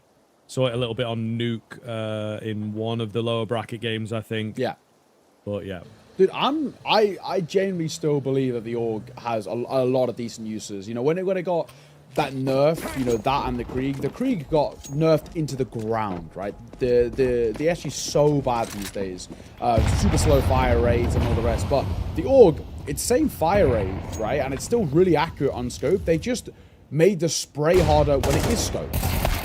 Beauty of a flash as well. Look at that double swing. No one can tell me that 3D Max haven't practiced map. That was excellently played. A main taken. They've got the opening kill, and they get out for the most part unscathed as well. I'm pretty happy with what I've just seen there. Yeah, back to my point. I think the AUG is still super valid. Like, tapping, as we saw from body there, even a little bit of a spray, like 10 bullets or so, it's pretty okay-ish. It's when you actually really trying to have a deep spray with it where you actually just struggle a bit. But as a whole, I still think it's super valid. As he kind of showed us, right? So, 2-0 start should be in a decent spot if played properly to make it 3. That was a deep little jiggle peek there from Gravity. That nearly cost him his life. Speaking of Black, there's 1, but it goes too deep, in fact. Still 4. Indeed, going to go down. So they have recovered the numbers, but they're very, very split on the Tyloo side. And this became a bad habit on Nuke, was not leaving much time to get that bomb down. I think this is going to be another one of those situations, to be honest, as they aim to group up. Jam Young spotted. Ooh, dodgy Molotov. Maka still scared of the angle, I suppose, and looks to fight forwards. 20 seconds now with all 4 players on this A bomb site. Mosaic with a flank in through Ivy. Going to have to be massive. Reveals himself quick. G on a big kill, but it's Maka. Oh, that could have stopped things. Little does he know how close he came. If he just placed the bullets in the right spot. Lucky now against 3, and Tyloo, some luck on their side to get this bomb down. Not a lot Lucky can do here as well. For him, I think you just shell up and save. Don't really see any other reason not to. So he's going to fall back and try and keep this M4 in play. He will get a constellation kill on towards G. Take that every day of the week. But for Tyloo, nice first round on the board. Needed, and especially considering they lost the opener and they lost all of that main space. A nice double pump execute back on towards the A site. Effective. A few things go right at the right place, right time sort of vibe, but it's what was necessary for Tyloo. They've got to build foundations on this T side.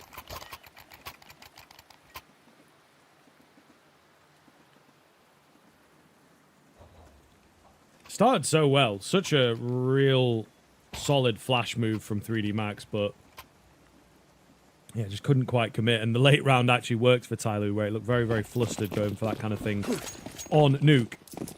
So good for them to remain close, but there is a fair chance of the 3D Max response. It's not the worst buy, but also not the best buy in the world.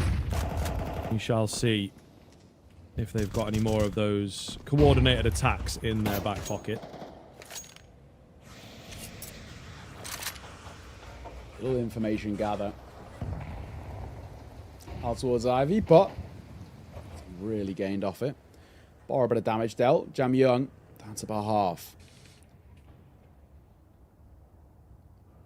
It's a cobbled together buy for 3D Max. A couple of FAMASs in play. Makes a cease only a Deagle. He was stand out in map number 1, so looking for something here from him. We've got those 2 M4s and 1 kit, which is worth keeping an eye on. That's in the hands of Ecstasies, hence why he's gone for that lesser buy. Flash, Molly, Smoke. So Util super slim. 3D Max retakes are going to be brutal. They've probably actually got to shut it down before we even get to that point. It's true. It's very true. Oh! Okay. Not quite sure what's going to go down with that. The Molotov in the way, though. And they decide to try and charge through it. Easy work for 3D Max. A quick pivot towards the A bomb site here. Lucky. Could have helped his teammate out a little. They still have Maka in a very good spot. 20 seconds on the bomb. He's the only one left. Not a chance. And 3D Max will hold off. That time, Tyloo not looking as good with the late burst. And as I said, right, 3D Max, if they want a chance in that round because of the limited amount of firepower and utility, even just the 1 kit, right? They had to win it before we got into a post-spawn situation, and to do exactly that. Nice work. Really nice. He kind of shut down as well. And we are seeing individuals at the gates who are looking very strong. Lucky and Body, who both had fantastic maps. They were the 2 highest in terms of ADR on Nuke. Both coming out the gates flying here on Train, which is exactly what we want to see. I mean, if 3D Max get, even in the region, like 7 to 8 rounds on this CT side, give themselves a bit of breathing room, I really feel like Tyloo could be in for a bit of a shock. They went for what for us felt like a rogue pick of Train. We felt like this was set up to just go back into an overpass, which they won last time out. and we know that 3D Max haven't looked excellent on it. There's a lot of holes in their gameplay so far on that map from what we've seen, at least in terms of the official reps. I think maybe it's a world in which they overthought this situation. G, he's got out, but not for long. Ecstasies, that's fine. Looking for a little bit more. He's got back up. The Ivy play not working out here. Ecstasies in for another Mercury. They've got to watch him. Oh, he's actually looking pretty deadly. Ecstasies does get caught off. So all of a sudden, it's a 2 versus 1 that really didn't look like it was going to get here. Mercury pretty clean at the moment. Able to dip away. And they may well lose track of him. He does have this bomb to recover, which is in the sightline of Gravity. Body just playing the timing peaks. Wow. Will take him down eventually. So solidly held. 3D Max doing well in these follow-up rounds. You know, Tyloo with a really nice late round move on B, but just cannot find the consistency. Excellent crosshair placement there as well. He was dead on the second he Sugar peeks around that corner. 4-1. I like what I see. Not really a lot to complain about for 3D Max at the moment. They're overcoming all scenarios at the moment, which is kind of the half buys, the full buys, quicker or slower tempos, whatever Tyloo are trying to throw at the French side, it's not sticking right now. And the favourites looking like favourites. 4-1 up with a map already under their belt with a miraculous recovery on said map as well. This is nice. Upper brown balls play. It's Maka for the first. At range of an AWP. Only one person winning that.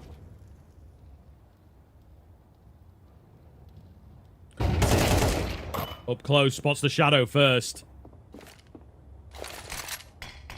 No drop back. Again, he has a gift. Ooh, he smoked it off. That's maybe a small oversight. The behavior of the smoke unpredictable in and around the stairs and the sort of change in elevation. But all the same, he's actually not going to be threatened too much because they are not looking to sneak that bomb pickup at the moment. They're taking their sweet time, Tyloo. Not convinced of anything just yet. The bomb on the back of Mercury as he still just wants to tap away with the Tech 9. Might even commit to the A play here as well, but it's got to go through the smoke if they want. 35 seconds. Taka. Is he trying to sneak out? No, I think he makes a smart call of pulling back. They're going to regroup. They're going towards B here. There's two ready to meet them. Maka with the AWP as well at range, and Body, who's already shut down. A late round push, they could have no issue. There's the first. The AK for the second as well, and Maka closes the door on that round. He opened it as well with that first find on towards Jam Young. Simple stuff for 3D Max. Never really a doubt.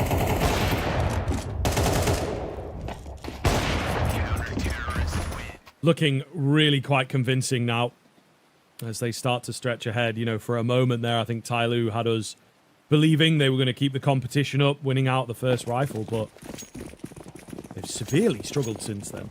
You know, the one round that comes close is a 2v1 that doesn't really look all that doable when you break it down. Another buy round coming in from them. Got to find success. Gravity again is up pop fast and again finding success. They just cannot figure him out over here.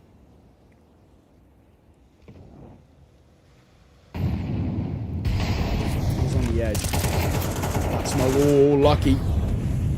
Lost a lot of HP as well now for him. A little bit dicey as Mosea's trying to get out. That nade could soften him up quite a lot, but he's still ripping heads. Lucky could be in trouble as well, but thankfully low HP will benefit him in that small instance. 2 versus 2, but Body now left with all to do. He's not exactly healthy. This could be up in the air. I mean, Tyloo, they've been gifted a lifeline. Body's won rounds like this as well. They pull the brakes, they pause for a brief moment, and it's G who wins the fight. Tyloo a second. It's scrappy, but all that matters is that they win it. Well, indeed, especially at this point. I think 3D Max will be kind of kicking themselves as well. Decent upswing right at the start. But Tyloo have done very well to recover things back. And again, just showing some capability. This man, really big finds from him. See if they can keep it going. There's a lack of support in places. Attacker yet to frag. They try for a first kill here as they boost up with the AWP. Oh, that would have been a ridiculous flick. It's Exorcist to take him on those new boxes, on that new train. Or at the very least, getting up there on the train. Either way, a 1-for-1 outside of B here. The action continues. No signs of slowing down. With Jam Young as well, half HP or less down, and same for Exorcist. This becomes awkward, but Macani's fine, posted, waiting. A lot probably on the shoulders of Mosaic here. Attacker's 0-7 was the best player for Tyloo in map number 1. Non-existent here, map number 2, their map pick. The most surprising thing about it, bombs on his back. There's Mosaic who's trying to make the decisions. Where does he bring the bomb towards it? They're committed now towards A, it feels, with how deep Mosaic has gone through, but I like the way 3D Max is sticking together. They've got the advantage in the retakes, and they do have a couple of flashes and a molly, and some kits to work with too.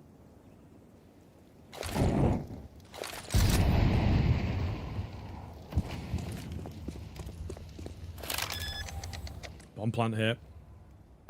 No denial. Gravity. Gravity. Oh, gets the kill. Playing this pop dog area so very well. Moves fast for the next. And, I mean, it's an AWP and a low HP player. Pistol out for Maka. In fact, down he goes. An attacker. Oh, man, just could not locate Exorcist in time. Crosshair nowhere near. He had me believing. But he's not going to get it over the line. 3D Max will answer again. Yeah, and 3D Max now starting to prove as well that hard situations and scenarios they can really make stick for them. 6-2. Tyloo's still having this sort of big issue when it comes to the T sides against 3D Max. They can't find ways to break them down consistently as well, I think is the other thing. They need to be chaining rounds together or even getting into the point of making them uncomfortable, and they're really struggling with that fact. 3D Max's lockdown defense has been fantastic. Buy it back in with that bomb plant, but double Galil, double AK, and that Tech 9 to round it out for Mosaic. Not exactly the prettiest of full buys, if we're being honest. Might be a quicker tempo one as well. Looks like we want to set up the pace with that Tech 9 and use that to lead the charge. There's the first. Full blind, just lucky ups for the pistol. Oh, I don't know where any of those bullets went, but thankfully Exorcist can trade. Maka holding patiently. Good angle here for him. Bomb will go down, but he has the opportunity to take a name. Seem acutely aware of a guy over there. And definitely now, Maka will find the all-important kill, so not looking quite as good. Mosaic very low, and they're on top of each other. Really going to come down to the timing here. A slow clear of angles, particularly in from connector. A dink landing there, I believe, but Mercury moving fast to find two. Brings it down to the 1 versus 1 now. Maka up on the AWP. He's got no ammo in his pistol, I guess, and Mosaic will take him down. Tyloo, a massive, massive robbery has occurred on the A-bomb site. The thing is, he actually did have ammo in his pistol. I don't think he had information of how low he was. Hence why he opts for the AWP. He thinks it's going to be the difference maker. He had about 4 or 5 bullets left in that USP, but he must not have known how low. So unconfirmed damage dealt on towards the last man, which actually ends up being the win factor of that round. Tyloo, what a round 2 win as a whole. For Maka, you didn't know, just 7 points of HP for Mosaic. He came into that round with just a Tech 9, and he closes it with a Tech 9. Brilliant stuff. And the knock-on effect for the French side is pretty big. However, opener for Maka, quick trade by Jam Young. Yeah, we'll see here. Exorcist in deep, smoke behind him, but yeah, attacker knows what's up. So not going to happen. Man advantage Tyloo.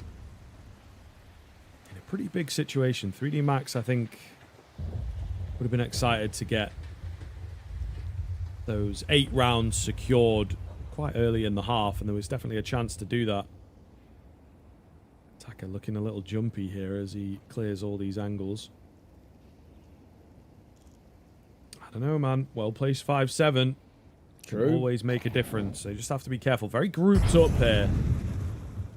And they will gamble on the A side of things for 3D Max. This could get very messy outside A. It's make or break, isn't it, right? As you put it, a gamble, but a gamble that could pay off. There's the first. There's the second. Hang on. 2 versus 2.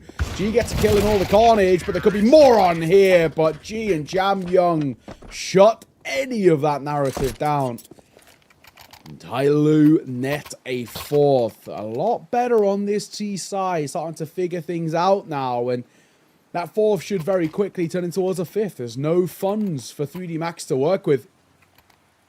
Tyloo have finally figured it out. It's taken a bit of time to get there, but this is now starting to look a lot more convincing. Yeah, absolutely. And 3D Max, I think, will also be reeling from that sort of clutch situation. They feel they definitely should have won it, and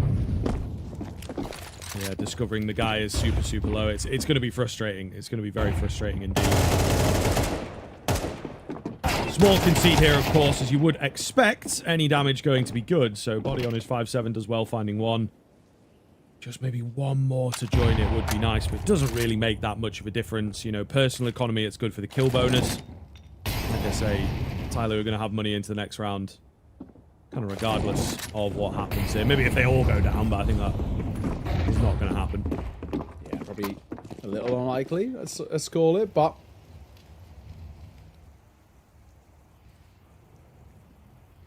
consolation kill on top of the one they've already got, though, for 3D Max would be nice, I guess.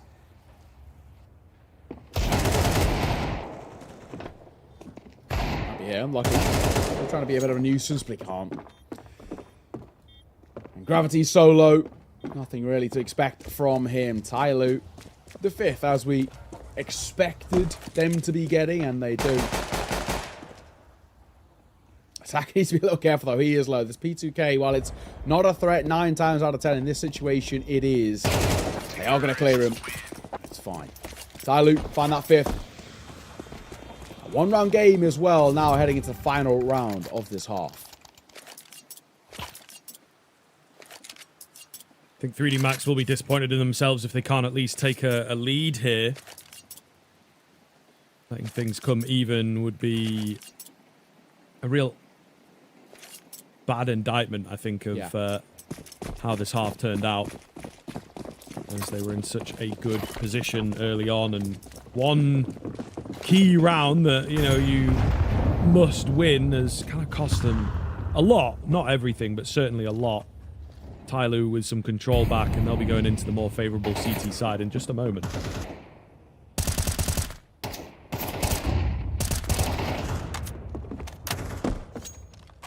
Just spamming away on that smoke, but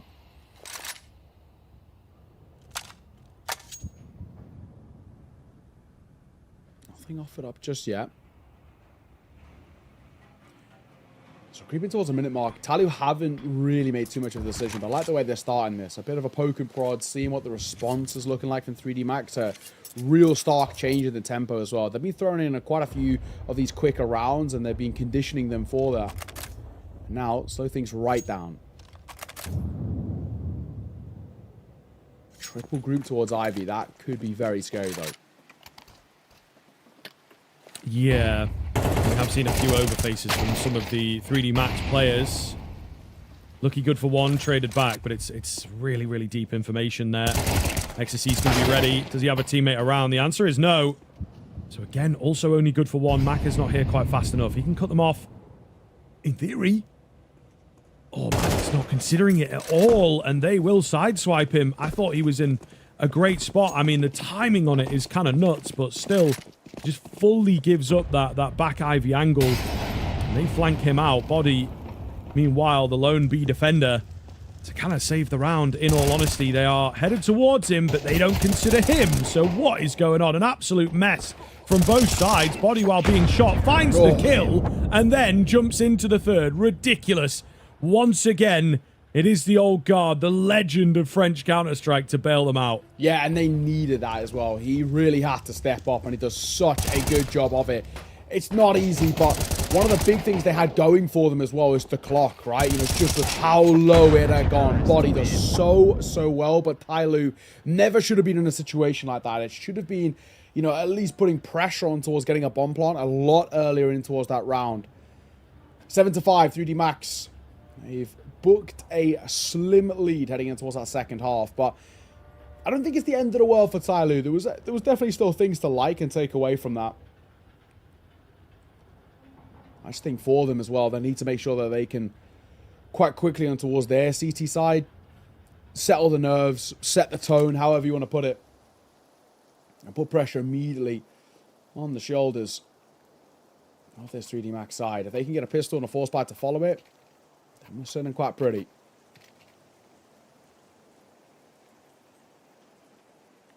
Either way, 7-5, 3D Max getting closer and closer now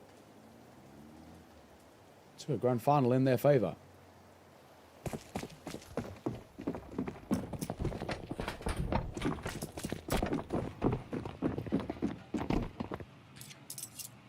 .3D Max looking for a B play here. Light utility available. And just contacting in, see what the resistance looks like. Do have to be careful. It's a relatively well-defended site at the moment. What's the plan now? They've gotten away with quite a bit. It's a timing smoke from Tyloo. There's not really much to go off of there, but it still might slow things down. They're considering this. Smoking a Molotov into the default positions. Mosaic, range and close. Oh my god. The Julies, that's what they do, man. In the right hands, that's what they do. Not my hands. I'm telling you that for damn sure. I cannot hit shots like that. Sometimes I wonder how pros make them look so effortless. And Mosaic is one of them. That is a monstrous round from him. A huge quad kill that shuts down any sort of doubts. And Tyloo gifted a bit of a freebie here in round number 14 as well. There was nothing gained from 3D Max in that previous round, so they can't be buying in towards this one. We should have a 7-all scoreline. These two sides, it feels like they're so evenly matched, and we saw that on map number 1, and we're seeing it again here in map number 2. Big trade, Mosaic somehow only shut down at 1. Same can't be said for G, as he looks for 3, and attacker will steal it away from him. 7-all. A very easy dispatch of that low buy, but a couple of consolation kills which 3D Max will take. Very true, but very quickly it is do or die here. Particularly for Tyloo, of course, but they seem to have a bit more momentum on their side given the end of the first half, now into the second. But 3D Max looking to sort of shut them up and take this 2-0, take this grand final over the line. As at one point, given the way things started, what were we? 5-1? I believe. Yeah. So, you know, they really look like they were in prime position to do so. A quick move at Ivy. Barely get the words out, not 20 seconds into the round, and there's only 2 3D Max players remaining.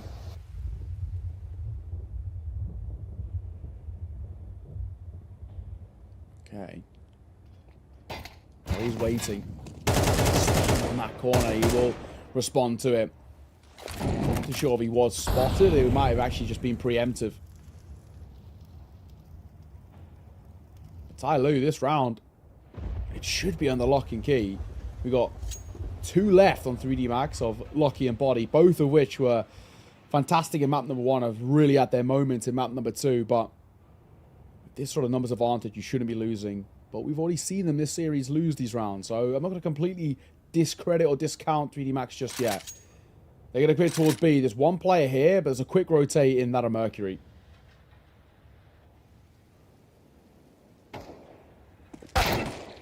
Chan Young. Oh, okay. Wow. Loses his head. A few more of those. Might low. just get the job done. That is crazy. Bomb plant coming in here. Little bit of utility. They opt to move forwards, and connector is kind of a no-go. That's going to buy a lot of space and a lot of time for 3D Max.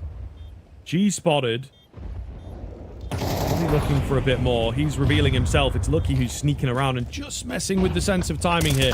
They look like they're the same person. Yeah, and Body's going to go overlooked. They've played this brilliantly. Attacker on the bomb. He doesn't have a kit available. Body comes flying in to find the final kill. And a huge steal from 3D Max. And I don't know if it was the plan, but it worked. They were trading around, not showing at the same time, and they looked like the same person with a little sort of off the beat kind of move in terms of those peaks. Crazy stuff. Yeah, it's probably just a very valid oversight, right? I feel like most people would. A miscom, however you want to put it, where they're desperately searching for that second guy, not realizing he's also there. And what a round, like 2 versus 4. They had no right to win that. And it all starts with that shot on Jam Young, right? That's the one that makes or breaks that round. The fact that they delete him so effortlessly as they're making their way downstairs. He's over towards Con. Long range shot, 1 tap. That's pretty unreal. And 3D Max will steal back the lead in their favor before going into attack pause. There's money to buy for Tyloo, but it isn't exactly fantastic. I don't know if there's something dropped for Mercury either. No, he's actually just on a Deagle. MP9 for attacker. G does have the AWP, but he's not been the G that we've come to know and love. He's been a little bit quieter by his standards. This is a prime position for 3D Max. But also, I guess, flip side for Tyloo. This is what we generally like to call a swing round. Winner of this, generally speaking, gets gifted a second behind it. There's no residual cash left over. They don't have loss bonus either. This is such an important round because the stakes, the momentum, and the snowball effect getting underway. And 3D Max will open things up well. It's Attacker, the first to fall. Yeah, a ridiculous opening kill to net is certainly not what the Doctor ordered here.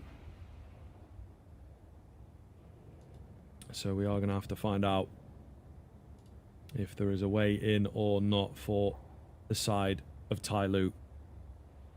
Jam Young. Unlikely angle here. Very unlikely angle. Trying to work off of his teammate at the bottom end of the ramp who gets instantly deleted. Jam Young's decided to play the long game. Slowly following in the footsteps here. They're not going to expect him at all. He has to devastate. He has to get away. Oh, with a couple. It's a difficult spray down and it's not quite enough, but maybe it's created enough chaos. Mosaic in the 1v1 stays cool to get it done. And Tyloo giving 3D Max a taste of their own medicine. Oh, man. That's such a confident swing from Mosaic. In a way, it's kind of too confident. I actually love it. It's not like a... You know, sometimes you want to play this percentage-based Counter-Strike, and that doesn't feel like it, but... In the end, who cares? It's Tyloo who take it. Tied this game right back up. 8 apiece, and like I said, it's a swing round, so look at the knock-on effect. But interestingly enough, 3D Max are going to go for a force buy. 1 AK for Lucky. Taking on a few Deagles. You lose this, Tyloo can get in towards double digits. It doesn't start well as Maka falls.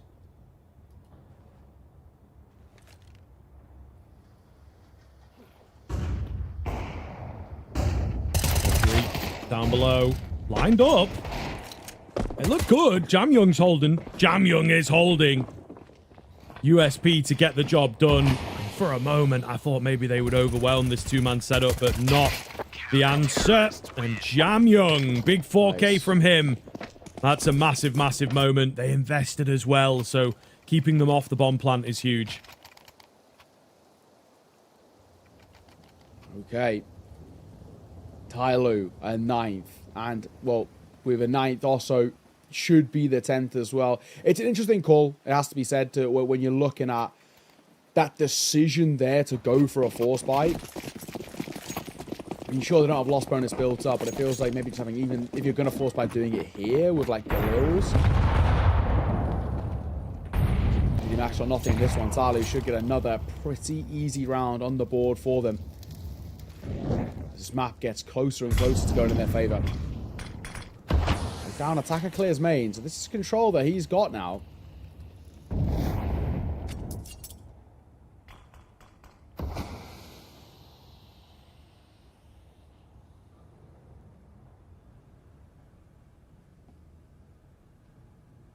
Slow moving for 3D Max. Attempting to find a pressure point that will work. Down goes body. So that's a no-go. What are the options now? I mean, trying to get through a forward setup here from Tyloo is going to be very tough indeed. Quick trade. Oh, G falling. Mercury at the back of the site. Guesses the right way, able to drop the bomb here. Got to be very careful. The support is now coming to join him, and surely enough has been done. Lucky is not fast enough on the AWP. For a moment, for a slim moment, there was a chance, but the bomb went kind of the wrong way. I think maybe the rest of the team wanted to move up pop, actually, but the bomb forced them into that A site. Yeah, exactly that. 8 to 10 now, 2 rounds, the difference.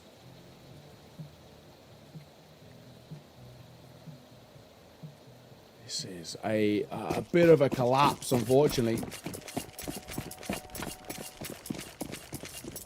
3D Max in a tough spot. Lose this round, it might even cost them the map, if we're being completely honest. Double nade setup.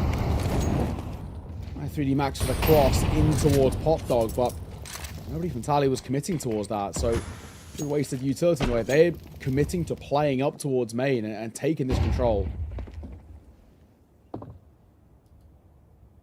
Yeah, it certainly looks that way.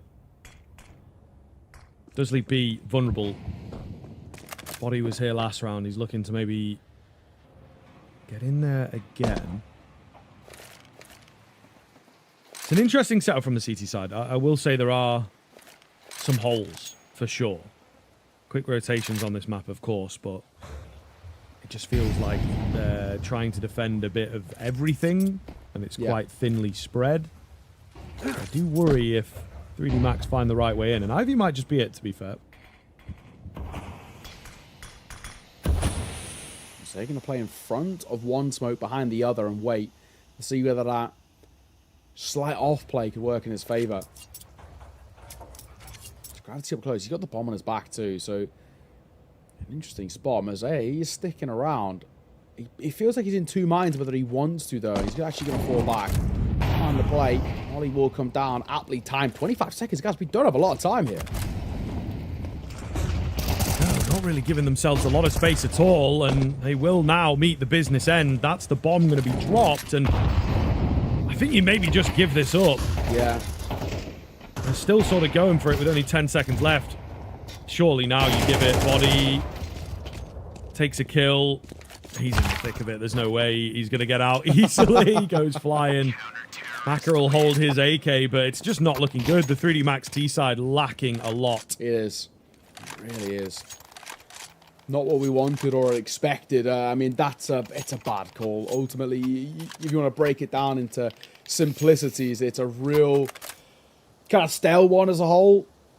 Three round gap, may I say, but between Tyloo and 3D Max now, it feels like there shouldn't be too much doubt in closing out this map. This feels like it's going to be requiring that third. Second tack pause taken on the 3D Max side, but I don't know. They're looking very, very flat to me.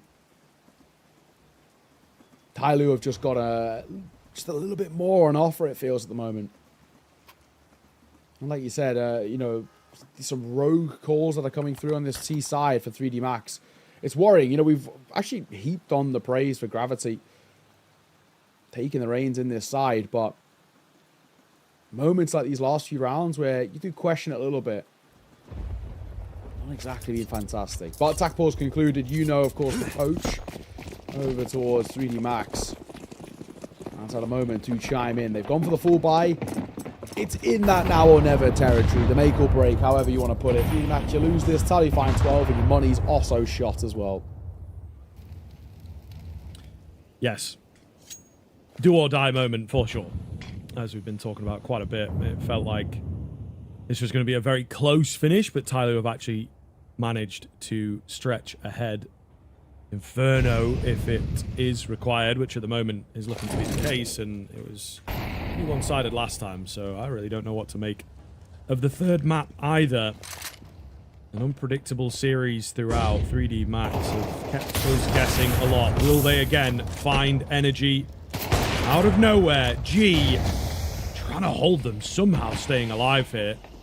He's kept the numbers even, but they've lost control of the B bomb site and the bomb plant, so 3D Max, it's as good as it's going to get, my friends. Pop shot. Missed. Wondering actually whether Tyloo are just going to give this one up. Looks sort of in half minds about it. Now they're starting to make that move in. This is such a deeply ingrained post plant, though. Making a move for the catch on the jump up. It's attacker. That'll find one. G will hit that one as well. And now Gravity's all left alone. In a matter of moments, he's got to buy time. There's the first. Oh, we're knifing. Oh, my God. Did he have time? Oh, and he actually also missed the defuse as well. What are we doing? The knife coming out as well. Did they not know where he was? Did they forget there was another guy alive? I have no idea. But a knife trying to get Gravity, or maybe just trying to get towards the bomb quicker, and then attacker sort of misses the defuse, has to re-enter in towards it. 3D Max, it's carnage, but they walk away with the round. Pure panic, pure adrenaline. That cortisol running through the veins, man, often makes you shaky, and I think that's exactly what we've had there. Just a shakiness of the clutch, you know, it all feels like it's falling apart. Your teammate's in front of you, he goes down, you have to... Oh, a mess. A real mess for Tyloo. It gets the better of them, I'm sure. Yeah. Panicked comms as well doesn't help the situation, and we see an immediate tack timeout coming in. Such good work from G to get them back in, but they cannot convert. Oh, I honestly, I'm not sure he had it if he had it on the first. Yeah, I think you're right. To be fair, I think it would have been real close, but of course, it confirms him missing that first defuse, confirms the fact. Which is never a good feeling, you know, the unsurety of the what if. And now, 3D Max seem to be pressing the attack. Maka is out quick, and there's so much utility going on. Not been heard. His teammates are already finding kills, so it's not like he's as needed as maybe they thought. But all the same, chaos and confidence here from 3D Max, taking it back. We've maybe seen some more discipline and structure from this team in the tournament, but this is their DNA. Oh. And you can see what happens, handing across a kill or two that perhaps shouldn't be going down. Still, a 3-on-1 feels good. They just won one of these situations, so you have to be very careful. Ollie, that'll take on towards Body. It'll force him out. It's a 1 versus 2. And Jam Young's opted for the AK now as well. He knows there's one around the site here, so it's just about trying to figure out if and how he can break down his crossfire, and he can't. It's well played. It's a contact game there, right? And I think effectively done in that spot. 3D Max up to double digits themselves, up to a 10th. We already saw them make one quite miraculous recovery in that previous map. Going back-to-back would be heartbreak for Tyloo, especially on home soil.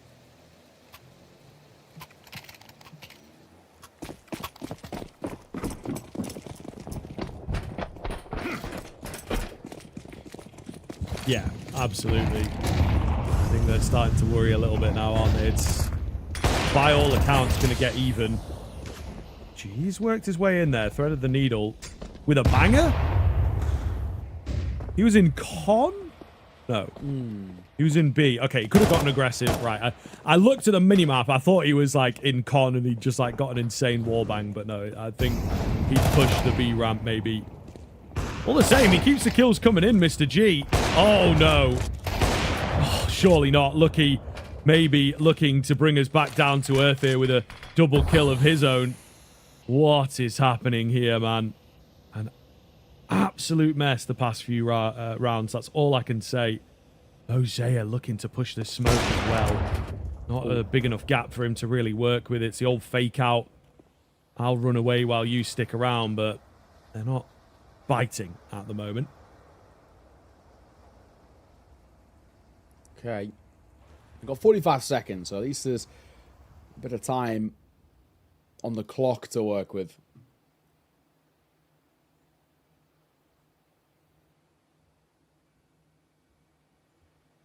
They're committed to this double pump, the pause and re-enter, but Mosaic hasn't budged. He's trying to hit the shot. Oh, he does get damaged, but he can't find the head. G can find the shot. Oh, and G finds both. with the all-pot range. It's a quad kill for G as Tyloo net 12. You couldn't write it. G having an absolutely electric couple of rounds. The one prior not capitalized on. That one, beautiful.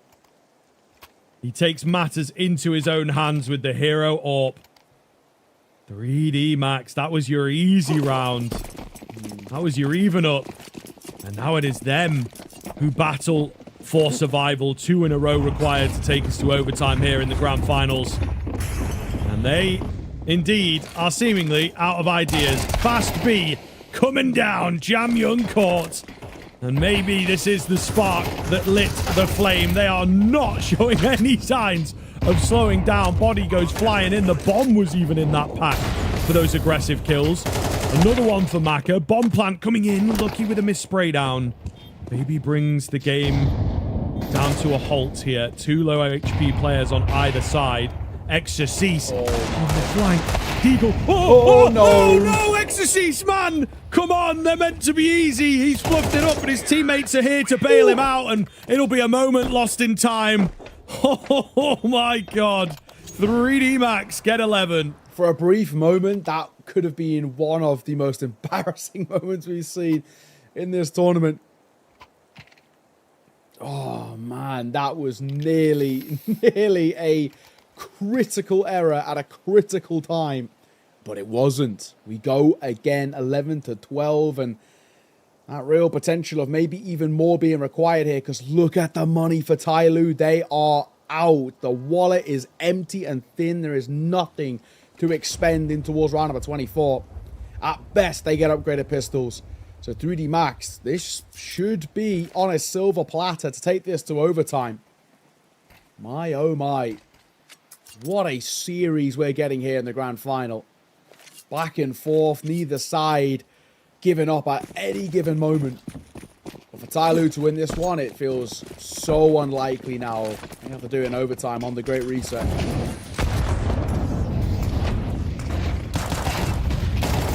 Five, 7.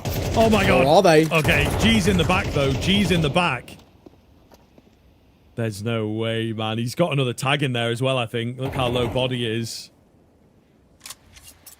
Bro, crazy. I mean, look, they're going to be buying, and it will be low, but you've rushed B, and now you're just rushing A? 3D Max throwing caution to the wind. And so rightly punished, in my opinion, Attacker. Yeah, agreed. Oh, I thought Attacker maybe might be able to see above this. The boost being stretched to its extreme right now.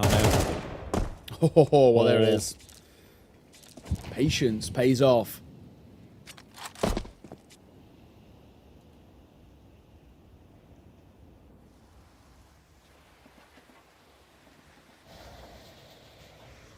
Fully patient right now, as they've just backed off, and a lot of space being taken. 45 seconds on this clock. Listen, Jam Young's position could be everything or nothing. Exorcise around the corner. Oh, but Jam Young is a little slow to react. Exorcise turns away and just gives him the fight. He was the full HP player. I feel like, you know, time is kind of the essence, but you're not super pushed in. The thing is, there's a lot that's been missed. The bomb goes down. There's no one around to really stop them getting that plant. It has to be perfectly played here from 3D Max, though. They're so low. Mosaic on this AK is the one that you watch. You don't have any direct eyes on Connector. Is he going to be able to make it out? I think so. I think this is a situation of like, look, every man for himself. All going to be down to some timing here. Lucky reveals, and Mosaic on this AK not getting involved. Lucky while blind finds the kill. Oh my goodness, Galil retriever Jam Young. He's going to get the frag, but is there enough time? Surely without the kit. Surely without the kit, there's not enough time. I don't think so. Nah, absolutely not. Absolutely not. What is that blind kill from Lucky? Oh my God. Written in the stars for the overtime. Lucky by name, lucky by nature. What is that, man? He has no right to get away with that second kill, and that has kept 3D Max alive on train and kept them in with a chance of the 2-0. Even still, we go for even more. It's overtime required here, and hey, let's be honest, right? there's a stark argument to be made that they might not even deserve to have got the 12th here. With how poorly they started that round, flying into fights against low buys, you know that, like you mentioned, they're going to be buying something, right? So why are we flying into these engagements? It was a risk that wasn't rewarded, but thankfully they've got a man who can step up, and Lockheed's had a fantastic map so far. 23 and 18 for him. Body 22 and 16. The two guys who are lights out on Nuke are even more so here on Train. So we go again. Overtime, first to 16.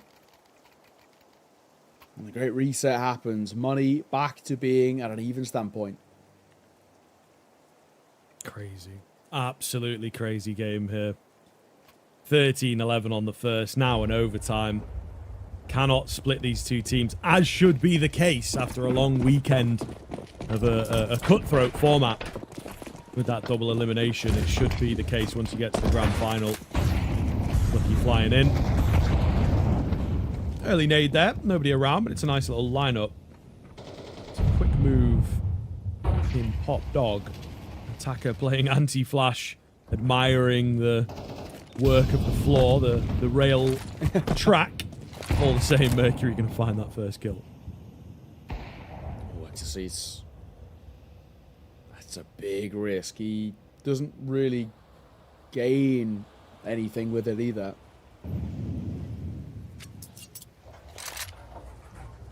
We'll fall back and unscathed, so I guess that's ultimately all that matters. They're going to regroup towards B. Only one player here, but it is G with the AWP. The issue is a missed shot by G. He should be dead to rights. If we can get one and fall away, it's going to be okay.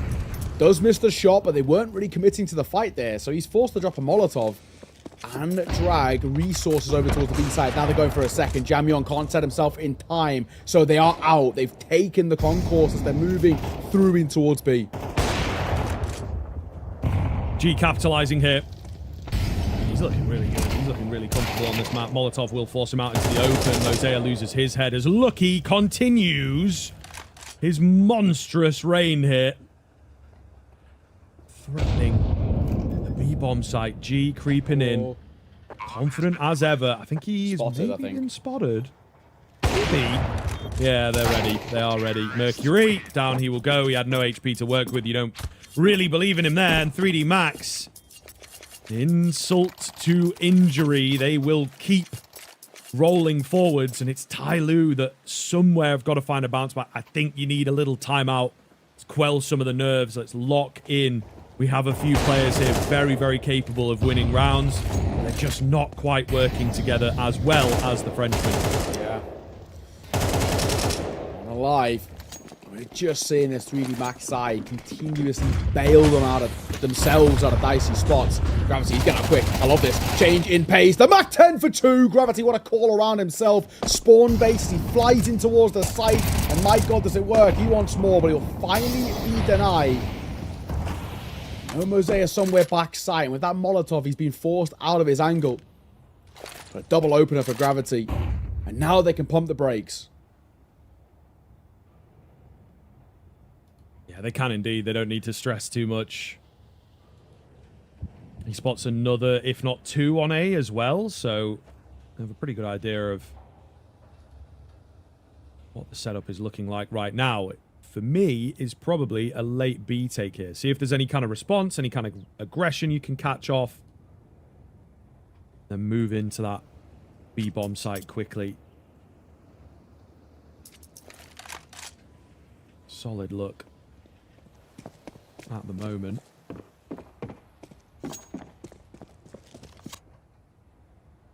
They're going to bolster up B, though. They've just really put all their chips into one place here, Tyler. That's a good call.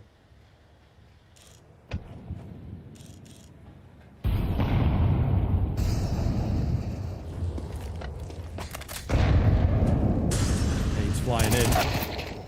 Oh, good find from Lucky. Oh, no. And Body. The Heaven players have done well here. Mosea trying desperately to hold on. If he drops the bomb in the right place, could get freaky, but it manages to cross.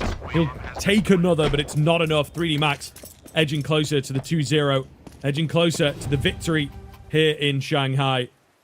Incredible stuff. I mean, do you have anything kind of in your head right now that Tyloo could do to respond, or does it just look like they're deflated? Honestly, like, it's one of these things where if you're Tyloo, I think one of the things that they'll continue to be saying to themselves is sort of, how is Lucky getting away with what he's getting away with? Like, even that peek he takes there, he has no right to win that. He's shift walking out of a smoke, and he one-taps the guy back oil. Like, he never should win that fight. And it's just one of those games. I think it's one of those things with Tyloo, even when looking back on it, so they're to lose this, they're going to say 9 times out of 10 we beat them on train, but this is the one time where Lucky is unstoppable. 28 and 18. This is one of the best train performances I've seen in a long, long time, and he is doing absolutely everything for 3D Max at the moment. Body's having his moments, but Lucky is just a man possessed right now as he gets another. Finally cut short by Mercury. He gets a 3K in a matter of moments. What was Maka looking at? An oversight, to say the least. Mercury has managed to thread the needle there. Not going to be flawless for 3D Max. Will have their work cut out. I mean, unless listen, stranger things have happened in this game, I'd argue. But he's very low, and Mercury is in a complete unknown spot. At the same time, the perfect spot to deal with Body. I don't think he's not going to consider it. Yeah. 4K comes through for Mercury. Beautifully done. Terrifying, absolutely terrifying stuff here. Tyloo need that individual to bail them out, but when it comes to the sort of team move at the moment, 3D Max, they look a lot better. This is a really kind of interesting position that we're in for Tyloo, where they lose this next round. 3D Max on that front. It's also on 3D Max's better side if we're making arguments of the two, right? When we look at something you brought up about the kind of the head-to-head between these two, 3D Max do a lot of the heavy lifting on the CT side, and that's where they're now heading. So confidence got to be feeling very high for this French roster. And Tyloo might be feeling a little on edge. They really struggled to get out the gates on the T side and really find the form and the understanding of how to break down 3D Max. And that worries me. That worries me.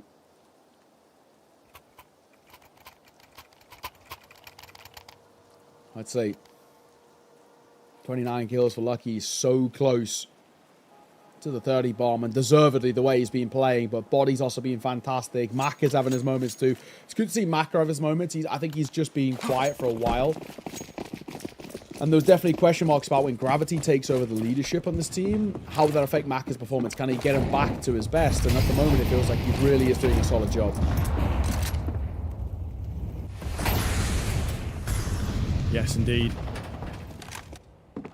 Oh, Gravity, nice opener for him. Again, in Pop Dog. He loves this angle. XSC's going to follow up, or attempt to, a little deeper, and he's punished for his trouble. Maka also going down, so worse for wear on the Chinese side, but ultimately a man advantage that they should be able to work with. Let's see, go back towards there they go. Lucky's still alive, so I still have belief, if I'm being honest. He's done it so many times for this side body. He's actually exposed. He was so trained on that old train Ivy angle that'll cost him his life. So Body getting one. He's got his IGL still alive with him, but this feels next to impossible, especially with the oversight on Attacker. This round's done, 1 versus 3, and Gravity doesn't back himself. Tyloo tie us back up, 14 apiece. And now it's a straight shoot for 2 in a row to see if you can close it in OT number 1, or a second is going to be required.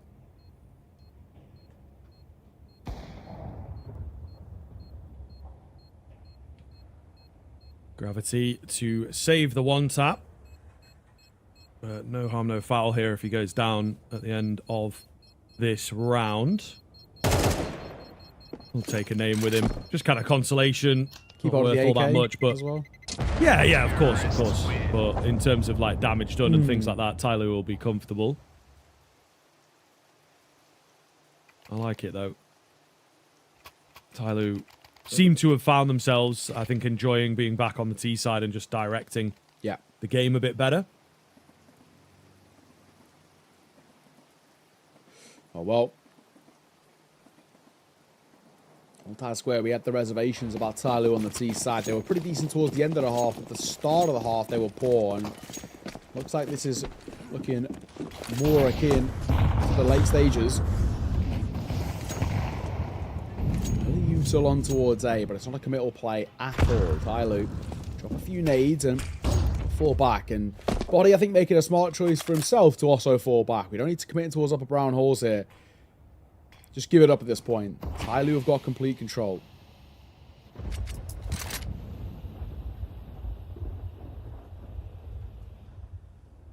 Weird angle for Body. It is. I'm interested to see how it works out. He was waiting for a smoke play, I suppose. He's going to drop back as that smoke begins to dissipate. In comes the execute. There's not really any nades to keep them back. Oh, Body is burning. Lucky up top for the double spray down. Could be huge. Body up close, despite the low HP, is able to find one as well. Lucky set to survive. Just play the numbers here. Get that 15 locked in. Bomb needs recovering and planting. They're trying to push forwards here on the Tyloo side of things, but there's just too many members to get through. 3D Max, the first to hit 15, and it's a small sigh of relief. Still work to do. Job not finished, but they secure another overtime. And still absolutely everything going right for Lucky. A 3K for him in that round as he cracks in towards the 30 bomb.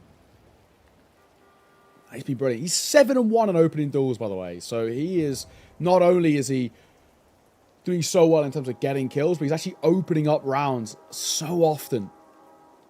But you got on the flip side, somebody who you would expect to be pretty good in terms of the opening duels, Jam Young. He's 0-6. It's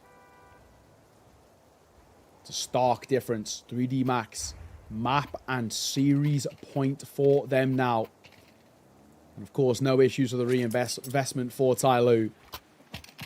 Win this, and that's just to take us to another overtime. Inseparable, these two sides. But Lucky looks like somebody up on high is looking down upon him. Absolutely everything he is doing is going right at the moment. Like I said, it generally feels like one of the best trained performances I've seen from an individual in a while. 100%. Oh, until Mosea. Until the overstep, feeling a bit confident. He heard you. He was like, yeah, man, well, watch this. But at least there is a trade back.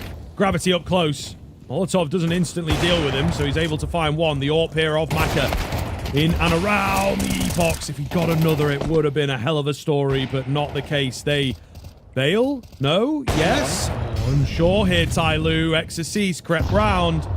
And now Mercury to save the day. Spotted. He's been seen. He's got the bomb. That's about all he has going for him here. He's going to try and get out, and he will be able to do that. Not a hugely unpredictable move, though, so we'll see how 3D Max respond. Such a good angle by Body, though, isn't it? Difficult to clear from here. Oh, he turns away at the worst possible time, but not capitalized upon by Mercury. Trying to cross it, and he does it with the bomb in his hands as it goes down. Post plant, 1 versus 2 Mercury to keep Tyloo alive here in this final. More damage dealt on towards Body. He's trying desperately to isolate the fight, and he does for the first. It's the low player that's left. Oh, Mercury! What a monstrous 1 versus 2. Tyloo tie the game up and take us to another overtime. I don't believe it. I don't believe it. It looked like it was set in stone, didn't it? Oh, man. Absolutely crazy stuff. Mercury just crossing with the bomb and really weird fights, but he gets it together when it matters most. And more Counter-Strike going to be required here on Train. Tyloo will not go quietly.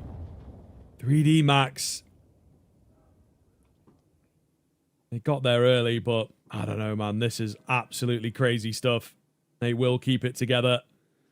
And hopefully keep delivering on the Counter-Strike. This is where into a second, maybe even into a third overtime, it can get a little messy. Yeah. This is where fatigue starts to play quite a big factor as well. And also at the point where you've got this sort of situation, it feels like the strat book, for the most part, has been exhausted.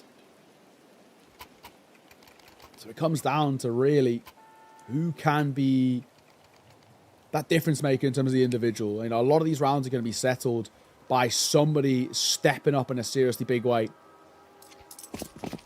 Nothing really is going to be too surprising or shocking in terms of what strats they bring in towards each and every round. So, off the call, but a little bit heartbreaking for 3D Max to lose like that. Let's see if it has any sort of knock-on effect. Gravity, I like the move, but they know about it. He still wants to fight. Does well for damage. Flash is coming around as well. There's a pincer maneuver. Hang on, this is still a little bit funky. Mercury swings in towards his demise. G's also here as well, but a nice trade. Still numbers favour the French. Yeah, just for now, maybe a big trade, to be honest, to make it seem more doable. Going under the gap, but not committing. G ready for a fight, so it's a good job that they had some discipline there to drop back. Mosea trying to be sneaky, but he's being watched for. It's getting chaotic, even more so than it was earlier. TDM mode slightly activated, and well, 3D Max, they've been shooting some bots, looking very good indeed, as Attacker will be the only one left.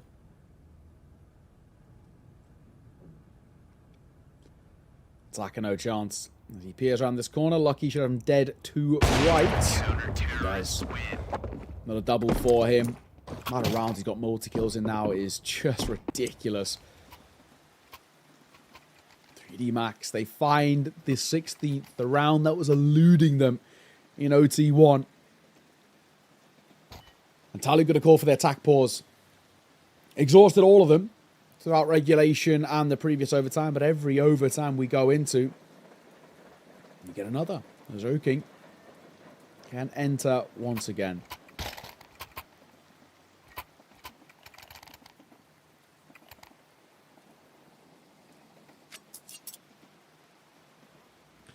Hopefully a stabilization here then for Tyloo. It's been a pretty difficult mental game. This is where players are often separated, teams are often separated. Can you keep it together? Is that sort of one element in your team that's perhaps a little more vocal? Are they going to become a problem? Someone going to check out? You know, you have to make sure not to get tilted, and we all have different ways of expressing that tilt, I suppose.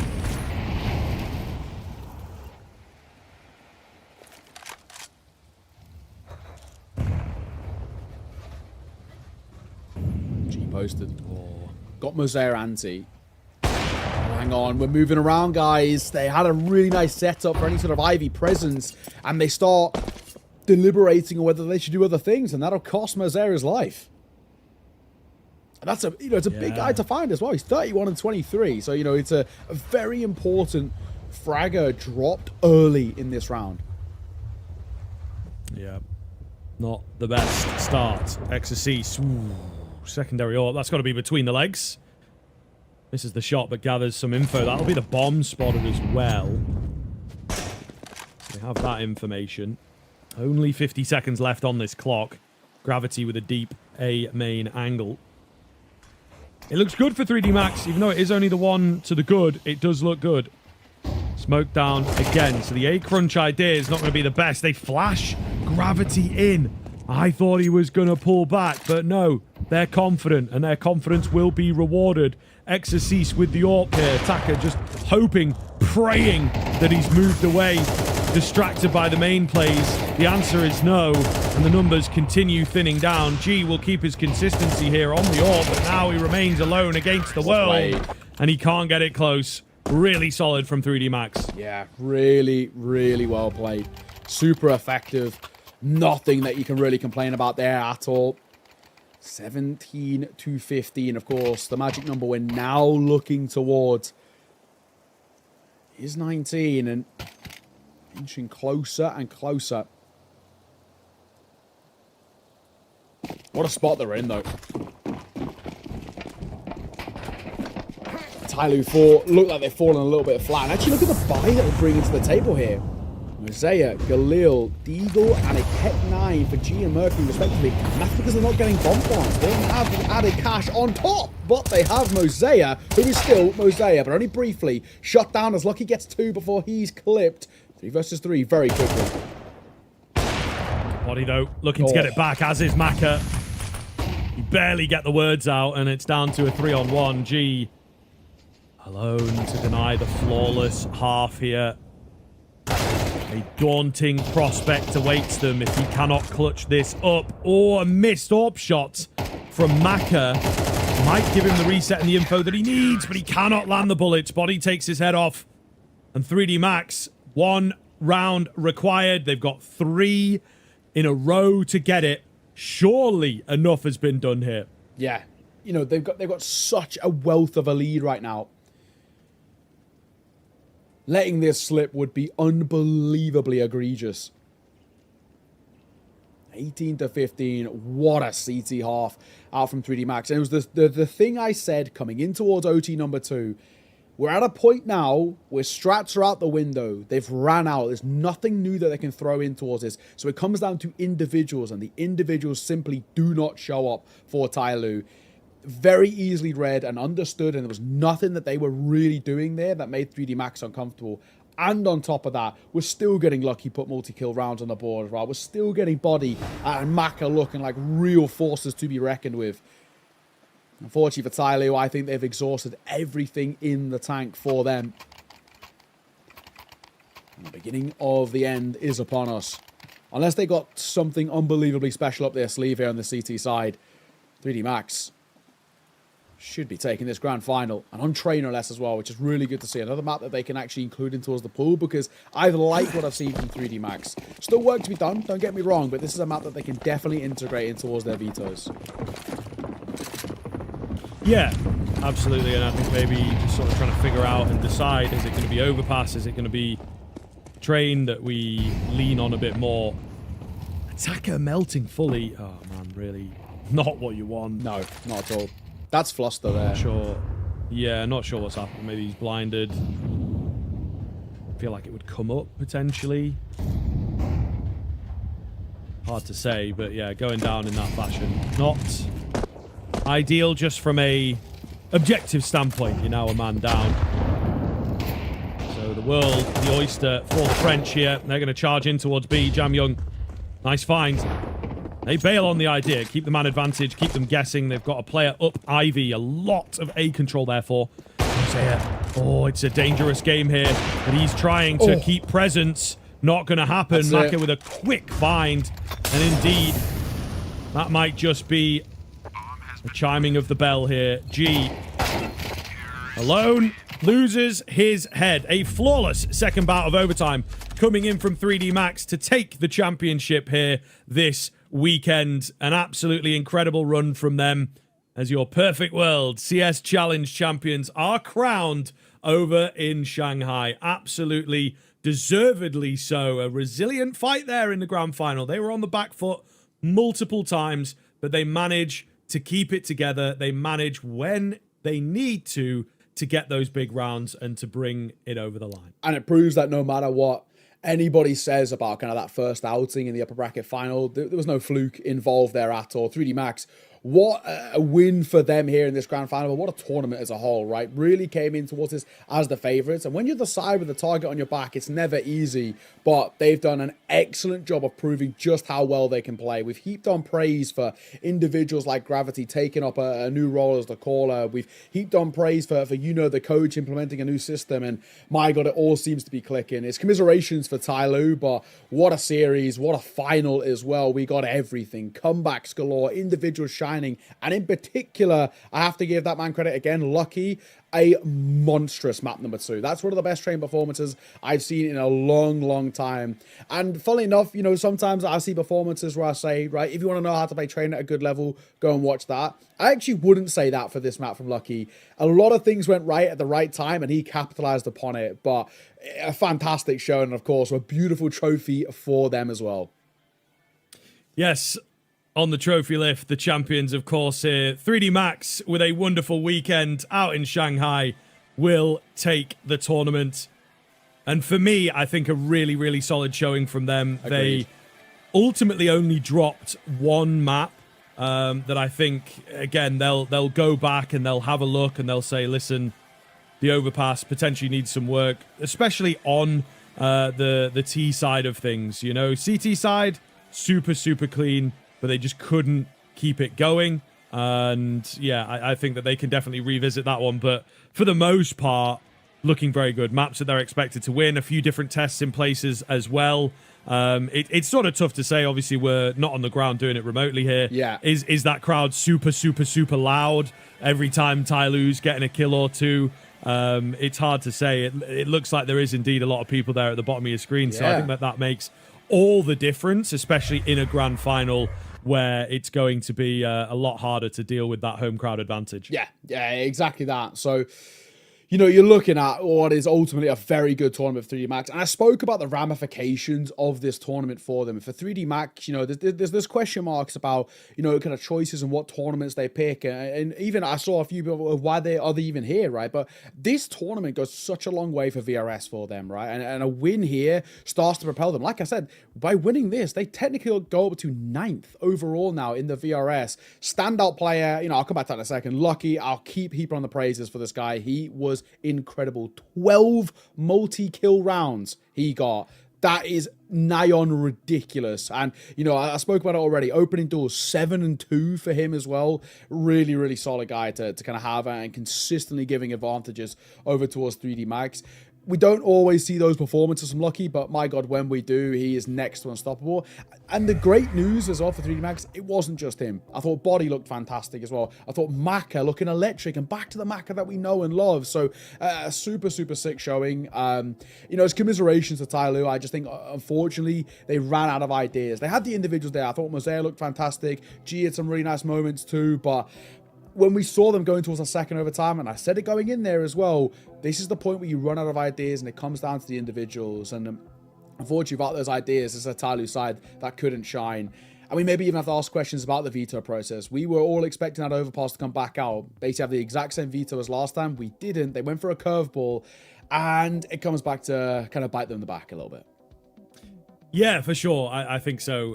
It is a little tough for Tyloo to try and figure it. And, you know, they might be left guessing and regretting a little that, you know, they went for somewhat of a curveball in places. But look, 2 maps there as well for Tyloo that definitely could have been theirs. They will know that and just ran out of energy towards the end. You can even see when they're doing the sort of handshakes at the end, you know, well played, well played. Mm-hmm. There was just a dejection. It's like, oh yeah, I have to like, you know, look these guys in the eye and remain cool or whatever, but they really just don't want to talk to anybody right now. So a difficult loss for Tyloo. Hopefully they can keep things together moving forwards. But 3D Max starting to solidify themselves. It's always good in a tournament like this where you consider all the factors, close map here, overtime here. If they can overcome all of these hurdles, it proves to be a really good tournament, a really good learning experience for a squad that is on the up at the moment. I'm excited for them, and I'll say it again. They've turned me from a doubter to a believer. I've been a bit of a 3D Max hater in the past. I wasn't a fan of the playstyle. I didn't enjoy watching 3D Max Counter-Strike. I do now. This is a side that it feels like they've got a new lease of life behind them, and I'm excited to see what they can bring going forward. But from us here, that is all, right? We're done. That is the grand final concluded here at the Perfect World CS Challenge Series 1. Thank you so much for joining us. For myself, Naokai, Scriv, all the wonderful production team behind the scenes as well, and Perfect World themselves. It's been a pleasure to be involved this weekend. We've loved every single moment, and we'll be back if they ask. That is for damn sure. Thank you very much for joining us. It's been a pleasure. And until next time, take care. We'll see you soon.